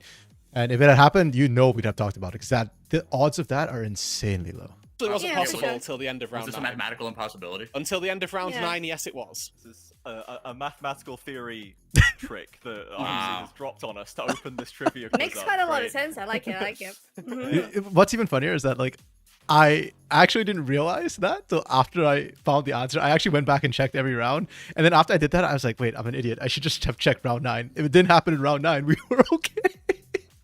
Since Classic franchising Boomer RMC. 2021 season 1, I like it. I like it. Sorry, I missed Mhm. it. Since franchising, Boomer RMC. 2021 Season 1, for those unfamiliar with when franchising started, what is the average round out of the total 18 rounds in which we see no ties in the standings? So now you explained to me 3 times because I asked twice and I still Yeah, didn't It's okay. understand. So, Between teams, not as a team Uh-huh. score, between teams in the standings. in the standings. What is the average time we see no ties? Like what round? So is it round 3 we see? Well, it's not round 3. We determined Well, it's that's not impossible. possible, right? Is it round Yeah. 15 where we see no ties between teams?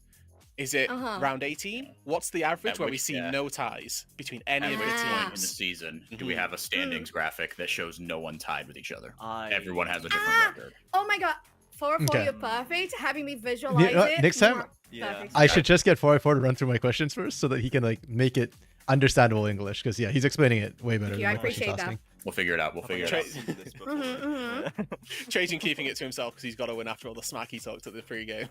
Yeah, I can't be So good at if nobody gets it exactly right, No do we go by points. the closest? Nope, no, No. points. For this one, no points. Because, Wow. because it's You like can see what my score was 2. because it's a definitive number, I'm going to go no points. If it's like a theoretical continuous number, so it could be like anything on a large range, then I'll give closest. Okay. But this is a fairly actually narrow gap. So if you guess it right, you guess it right, and you Okay. get the point, you know? And I will say, Rude, yeah, like, he's got the discretion to say that like, you know, plus or minus 5 if you're within, or like plus or minus 3 rounds. I'll give it to you. He can say that. That's completely up to him. Like I said, I just come up with the questions. He's the one who decides how close or how far and how many points. Mm-hmm. And there are a couple like that later on where we'll do closest wins and stuff like that. Yeah. Yeah, so as you can But see, I'm going I do that. by eye based on the question. Ruthless Rude out in force, stopping points. He is without Ruth. I got it. Yeah. Everybody have an answer? Are we close? Are we? Hold on, I'm changing. Okay. Okay, I'm ready. Pivot. Okay, let's see who gets The closest big here. reveal in 3, 2, 1, go. Round 12, round 16, and round 18. 12, 16, and 18. I've Yeah. got terrible news. I have terrible no. news. It's gonna be like Uh. 7 or something. It's gonna be at the lowest. It can't be 7. It's gonna be... There has never been a round where there isn't a tie. Okay, Wow. so this is what thought I was gonna pick, but I thought that the wording of the question actually fully precluded it. It didn't just imply that it couldn't be, so I got baited into thinking the way he's put this question means not even RMC can be this evil. Well- and I was wrong. 117 rounds he's checked. Yeah, This I actually man is checked so all I of them. thought outstanding. There must Legitimately. have been one in like 2021 season 1 before I was watching the CBLOL, and then the Yeah. average is 18, rounded up to 18 because there Yeah. was one at like 17, and the rest of them have never ever happened. So Well, unlucky. Know your trivia, CBLOL fans. There has never been a round in the CBLOL where there hasn't been a tie between at least 2 teams at the end of play on a day.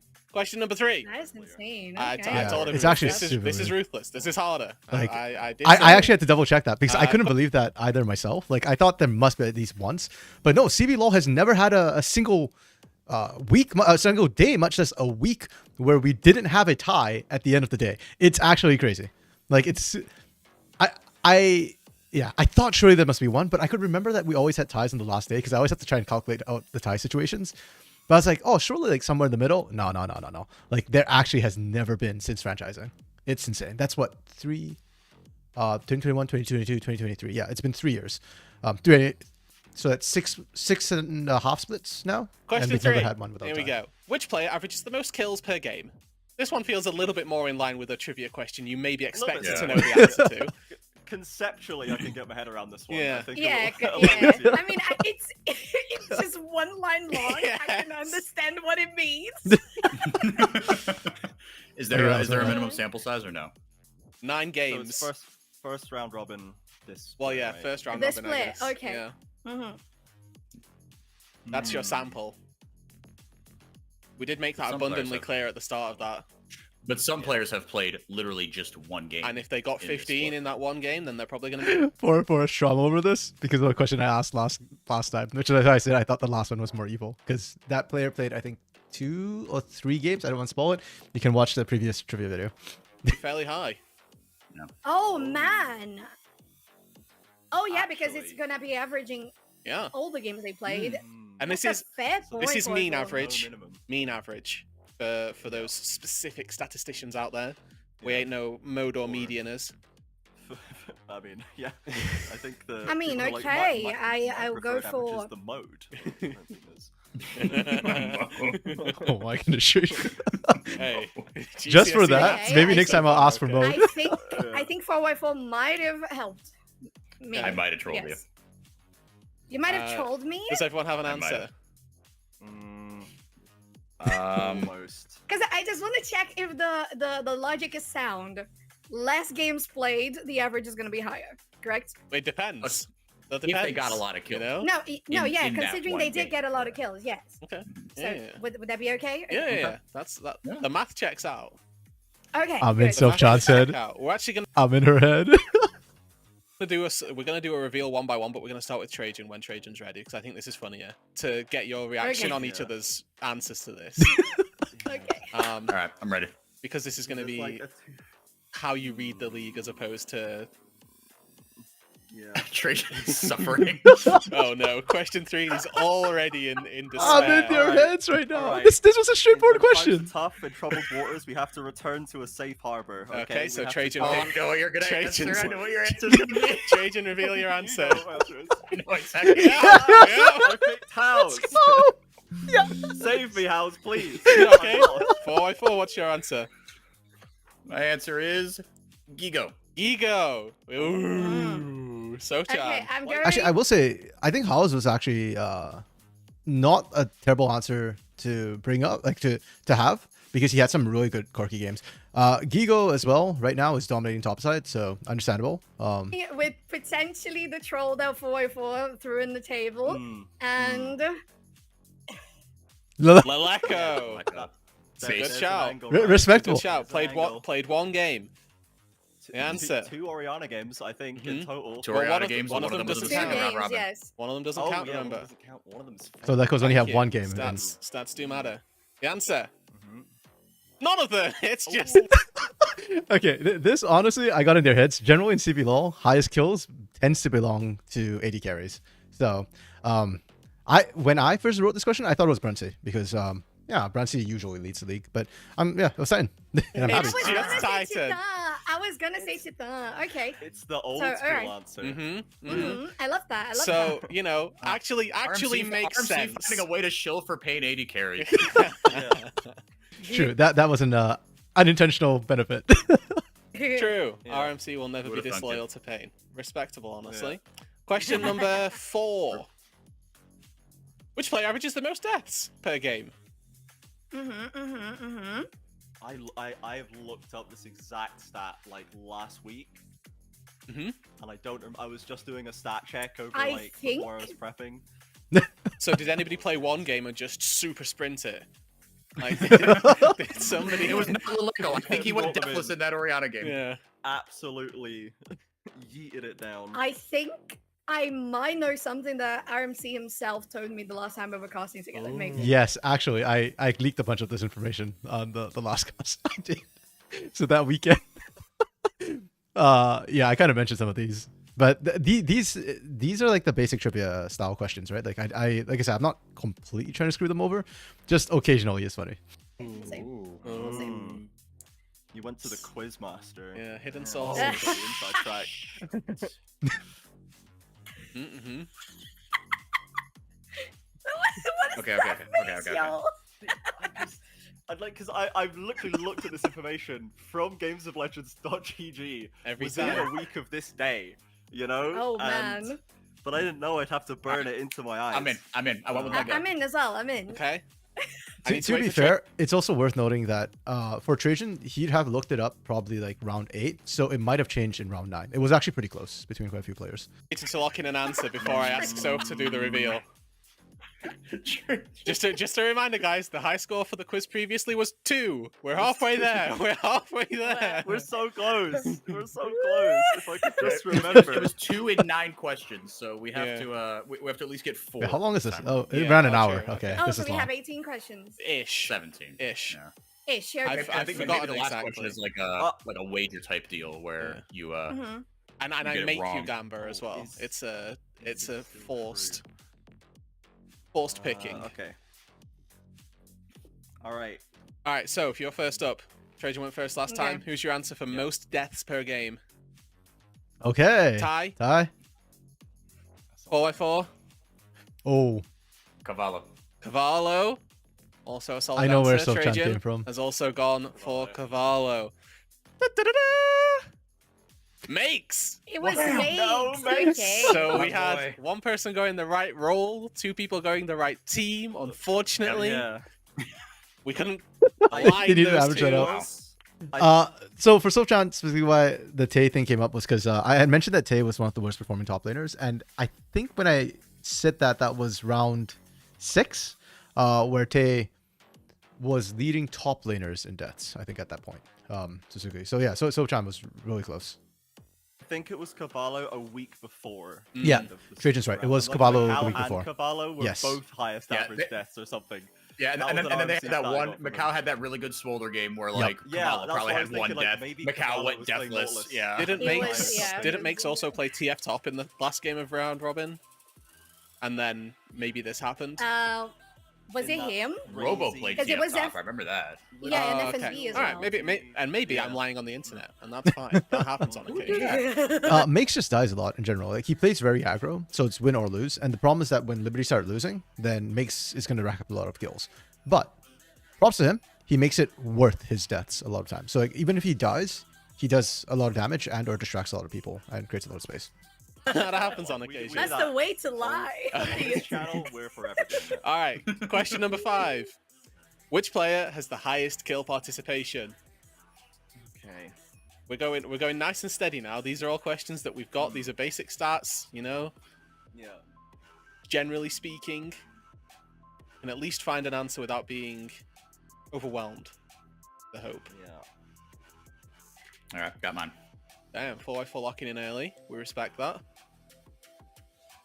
We'll get you to go first, 4x4. Not yet, but you know we've done the other Debating two. between him and someone else, but Oh, went So with I am also locked in. went with McDutt here. Yeah, I'm good. Let's go. Not, All right. I feel like people are more confident this time around. I want everybody to do it at once, and then we'll judge each Okay. other's reactions. So 3, 2, 1, go. We have Croc, Great hero. Drake Hero, and Karaoke. you're gonna karaoke. Karaoke. Okay. Ah. So we have three different Three picks. junglers. Yeah. Shockingly, anybody gonna get a point? Yeah. No. Just when they thought they were safe. I have you. Oh, just when they thought I was giving you easy on them. Just so you know, I do choose the order of the questions intentionally. Frosty. I was Oh thinking it could my be a God. support. You've forgotten who Two your games? you've forgotten Oh who my your God. quizmaster is, folks. You've forgotten who the quizmaster is. Yeah. I'm merely the host, and in this instance, Oh. I do not make the rules. This is an God RMC special. damn. Yeah. Question number 6 with everybody with two Oh, points on the no, board this is total. No. We came off so hot. Which player has won the most match MVPs? Bonus point for how many they have won. Ooh. Which player has won the most MVPs? This one's pretty Bonus straightforward. point for how many they have won.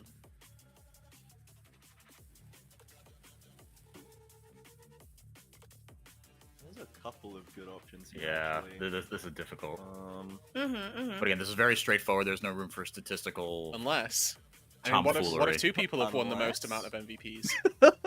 Oh Rooted. no! That's Don't put that evil on me, man. What if 3 No, people? don't do that. What if there are In my defense, if that happened, I'd put the bracket S, which player or players, because yeah, that would have been a little bit cheap to. 4 people that have Stop. got 3 MVPs? No. Yeah. No. No shot. Also, side spoiler, Rude is quoting an actual stat when he says that. What if this is actually a 4-point question? What 4 point? What? Because if you name all 4, I have to give you all 4 points. You know. But it says which player, not which players. See question guess 2. if they're See all question true. 2. Because that was. Whoa, in my defense, if it can be singular, I can put the S because that's bracket. That's optional. So the fact that I didn't do that here means it's singular.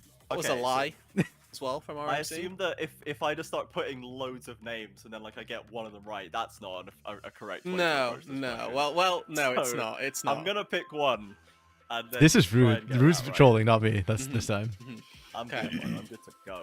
All right. Hold on, I'm putting one more name just out of safety. Out of safety. Yeah. Okay. All right, let's do it.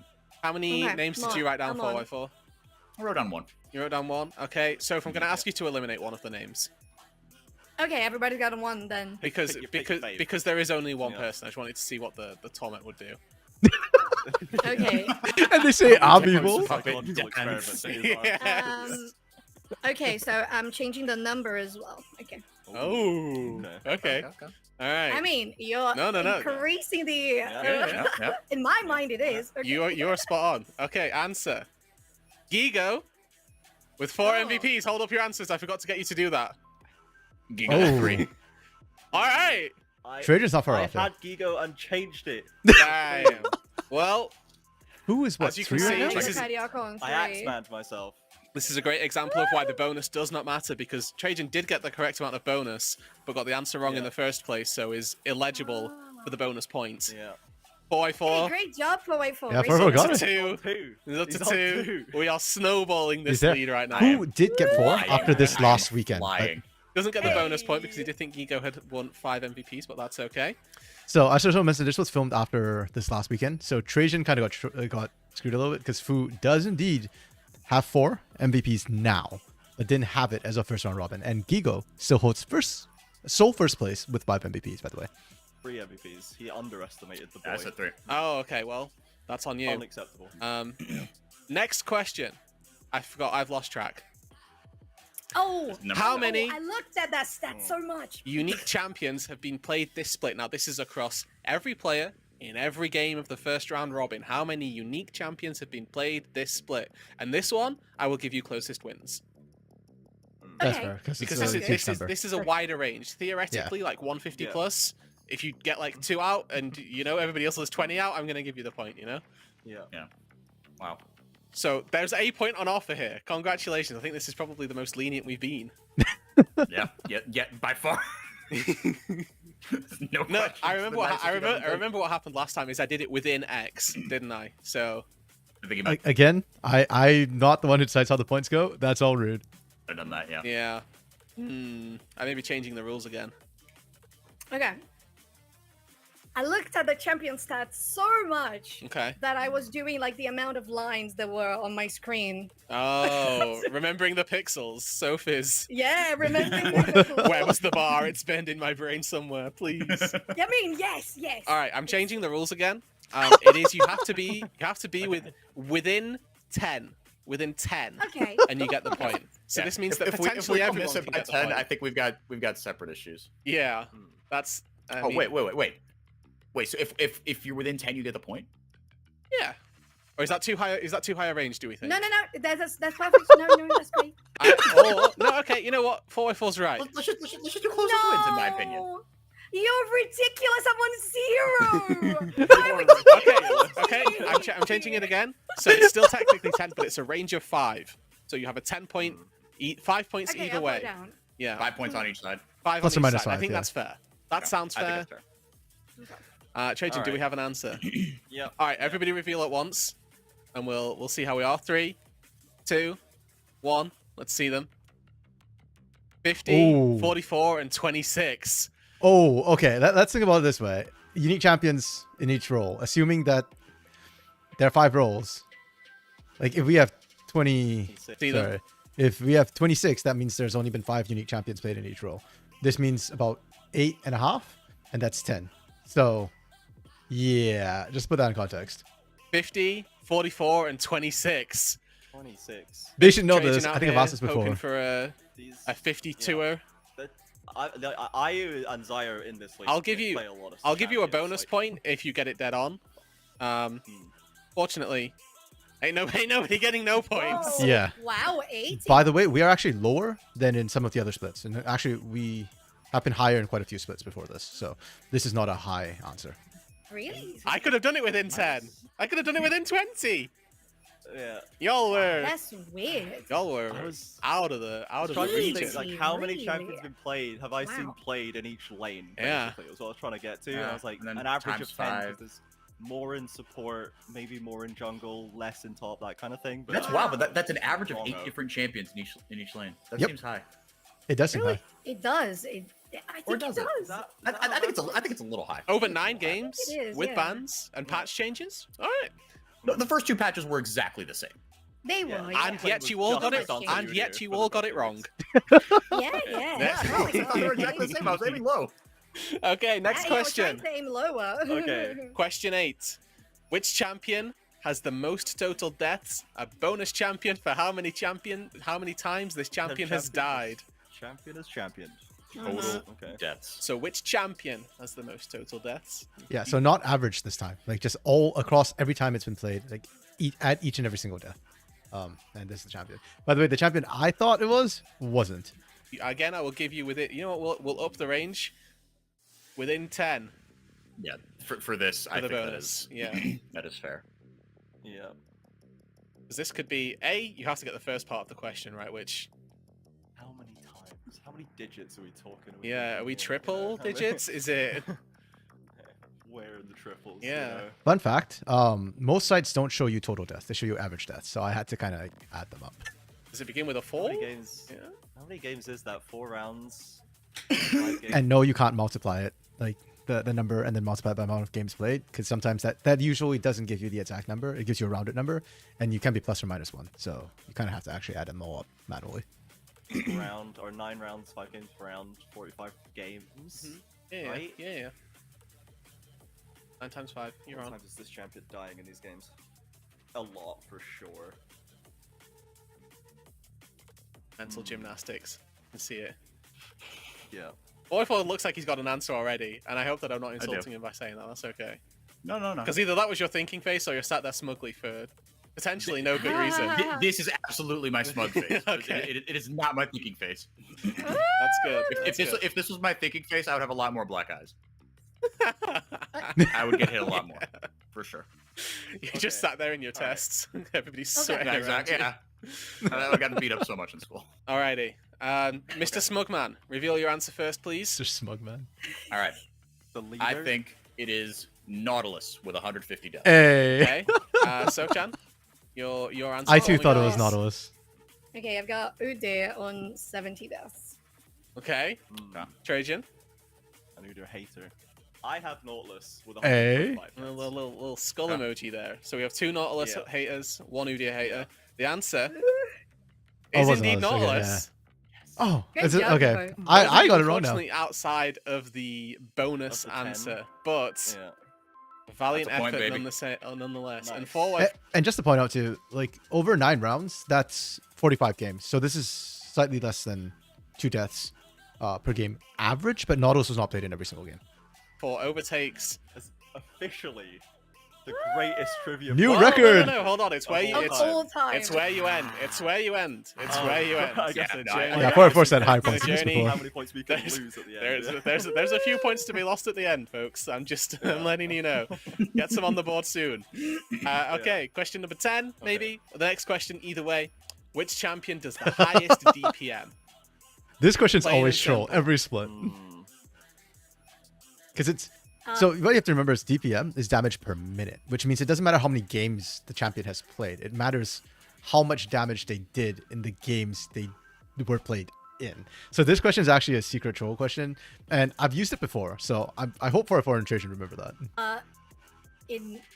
On late game, full items, full build. What are we doing? In the entirety of the game. Just So just Oh, in the entire.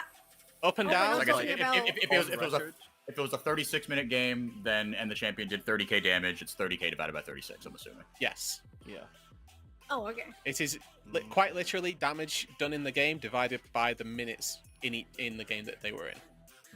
Okay. Yeah. It's a straightforward question. To be fair, Sure. Chan is kind of getting screwed by the first because this is the first time she's playing in this, so some of the language that I'm using is probably not ideal. In the game for 1 minute and you did 100 damage, it would be 100 DPM.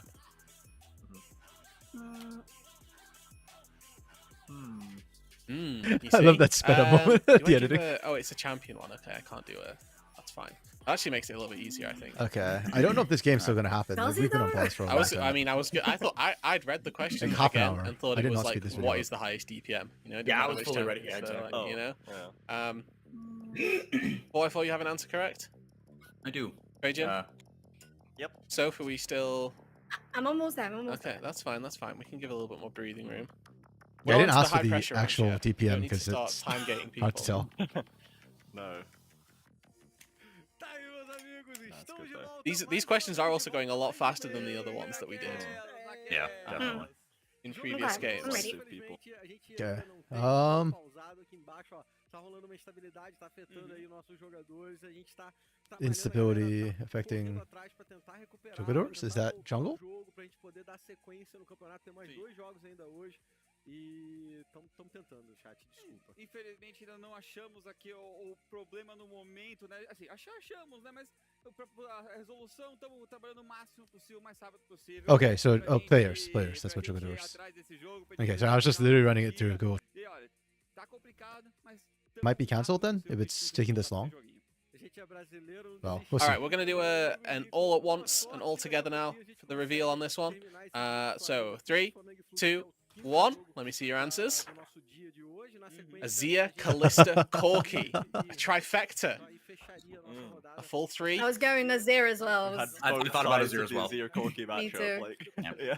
I think we've picked champions with too high a sample size, but let's find out. LeBlanc. Sorry. Oh, Dinos, no. He's Wow, that's ruined it for insane everyone. DPM. 993, almost a Almost 1,000. 1,000. Yeah. Oh, That is Wow. wild. Okay. This is Really why is, it's yeah. Hermage now, man. So there we go. Mm. There's only one team It that was all plays it. Tinos. Always him. Uh-huh. Literally all him. Tino's, man. The next question. Tino's built different. One pilot. Which champion has been played in the most different roles? 10 minutinhos, mais uma vez no intervalo, mais uma Dun, vez. dun, dun, dun. A gente tá tentando arrumar isso daqui a pouco. So this one, I feel like this one should be easier question. Yeah, this one's pretty The straightforward. champions that you can flex are far fewer.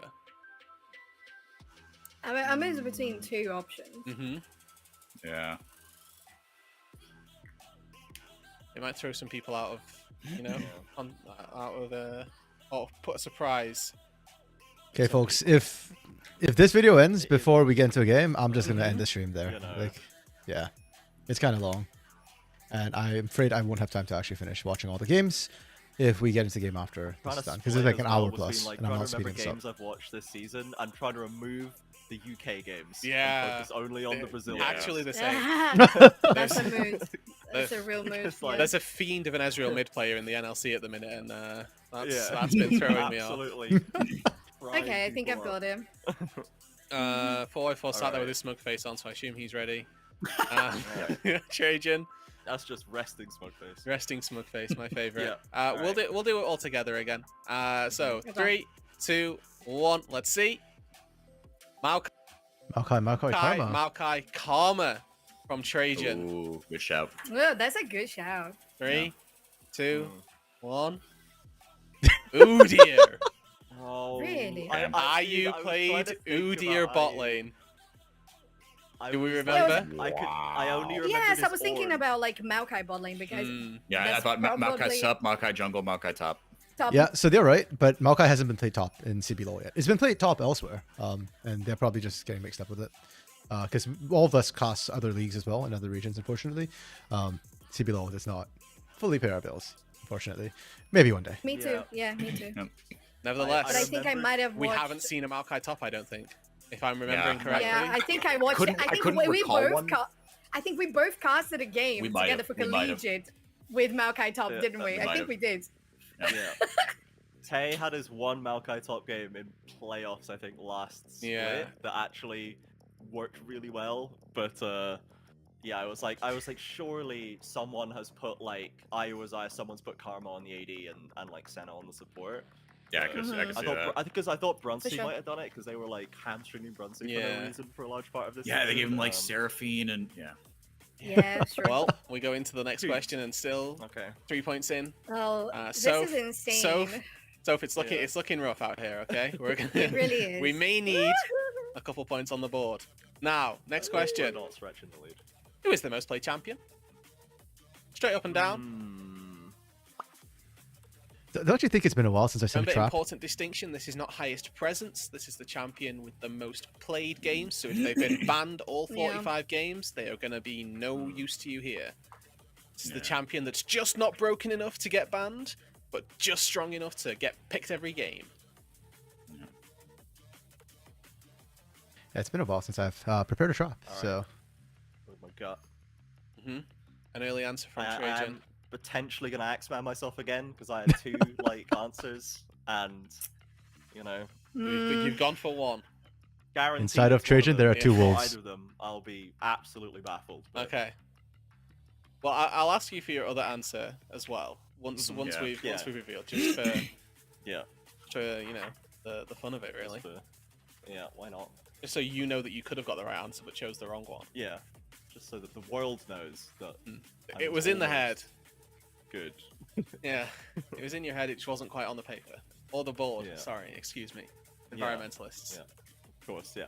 Same planet. I'm sure board markers are like worse somehow. Okay.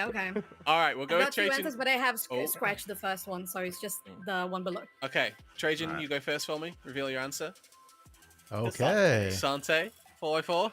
Highest present champion, highest presence. That's bans and picks. Shoot. Yeah. Azir. Azir, Soph. Hmm. Maokai. Okay. Oh, with the scribbled out Ooh. Cassante there. Oh, Trajan, Yeah, what because was your other Biggest theory? presence, I think. My other one was Varus. Varus. Oh. Okay. So we have My other one was Javan, actually. Cassante, Azir, Maokai. If I'm not mistaken, were our answers. we actually haven't seen that much J4. Surprisingly, I would have thought we'd seen way more J4, but CBLOL somehow doesn't like it that much. Okay. mhm. Yeah. Yeah. That's a good one. There we go.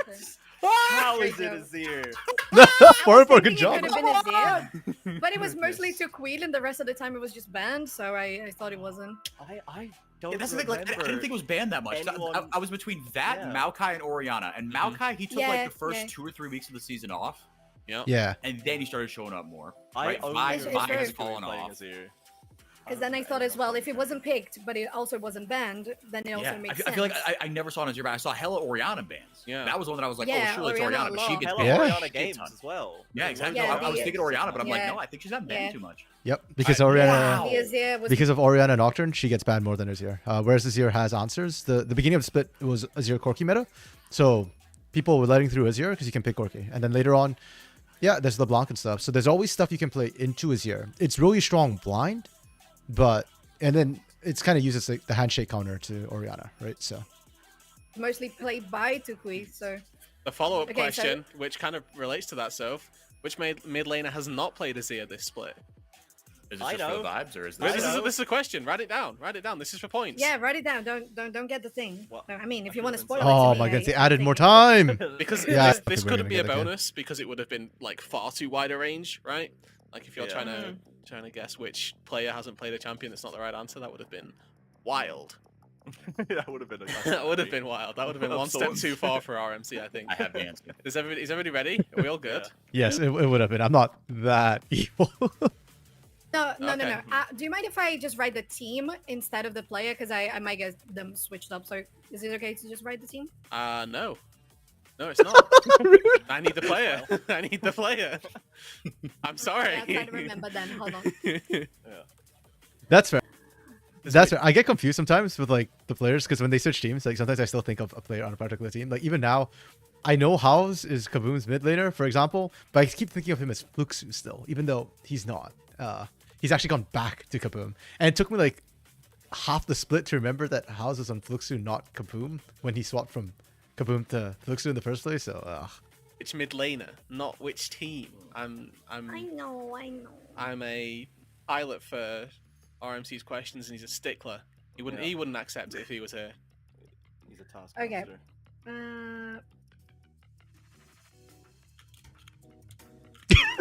Spin up. Every time we get Yeah, that, I find it funny. music goes. Yeah. Because while you were gone, Soph, by the way, this is what I said, that we'll soon Oh. realize that the content is me asking a question and then everybody sits thinking for a minute. Whilst and Soph is going to be I like, love that. let's go. Oh, yeah. I love that the music got louder too.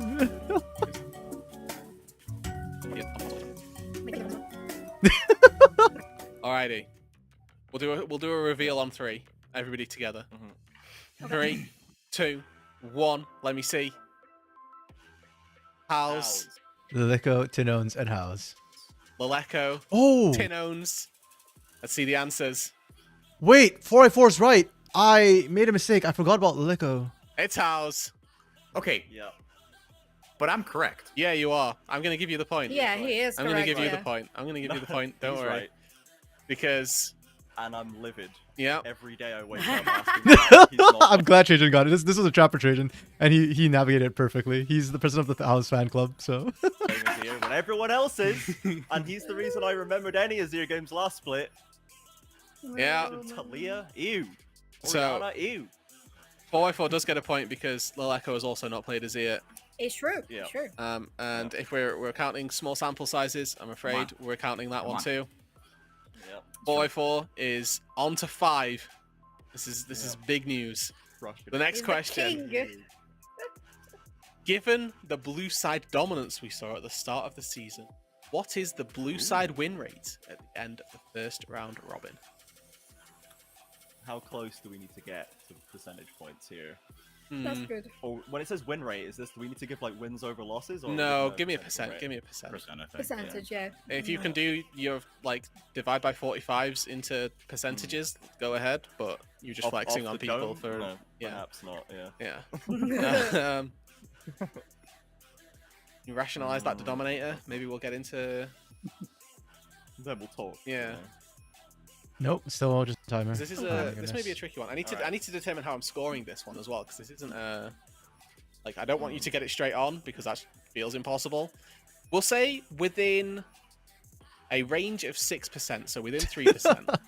What? That's so tight. Within 3% each way. Yeah. If we get it bang on, can we get a bonus point? Yeah, of course you can. You're not getting it bang on because I don't know how many of you have put percent like Yeah. point.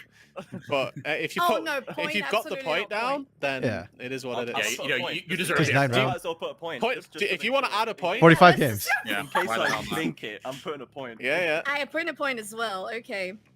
It's 45 games. Like you can do the I math put on it, Just that. in it's a little case. weird, but it's, for the it's good bonus right point, now. Yes. you need to for Yeah, the bonus point. sure. All right, we'll do a slow reveal on this one. This sounds cool. Soph, we'll go with you first. Okay. Your answer for this blue side's win rate is 54.3. Okay. Okay. 4x4. Blue side's win rate this split is 63.71%. Okay. And Okay. I don't know if that's JJ. equal by 45. To 3 I- significant figures, please. went for 63.5. So we've actually gone for almost the exact same. All right. Yeah. Yeah, you both It's wild. So we have We almost like put the exact. Almost put 0.5. We almost put If the it's exact like same thing. 0.62 or something and Yeah. you get it by twice as much. well, the good news is we got there. Oh wow. Yep. So we have Nice. two Great that job, you are both. you Okay. both are within the range, correct? Yeah. Yeah. I think so. So I said plus or minus 3%, and you both put 63, didn't you? Am I? Yeah. Yep. Mhm. So They that's did. close enough. Big. Imagine if you'd put 64 though. How crazy would that have been? Anyway, They just rounded up. the next question. What were the most and least common dragons in CBLOL? This is a 2-point question for the most and least common dragons in CBLOL. Pretty straightforward. They should be able There's to an answer. Get my dart opportunity board out. for me to nice you all here, but I'm not going to do it. Mm, Actually, okay. do I do it? I don't know. It would be out of character. It would but be. I'm not It would be gonna out of question character. It would. Quite right. So, unlucky. I'm not going to give you the hint. We'll see if anyone can catch it. Spoiler: Rude was never gonna get the hint because you can't hint at it without spoiling it. But also, he kind of, yeah. Hint? There's no hint. There is no hint. I usually, Oh, like, you know, okay. you need to. If we put the thinking caps on. Maybe that was the hint. Yeah. Oh, Dance. Okay, slowly I've down. already got something down. I'm okay that I'm on 0. Spoiler, it was the hint. So it's fine. Yeah. I get 1 point. It's okay. 4 is in the zone again, working his way Mhm. through. Trajan, are you He's got this mug. He's got Trajan, this mug. are you ready to answer? Yeah. 4 you go first for me. All right. Most Chemtech, least mountain. Okay. Okay. Soph, Most hex deck, least mountain. we are mountain Okay. soul haters out here. Mountain haters. Trajan. I like Mountain. Most cloud, least Oh. Chemtech. Okay, well, we've all forgotten that Elder Drake exists. Well, Oh. Well, And most is Cloud. Cloud. And most is Cloud. dude, I'm gonna be real. It's literally always cloud. It's just Every time always this question Cloud. is It always asked, is, it Every always is. season, Yeah. every year, every region, the answer's always cloud. It actually is. It's kind of weird, but I was generally gonna say- Cloud's the most common Hold for some weird on, reason. I was gonna say that the least common is very easy. Because Yeah. Yeah. it's always Elder. You know, it is always Elder. oh man, I For fair, I'm I'm kinda. Shut up. Shyvana, by that logic. yeah, The fact. Well, actually, the least common would be Smolder, considering the amount of games. Well, Shyvana hasn't been. Shyvana has less. Oh yeah, you're right. Maybe I'm Ace, yeah. wondering though, just out of curiosity, aside from Elder, what was the regular soul? that was Unfortunately, released? Soph, I do not have that information to hand. I'll ask that. When we have downtime, can you go and Games of Legends it or Yeah, something? yeah, I will, Just I while will. we're thinking on the next question. I 'Cause will. I'm interested now. I Okay. want to know if it was actually Chemtech. If anybody, since yeah, we had it at top and if bottom. if anybody did get ruined by the fact that it wasn't Mountain, I'll put the next question and I'll go find out. So, spoiler, it's gonna be hard for Rude to find out because most of these things will update like to live, and this was after last week. So this was after round. What round was this? Oh no, this was before last week. Sorry, right before last week. So it was after round 10. So it might be skewed question. by Oh that. my word! Question. CBLOL is known for action, and we often have fights level 1. Rarely, we have slow games. What was the latest First Blood time? Bonus for which game it was in for the latest First Blood. So the question, quite simply, is what was the latest First Blood? Yeah, I don't know why I you added that guys do preamble. that? So the last couple of weeks. Have Are we been doing seconds as well? Of course, of course, of course. Of Yeah, course, seconds. of Okay. course. Yep.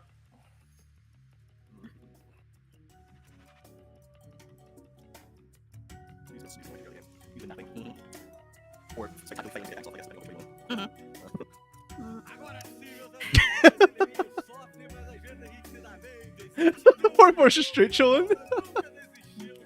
Oh, are we back? All right, this is impossible to think we're find. back. Yeah, it's impossible for Rude, Unless unfortunately. Rhymes, yeah, yeah. Unless you're I RMC. guess. No, I wouldn't put it past Yeah. RMC to go through and just He's got ways. Just add them up. add them all up. Yeah, I really would. That is generally how I find some stats. Is I manually go through and comb through everything. I am not doing that for Drakes. Yeah. Yeah. He's doing the stats op position. Yeah. Okay. Okay. I'm done searching that. Are we all ready with an answer? Yeah. Ready. A reminder for the question. What was the Oh, sorry. It looks like the game's back. So we're back to the game. So where were we? Fuxu, Flamengo. Oh right, pretty balanced game state so far.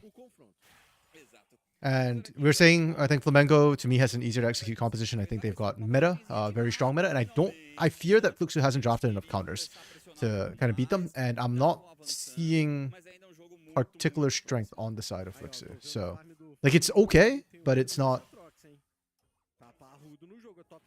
meta for a reason, right? It's a little bit like Kaisa, Bursty Champion, and all that. Perhaps not quite as safe as Lucian. It doesn't have the scaling of, say, something like a Jinx or a Smolder. Yeah. I mean, these two are pretty meta, so that's fine. But really, it feels like an AD diff in terms of champions to me. Sim, provavelmente vai locar isso na Caixa, talvez na Diana, né? Mas provavelmente Caixa. Ó, 30 segundos pro dragão. Próximo dragão do jogo pode ser segundo passo tanto pro Flamengo quanto pro Fluxo. Teoricamente, o Flamengo tem maior condição de conseguir esse dragão por conta do tempo da composição que eles têm. One dragon apiece. It's another Cloud Soul game. Literally just came from the trivia. It's always Cloud Soul for some reason. We keep seeing Cloud Drakes. I don't know if it's like ever so slightly weighted towards it or what the reasoning is, but yeah. More often than not, it's Cloud, which is the most common. For both of these teams, not super important. I do think for Flamengo it'd be really nice if they could get it, specifically for steps, because a lot of times you see Lucians, the way they play is they dash in, put out the damage, and then dash back out and walk back out as fast as they can. So having a bit more movement speed would be great for that. Yeah, Flamengo, first to the move, they get in there, really solid, they deny vision. I like Zoska's call to keep on pushing, but now you've got a Cassante behind you. So top side, Nin is going to try and look for something, but Goot, ooh, whiffed. Oh, Steps got locked down. Steps is dead. Ignite came down, he's dead. Yeah.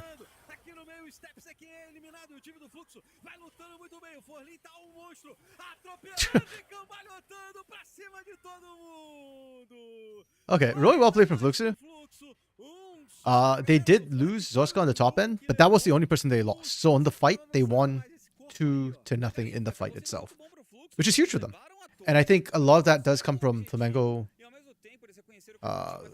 how it kind of happened, and the fact that Steps kind of got left alone to deal with the flank from Portland. There should be a replay on this, right? So you can break it down there.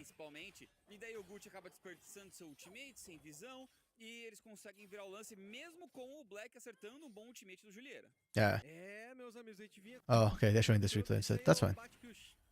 Yeah, unfortunately, as an Orianna, there's absolutely nothing you can do in the long lane, and Nin has red buff, so you can't even outrun him, which is, yeah, it's kind of GG, unfortunately.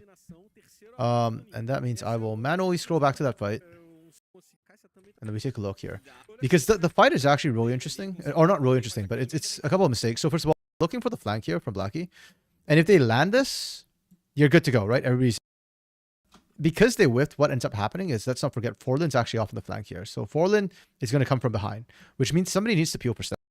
But watch Bounty here. Bounty gets caught up, which means that by the time Forlin actually approaches, Eno is now in between your support and your AD carry.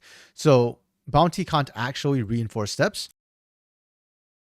That's just really, really unfortunate. Bounty stepped up a little bit too far. You're Emilio, right? You should not be stepping up. You're not a tank.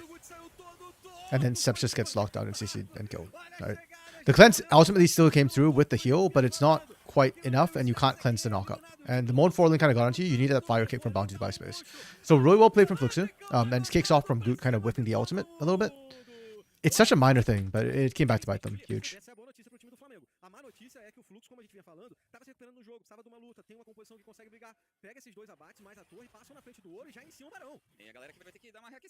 Ooh, and I like this. Just straight to Baron at 20 minutes. Flamengo is not aware of this, and we've seen it before. This is not that super fast take we saw last game. Whoops. Sorry. I was trying to check what the last game was on the side. It opened up the wrong window. Okay. Yeah. See, this is a better fight for Flamengo, where, first of all, Fluxu's already taken damage from Baron because they hard committed to it, and that's why it's kind of risky. But overall, they're still okay. They still get out. Oh. Ooh, okay. Then getting a little bit greedy. Good punish from Fluxu. It will cost them turret though, because they don't get the reset. If Steps is feeling ballsy, he might be able to get some chip damage in the inner turret, but I think Steps has learnt the lesson from Nin not to overstay. And last game I think was, I can't remember, it was Loud who managed to do the dragon really quickly, I think. I can't remember. Yeah, the team that snuck it earlier today made me a bit scared. On paper, this is what's supposed to happen when you try and sneak a Baron at 20 minutes. It kind of doesn't work.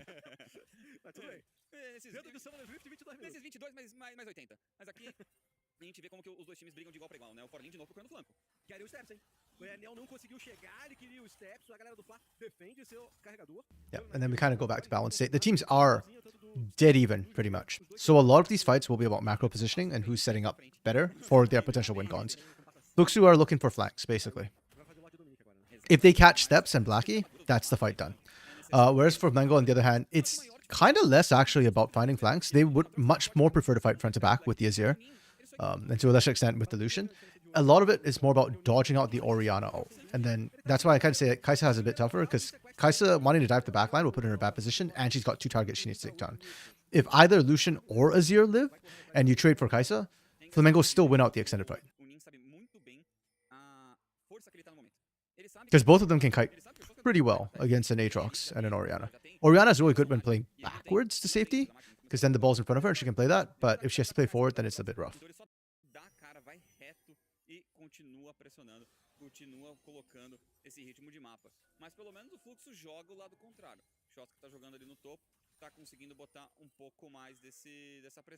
So right now, Dragon is up. But the problem is, like I said, this particular game, I don't think either team really prioritizes that Cloud Soul very highly. So if you have Fluxo, you can give that up for control over Baron. I think that's fine. If you have Flamengo, you can give it up if you want, but they already have the setup. So I think Flamengo is just in a better position to take it. It's sort of a like a duty almost, just to move it off the table and try and move that Elder Drake forward. I think that's the more important thing with taking that Drake. So I don't expect the teams to fight over it.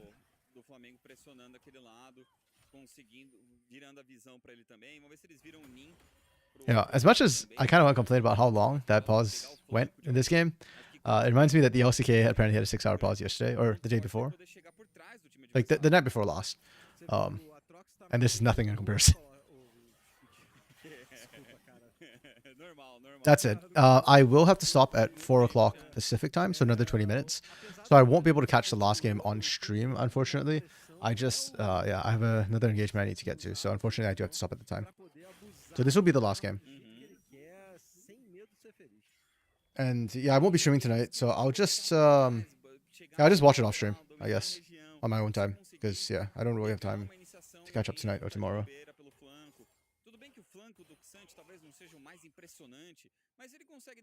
Yeah, unfortunately, when you've got major tech issues like that happen, but it happens from time to time, and you just gotta roll with it. It's what happens when you play LAN and online. At least it's better than solo queue. You can't even pause in solo queue.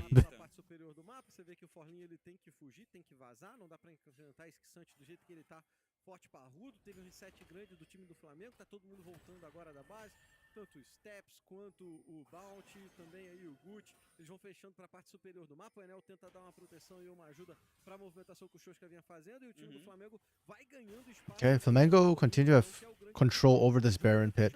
Because the Dragon's not that big an objective, the game slows down a lot. We're trying to make these sort of side lane picks, but, oh, I think we didn't screwed up a bit there. Oh, never mind. Just Cassandre thinks one more. No, Nin, no.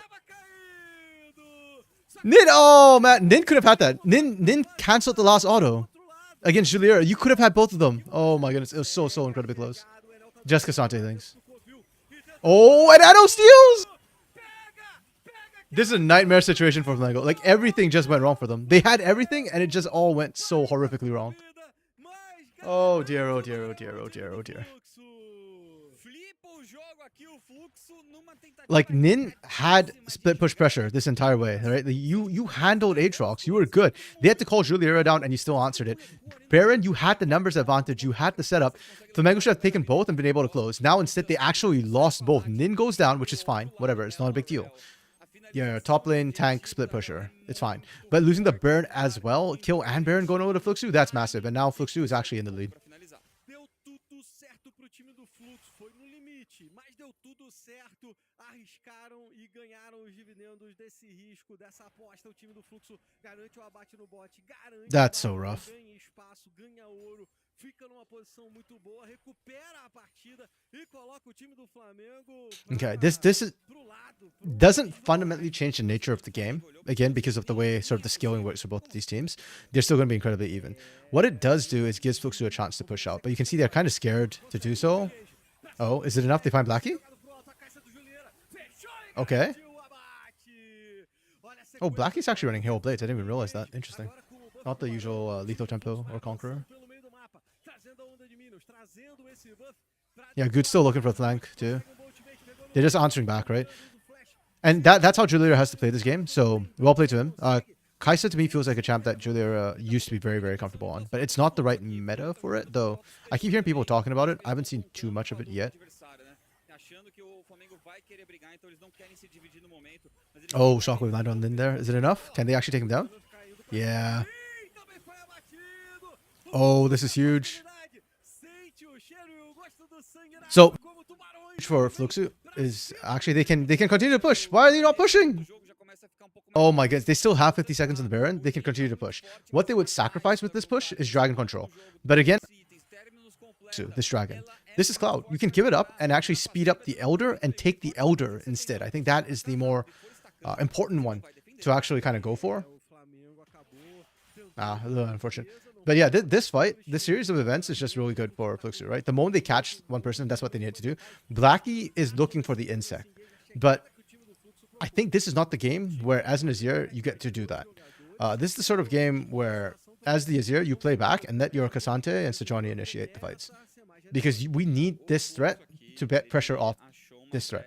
If either of them die before the fight starts, then it becomes very easy for Fluxu to play this, because they just need to focus on one target. And at that point, even if Juliera goes down, it's worth. Right, so...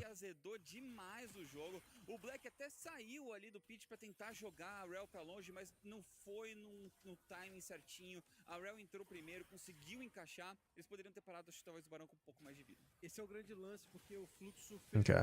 Yeah, now because of that, Fluxu, you know, significant lead as well. Good map pressure. They're making this happen. Flamengo need to be a bit careful pushing up. They want to front to back this. So yeah, exactly. If Nin can eat it or Goot can eat the initiate, they're in a good position. This is not a good position. You've got Nin with you, but look where everybody else is. Blackie is down here with no teleport. Goot is desperately trying to catch up, and Juliera can just... Like, normally you punish Juliera for that engage right there, but you can't right now. World Ender's been popped by Forlin, so Fluxu have a power window. Flamengo are just playing back. They are just waiting for Azir to split push. They are not actually seriously looking to fight this. That would actually have been a really good fight for Flamengo to turn if Blackie wasn't split pushing bot, but Blackie is. Now, you should be able to get this turret because there's no TPs on the map. All the TPs are down. So that should be a turret for them, but yeah. They're coming anyways. Okay. Ooh, onto the tanks though. I don't know how I feel about this, yeah. Yeah, if you want to look for the turn like that, you have to catch the carries. Flamengo feels a bit off right now. And one thing we have to keep in mind too is the super long pause. When you get like a super long pause, it actually throws player mental off. And a lot of times the team that was winning gets the worst end of it, right? Because they were in that mindset of go, go, go. We've got the pressure, we're rolling on. And then long pause breaks their momentum. Whereas the losing team, it breaks their momentum, but they were losing anyways. So breaking the momentum is not a big deal. Prior to the pause, Flamengo was actually just ramping up, right? Like they were still getting advantages. They were just about to, you know, kind of... I think it screwed with their momentum a lot, that super long pause. And Fluxu, great job so far in the mid game. They are really looking to punish and have been very, very good at doing so. I want to especially praise Juliera with his timing of knowing when to go in with this Kai'Sa, because this is a hard comp actually to play, to navigate as a Kai'Sa. There's a lot of ways to punish here. It's super hard to get into the backline normally. And Juliera has been able to do that now twice. Like, that's huge.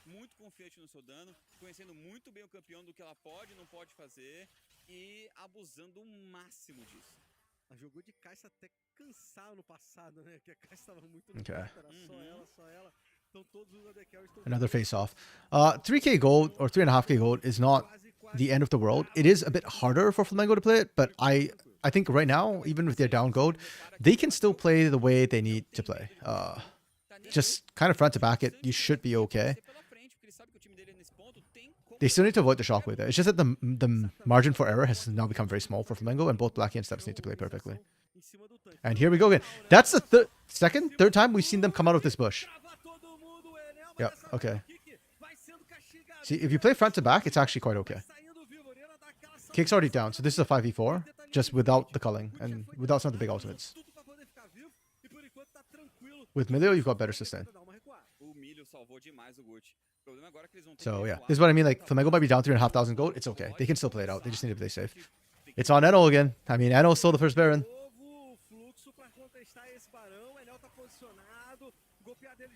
You have to be careful about who's stacking this as well. Yeah.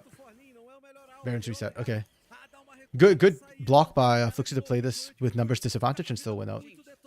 And now they're too low because Good has no teleport. Fluxu should get this. They have a TP ward back there if Nin wants to try and like come in from the back. Too slow. Yeah, if anything, Nin's actually TPing to the bot side. Oh, this is horrific. Oh my goodness, wait. Moments before disaster. Let's watch this. Because here's the part, right? Everybody has base backed off here, right? And we're all looking to recall. Nin has actually already made it back into base and is now TPing to this lane. So if you're Flamengo, he's trying to do here is actually just drop a turret in order to cut the wave. So you've cut this wave right now, it buys you space. But if you want to cut the wave, you need your team there with you. And unfortunately, you didn't have your team with you. Baron went down faster than you thought. You got kind of stuck on your turret, killed, and now this might be game-ending push from Fluxu. Like, genuinely, yeah. Because no Blackie means that steps can be punished. A Shockwave is available. If they want to put that in Juliera as a ball delivery system, that would work. And with Flash, with Ghost, Juliera will still be able to cut back out.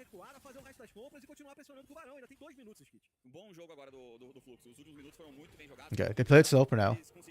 I see pings on Dragon. Again, I'm going to repeat what I said earlier. I think Fluxu just say, screw the Dragon and go in for the end of the game instead. Like, if Flamengo take Dragon and do it too slowly, they lose another inhibitor. And then from there, it's very, very easy to just 5-man the last standing inhibitor as supers push in the other lanes. Or you can fall back on Dragon.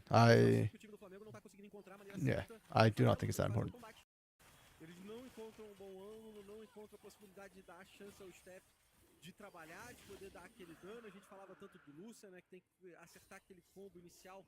Okay. Yeah, I like this from Blackie. Again, you have a bit of time, so you just shove out another lane. Especially since you've got supers coming that top side. The further out you can get it, the better. Now, one thing to remember though, is when you shove out a lane super long against a super minion lane, to stack up. So if you're over here right now with that super, by the time it hits your base, it's probably going to be 2, maybe even 3. Single wave. I think it's 2 and a bit. Almost 3. But yeah. So that's going to be like a mega super minion wave by the time it actually hits. And somebody from Flamengo will have to go deal with it. Or they can end the game. Like those super minions can end the game. Okay. See, second inhibitor down, and now it gets even worse because now they just need to group up as 5 and push in. And we were talking about that super minion, like super minion wave, that stacking, that will crash in, right? So Blackie now has to go up and trim this wave ASAP, and in fact try and push it out even further. And the bot lane's going to do the exact same thing. And if ever you're missing 2 people, folks should just dive mid. They can actually dive mid. I kind of called for it earlier if it's one of the carries. So Flamengo have to actively look to pull the trigger here. And that's why I like what Forlan's doing. Just on the flank, you've got Enel to tank. And Kick's getting kind of tanky too. Okay. They just trade off tanks. Yep. There you go. Your double supers are coming in. Top side. The waves are decent. Good job from Flamengo. Kind of stopping that. 2 minutes on the top inhibitor. Fluxu will not get another meaningful setup with those sort of super minions pressuring top. So really well played from Flamengo on the defense, but Fluxu are still in a massively winning position. And everything turned on that first Enel steal. So right now, my MVP is still Juliera, but Enel was a close second this game. Enel was playing very, very, very well. I remember yesterday when we saw Enel play, it did not look on the same page as the rest of Fluxu, unfortunately. But I thought Enel himself, like individually, played pretty decently. And I think he was on Viego, so he needed his team to set up for him. This game on the rel, Enel's been doing great. We're always setting up for the team, being sort of that primary engage, the threat, the Baron steal.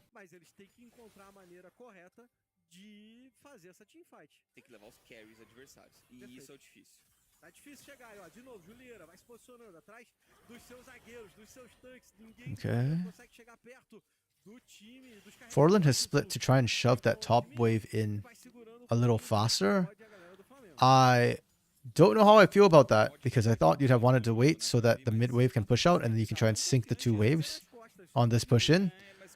Instead, now you've Você tá fazendo o dever de casa bonitinho, limpando a sentinela, sempre procurando um pouco mais. Eles estão jogando legal. the last or second last wave, super wave. Aí, ó, o Flamengo conseguiu sair um pouquinho da base. Os M2 estão para nascer. Okay. Engage do Enel, o Nin comprou essa briga, o Spurgo vem pra cima do Julieira e do Kik. Very heads up play from Cake as well. Every single fight, he's depth charge steps. Get into the fight. Tentar encontrar um outro ângulo. Tá difícil passar por essa linha de frente do Flamengo. E tá difícil de passar dos dois lados também. Porque de um lado Okay, we got the double super wave bot again and no pressure mid again. I don't know. Yeah, top side's done. That was the last wave that just got cleared out. I don't think, yeah. I like the idea that Fluxu had to pressure. I think they just need to work on the execution with the super minions a little bit more. I think they could have had more, but they're still fine, right? And it's not like Flamengo picked up a crap ton of gold to close the gap. They picked up some, by all means, but Fluxu is still fine to kind of go for Baron here. Now, 6,500 gold down. I guess the question to me is, can Flamengo still front to back this? Third time, we exact same thing over and over and over again. This bush and the way Flamengo approaches it is not okay. Que tá lá na parte superior do mapa. Enquanto isso, o Fluxo já se posiciona para fazer o Barão. O Flamengo vai ter que vir aqui sem visão. Okay, TP. O Nin aqui não pode ficar enrolando muito não, que tem minion entrando na base.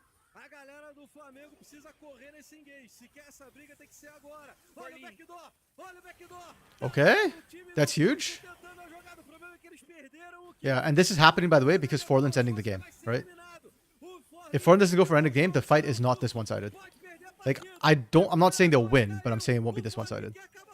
Can Forlan end? 3 seconds? Do they have the CC? They have the CC. Nice. Oh my goodness. We waited 40 minutes for this, and it's been pretty good thus far.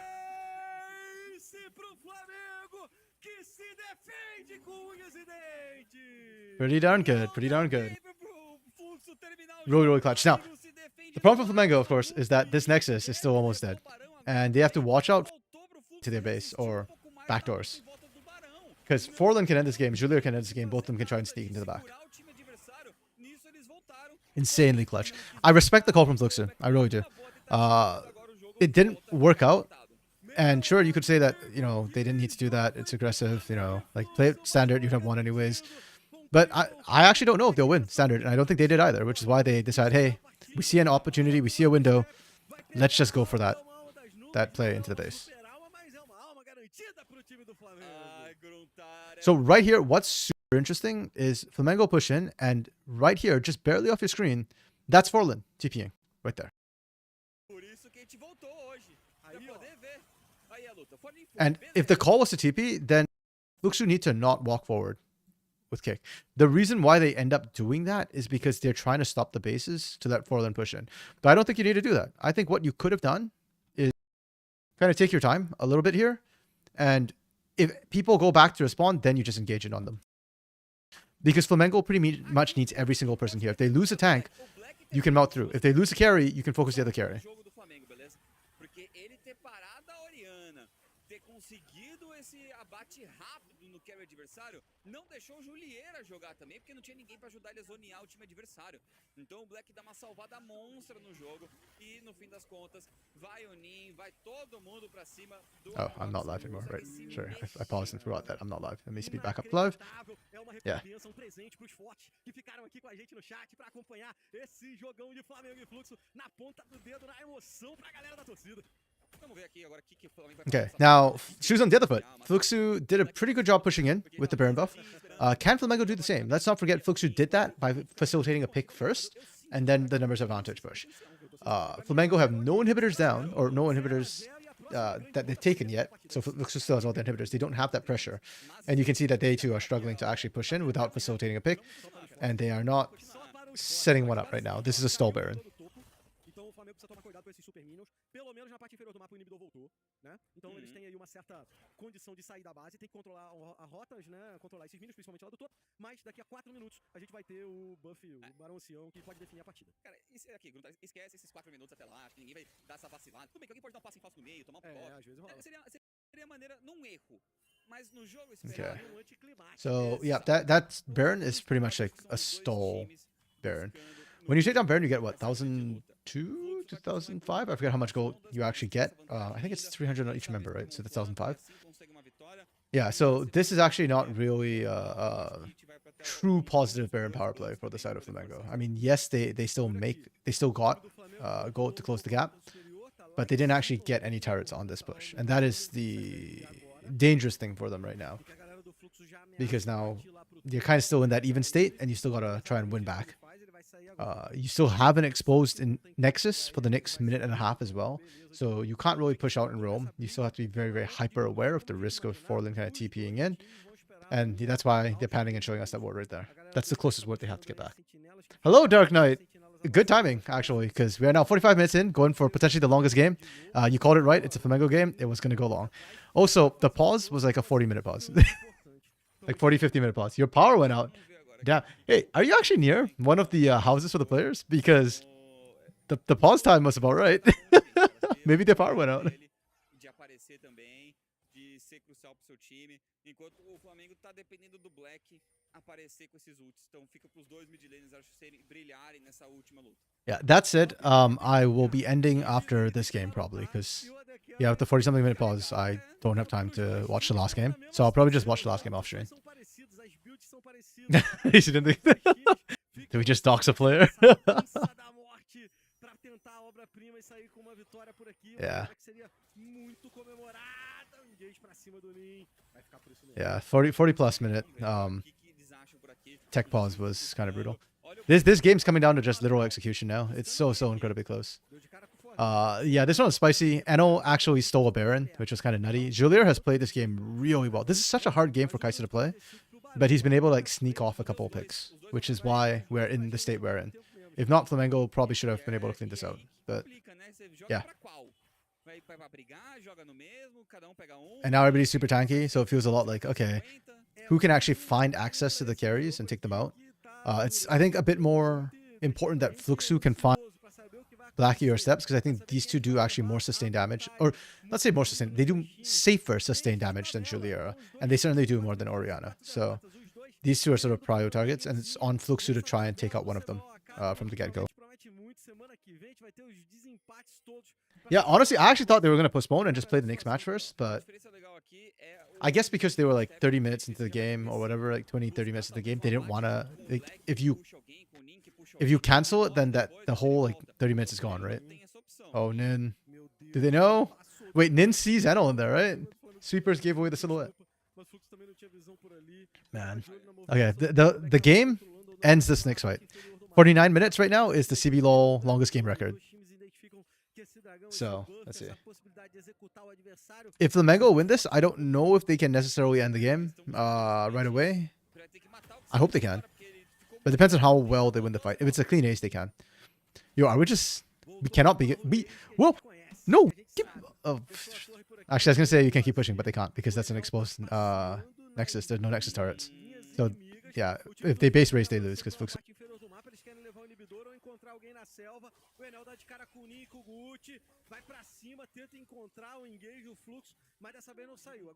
Okay.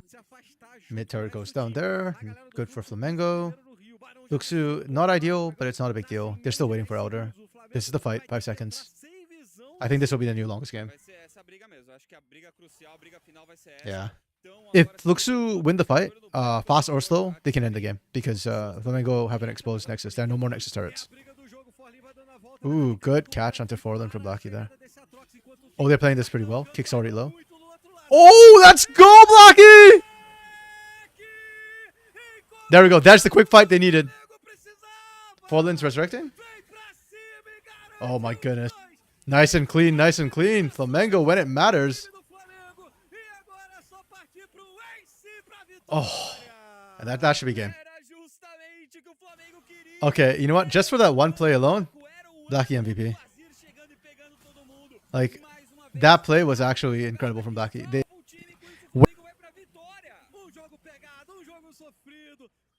Because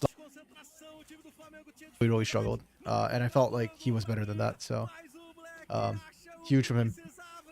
Okay, the laning from both these teams were actually pretty decent. I think. I actually can't remember their laning phase anymore. It's been so long.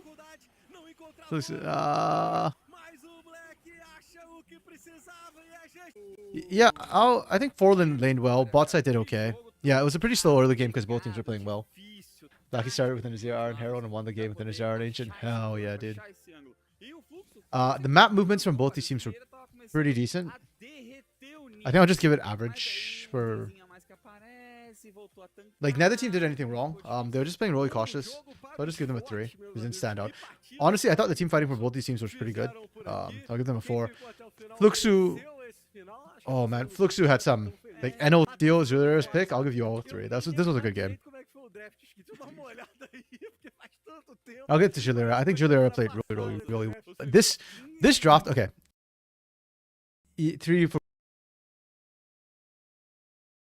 Sorry, I sped through and I didn't quite see when you said that. Laning map movements or... Yeah. Okay. Come on. This game, I agree. Part of me agrees. I think NO was good, but also like this game, NO was good. NO got...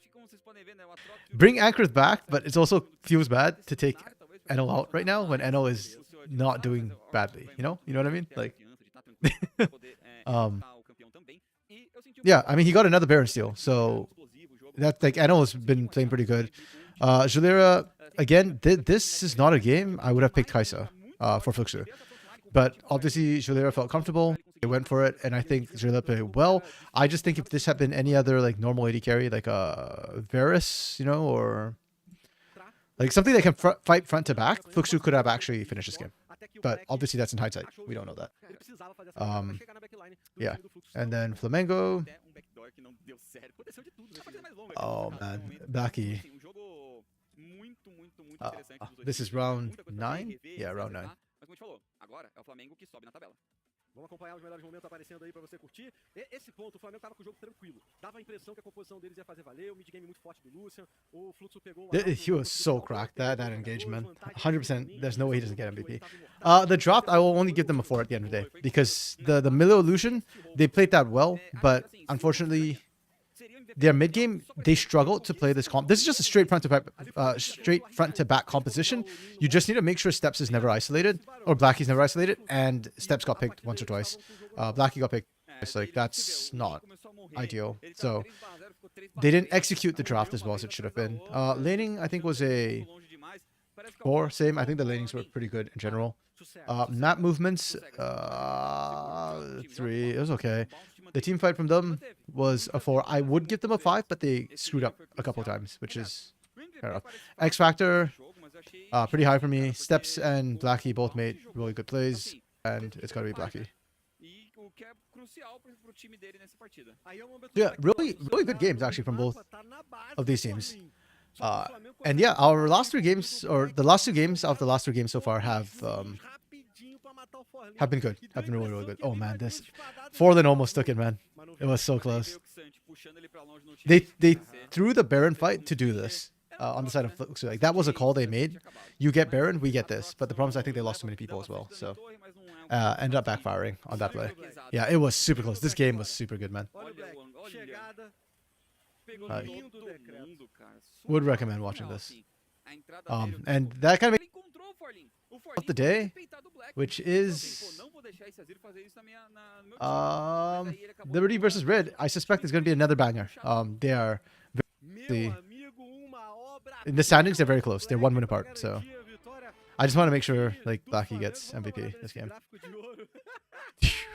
This has got to be the biggest gold swing I think we've seen, like in up to date in CBLOL.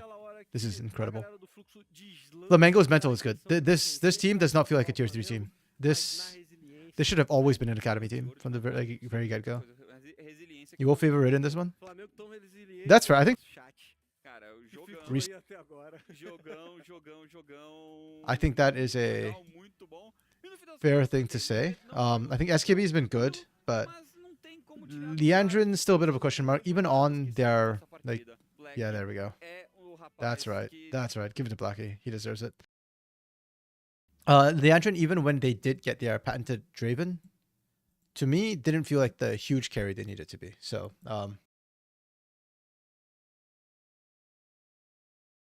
it is where they are for a reason. Okay, but that's it for me for today. It is 4:09. I'm actually a little bit later than I was hoping to. I was hoping to be done by 4 o'clock today because I still have to get some things done and then record another podcast tonight. Not Gringos Liberados, but Interstellar Radio for NACL. Check that one out. It's on Supernova's channel. Quick plug. And also, yeah, I watched like half of this, 45 minutes of the trivia. That's how long the pause was, guys. It was 45 minutes plus the pauses I had while I was talking about this. I would strongly recommend you go watch the trivia videos. I personally find them super funny and I love watching the reactions. If you want to know how it ends, there's only one way to find out, and it's going to be by going to our CBLOL English channel here on YouTube, youtube.com/@CBLOL English, and you can watch there. I'm showing, yeah, 45-minute pause plus some, so it's probably closer to 50 actually, because we waited for a long time, and I started watching the trivia, and I was pausing trivia to add, like, interject information, because as you can see, I'm not on this video. I make the questions, I don't host the thing. So it's quite funny actually that way. But either way, that's it for me. I'll watch the last game off stream, and I'll see y'all this weekend, Saturday, Sunday, CBLOL English. We've got some good games coming, and then of course Monday, Tuesday after, which will be the last week of CBLOL Academy. But for now, thanks for dropping by. Thanks for watching. Peace.